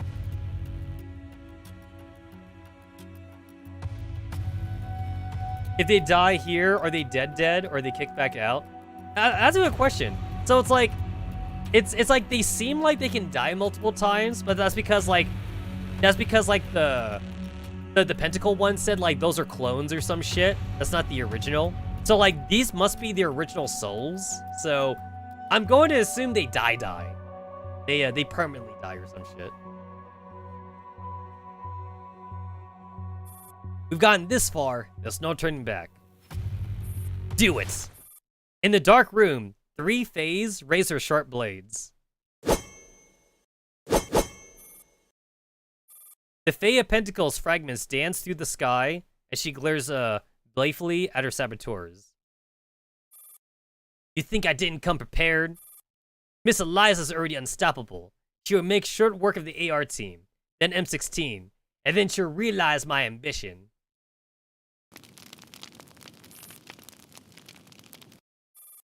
After the blaze dies down, all that remains is a pile of ashes on the ground.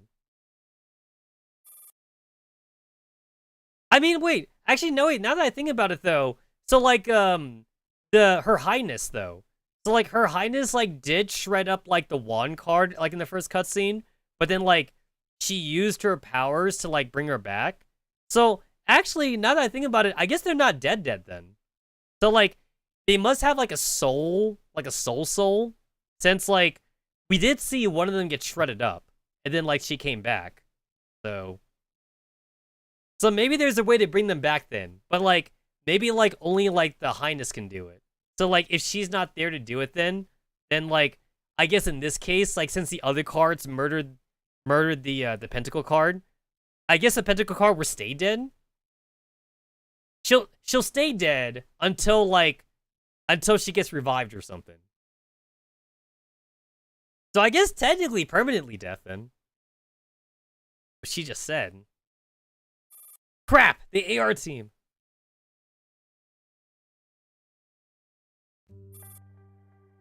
Have you finished scanning the area? Yeah, I've looked everywhere. No other signals. We're the only ones in this entire area. Alright, I almost forgot about your power. I can only sense others' presence. But you can establish communication across a distance. Is that also your power? Or should I not be asking about that? This isn't our power. Before we came to the Terra Paradise, we received some help from a stranger. A stranger? You mean this Leonid Kasaj that Miss Stop 2 mentioned earlier? When we were at the end of our rope, we received a secret missive bearing Griffin's unique encryption method. We initially thought it was a message left by a fellow doll who survived. But after decrypting the message, we found that it was signed Leonid Kasaj, a name that we had never heard before. It could be an alias. The message said that there was a way for us to find M4 and M16 and salvage the situation. We were instructed to gear up and enter the Terra Paradise via the Starfish. But we don't know where M4 and M16 are. We haven't been able to find them yet. They're going to be fine. They must be waiting for us. Definitely. Haven't been through so much. I'm sure you get to see each other again. Aww. Isn't she just a little buttercup? I can't wait to see her die. It's like it's like the nice ones, right? It's always the nice ones that die. The nicer you are, the more likely you're gonna die first. I sure hope so. The garden gates suddenly unlock slowly and swing open. A cold, spooky wind blows from the pitch-black darkness, rustling the leaves in the mage hedges. I sense murderous intent. Hermit? A signal is approaching. It's the hangman. Stay sharp. The wind turns into a gale as it ushers in the person in the dark. She suddenly halts just as she is about to step out of the gloom. I knew it'd be you. A demented and dangerous aura fills the air. Tap. Then a petite figure strolls out leisurely. Oh my god, it's Mastermind! Should I say, long time no see? Eliza! So, you came here as well. Why hasn't M16 joined your party? That would improve your chances just a little. Bro, 15, M16 is really here. Where is M16? Who knows? I couldn't care less whether she lives or dies. I simply wish to find M4. You know each other? I have a feeling you don't get along. She's our arch enemy. She's the reason M16 died in the submarine base. I was the reason she died? Eliza stares at the vengeful AR team with surprise. I see. Like Scarecrow, you lot came from. Eliza tilts her head. A bullet brushes past her cheek. Hey, why'd you dodge that? Stay still and go to hell. You're as nasty as ever, unlike Scarecrow, who has wised up quite a bit. If only she was still around, she could at least help me take out the trash. Eliza lifts off the ground lightly and hovers in midair, a dangerous glow flickering in her hands. Hermit, hide yourself somewhere safe. No, I'm fighting by your side. Eliza's a very dangerous enemy. We can't guarantee your safety. The Empress didn't give her life for me to be a coward. I'll be the vanguard. I can't wait to tell this midget to shreds. Prepare for battle. Our objective, eliminate Eliza.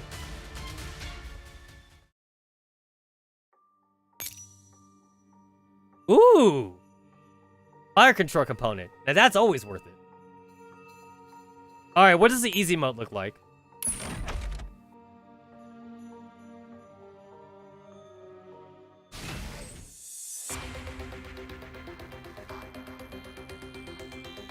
Wait, seriously?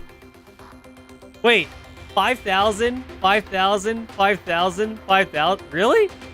Damn. Okay, well that's easy. That's easy mode. Okay. Wow, easy mode's easy, huh?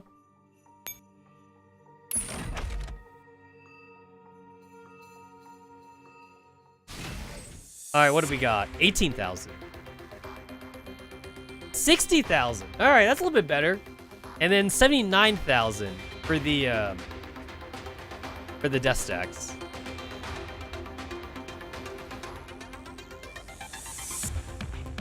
Alrighty then.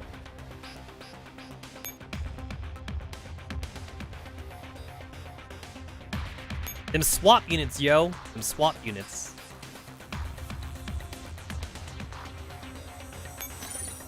Defeat specific enemies. Had the AR team join forces with the T-Doll squad.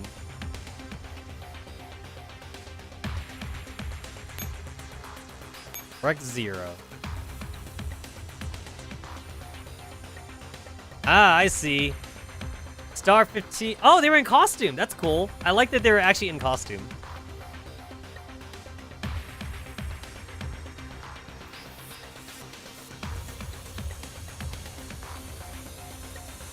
Oh! Oh, wait. Am I actually meant to choose a mobile armor here then? Is that what they want you to do?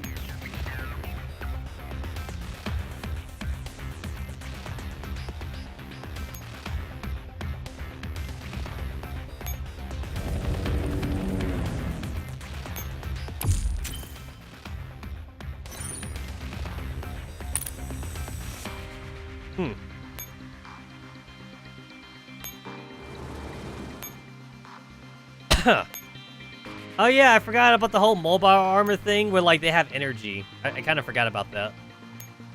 Not gonna lie, I kind of forgot about that.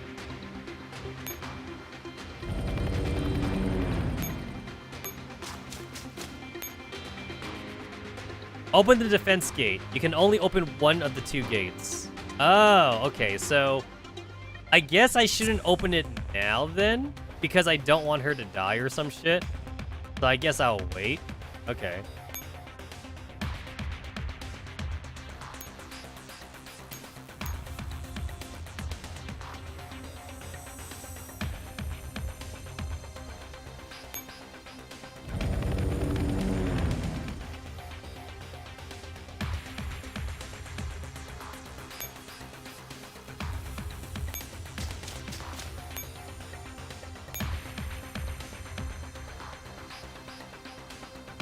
Later, Kitsune.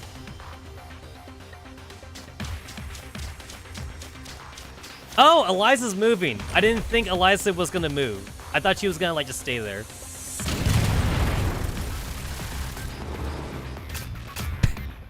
There's something funny about seeing Clear just shoot a dude. This is the only time I ever get to see the collab units. So, like, I made the collab units, like, the tank commanders and shit. Otherwise, like, I'll never see them.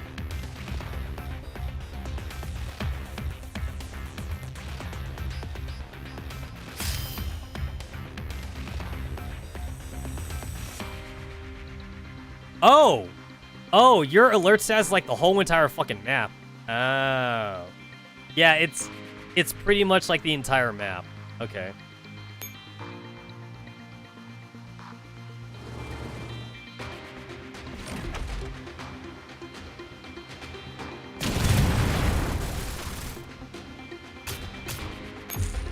Line metal.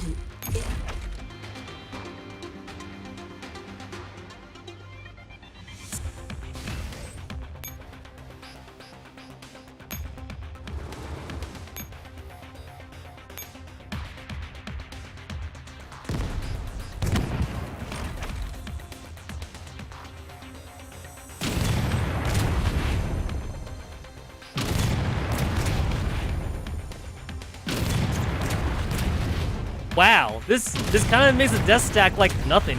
Wow.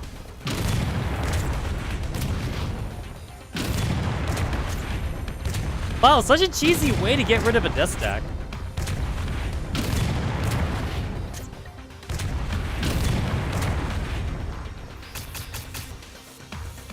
Yeah, that effectively like got rid of it. It's not even like a death stack anymore now.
Oh, I totally forgot that the tank, like, does the whole hawk thing, which I don't really need right now, so that was kind of like a waste of ammo.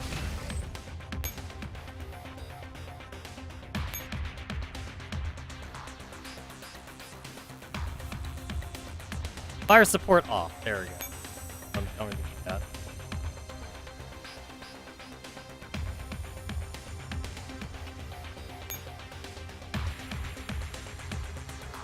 Oh yeah, I totally forgot about that other downside too for like the mobile armors. Is that like you also like can't walk through them and shit. So if you need to like resupply, you better hope there's like another helipad around.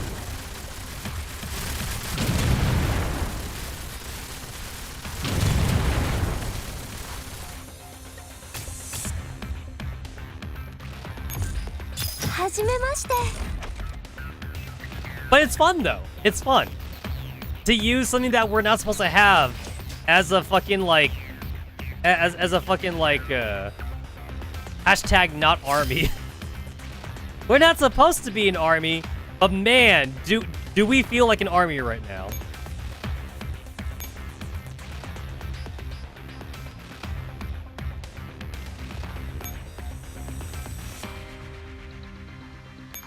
Oh, okay, and now, like, I opened the one gate, and now, like, it's basically, like, locked in forever now. Okay.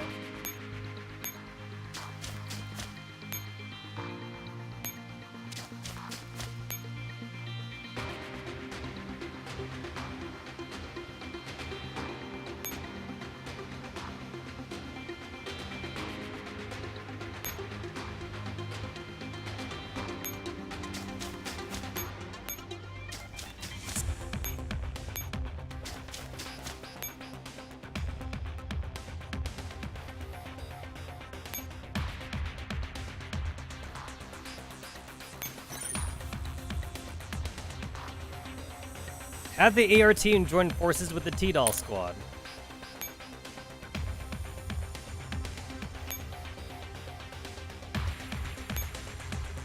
Oh wait, did I misunderstand? Did I misunderstand that?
Alright, she's been weakened, I guess.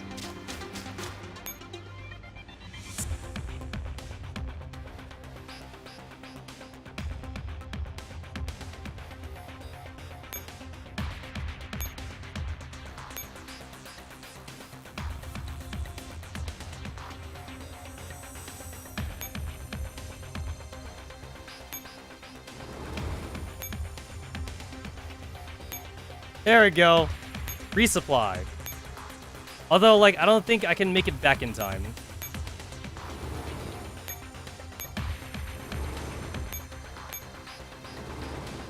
The tank has less energy than, like, the Gundam suit does. I just call it the Gundam suit, honestly.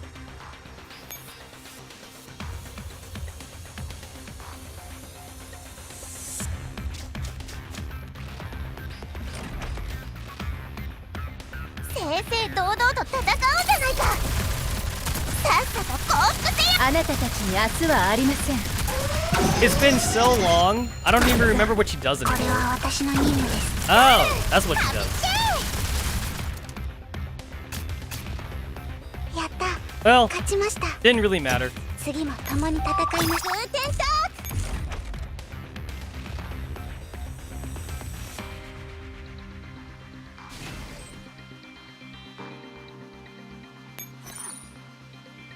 Have the ARG team join forces with the T-Doll squad.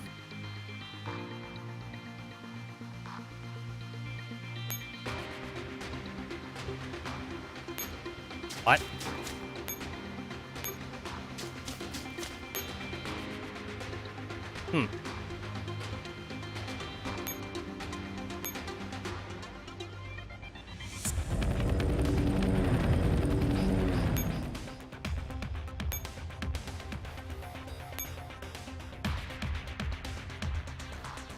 Well, I guess if I do this, I don't get the S rank anymore. Not that it really matters.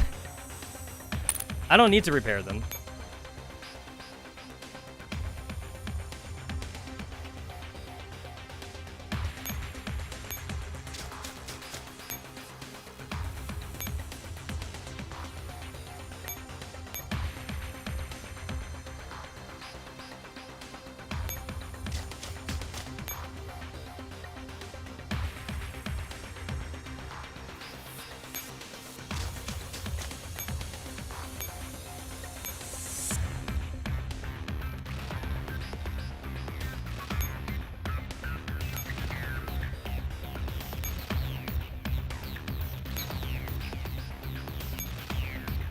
Huh. It says that like the tarot cards can be used by all echelons, but for some reason the card thing isn't showing up on my other echelons. I don't know why. Oh, it shows up on the tank though. It shows up on this, but it's not showing up on these guys. Oh, is it because I summoned them? Is that why? Is it because I summoned them afterwards? You only start off with the cards? I started off with the tank, but I had to summon these two on. I guess that makes sense.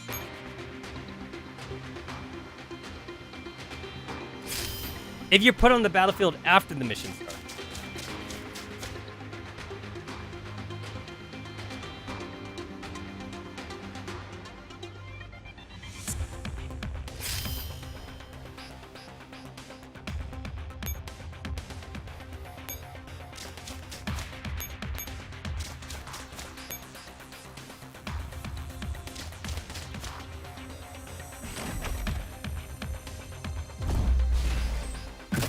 What? I thought I turned that off. タリホ戦闘開始今だ全部焼き払え Wow. 勘違いする Those guys died like right before that tank shell hit. 道のりはまだ I technically saved them.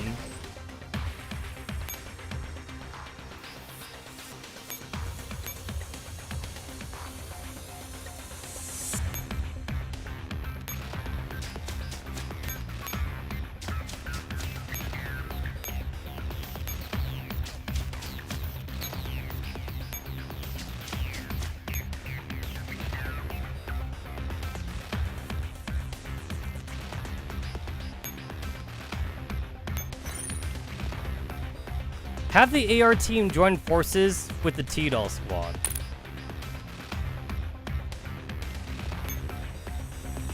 I guess it means my squad?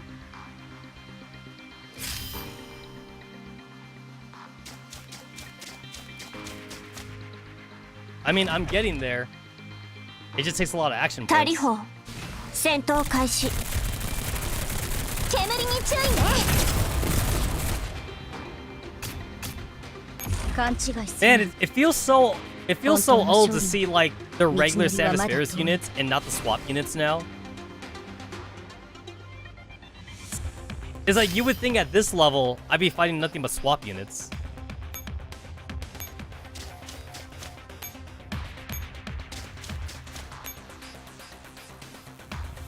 What?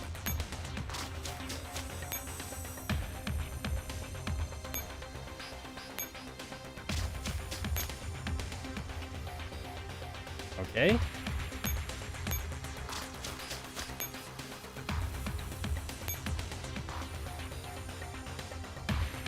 Oh, I had to fucking scroll down. I'm dumb. All right, converge.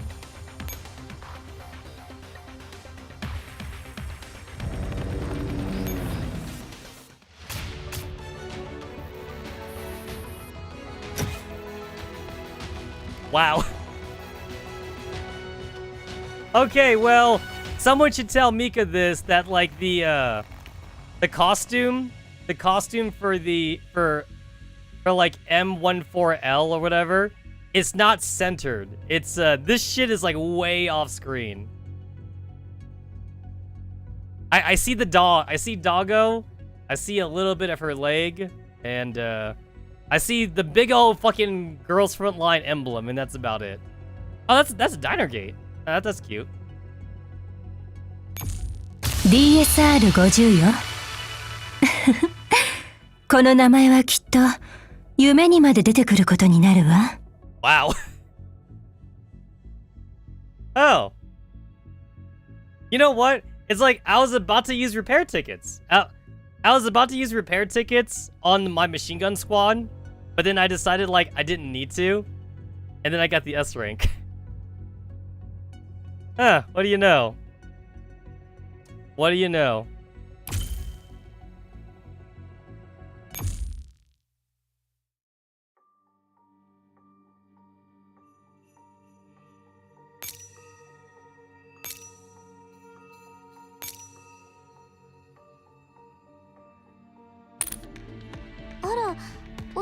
Oh my god, the repair button! I haven't seen you in a million years! The hawk repair is like the only one that actually takes like 24 hours. Like if you actually let your hawk die. But other than that though. This used to be on the main screen. Like, the repair bay used to be like right here. But like it's not there no more. Now you only see the repair button like when someone actually gets hurt. Oh, I also remember back in the day, there didn't used to be a research button. Oh, and the base button, that's a new button too. So, there was no base button, there was no research button.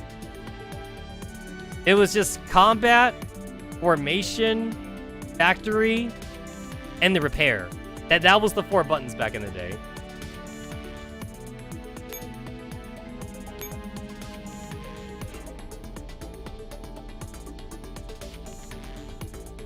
Yo, that damage art is pretty badass, not gonna lie.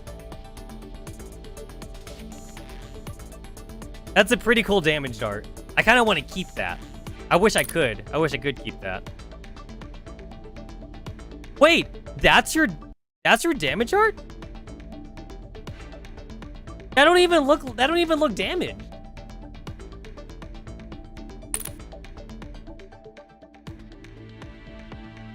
Like, at least this looks damaged.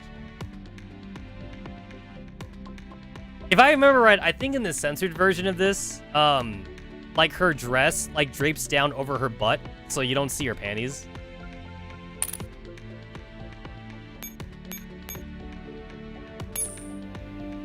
"14 hours? Man, ain't no one got time for that." この姿なら次来た人をびっくりさせられますよね。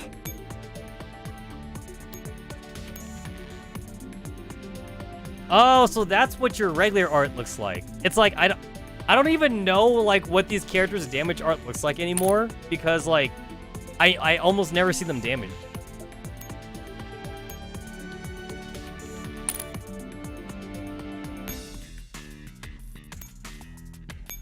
Log in for 12 days.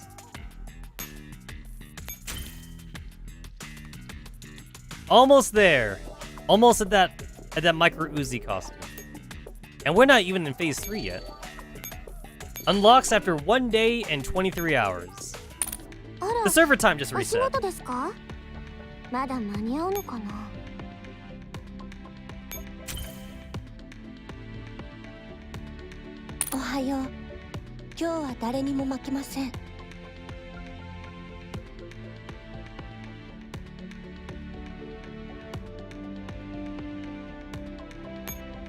You know, ever since like I got my mobile armors like to max level, I kind of like don't care about exploration anymore. I know about the rewards. Like I know this. It's just that like I kind of just stopped caring. I kind of have like mostly everything I need at this point. I don't really need the extra shit. Oh, look at that! A prototype fairy. I don't need it. I don't need more prototype fairies. I really don't. It's like, obviously, this would be a reason to do it. Especially, like, to get the equipment. But, like, if I already have all the equipment, and if I already have, like, plenty of, like, prototype fairies, I really don't need to do exploration anymore. It's just not necessary. Anyway, I've been streaming for 4 hours according to OBS. I believe that's a good time to stop the stream for now. I do have work tomorrow afternoon, and I'm getting kind of hungry, so I'm going to grab myself something to eat. But next stream, I will continue with the Cartesian Theater event, and I got a week. I still got a week left of the event, so as long as I don't dilly-dally for too long, I should be able to complete the event in the next 8 days. So, I see all you bitches later. See you Tuesday. Bye.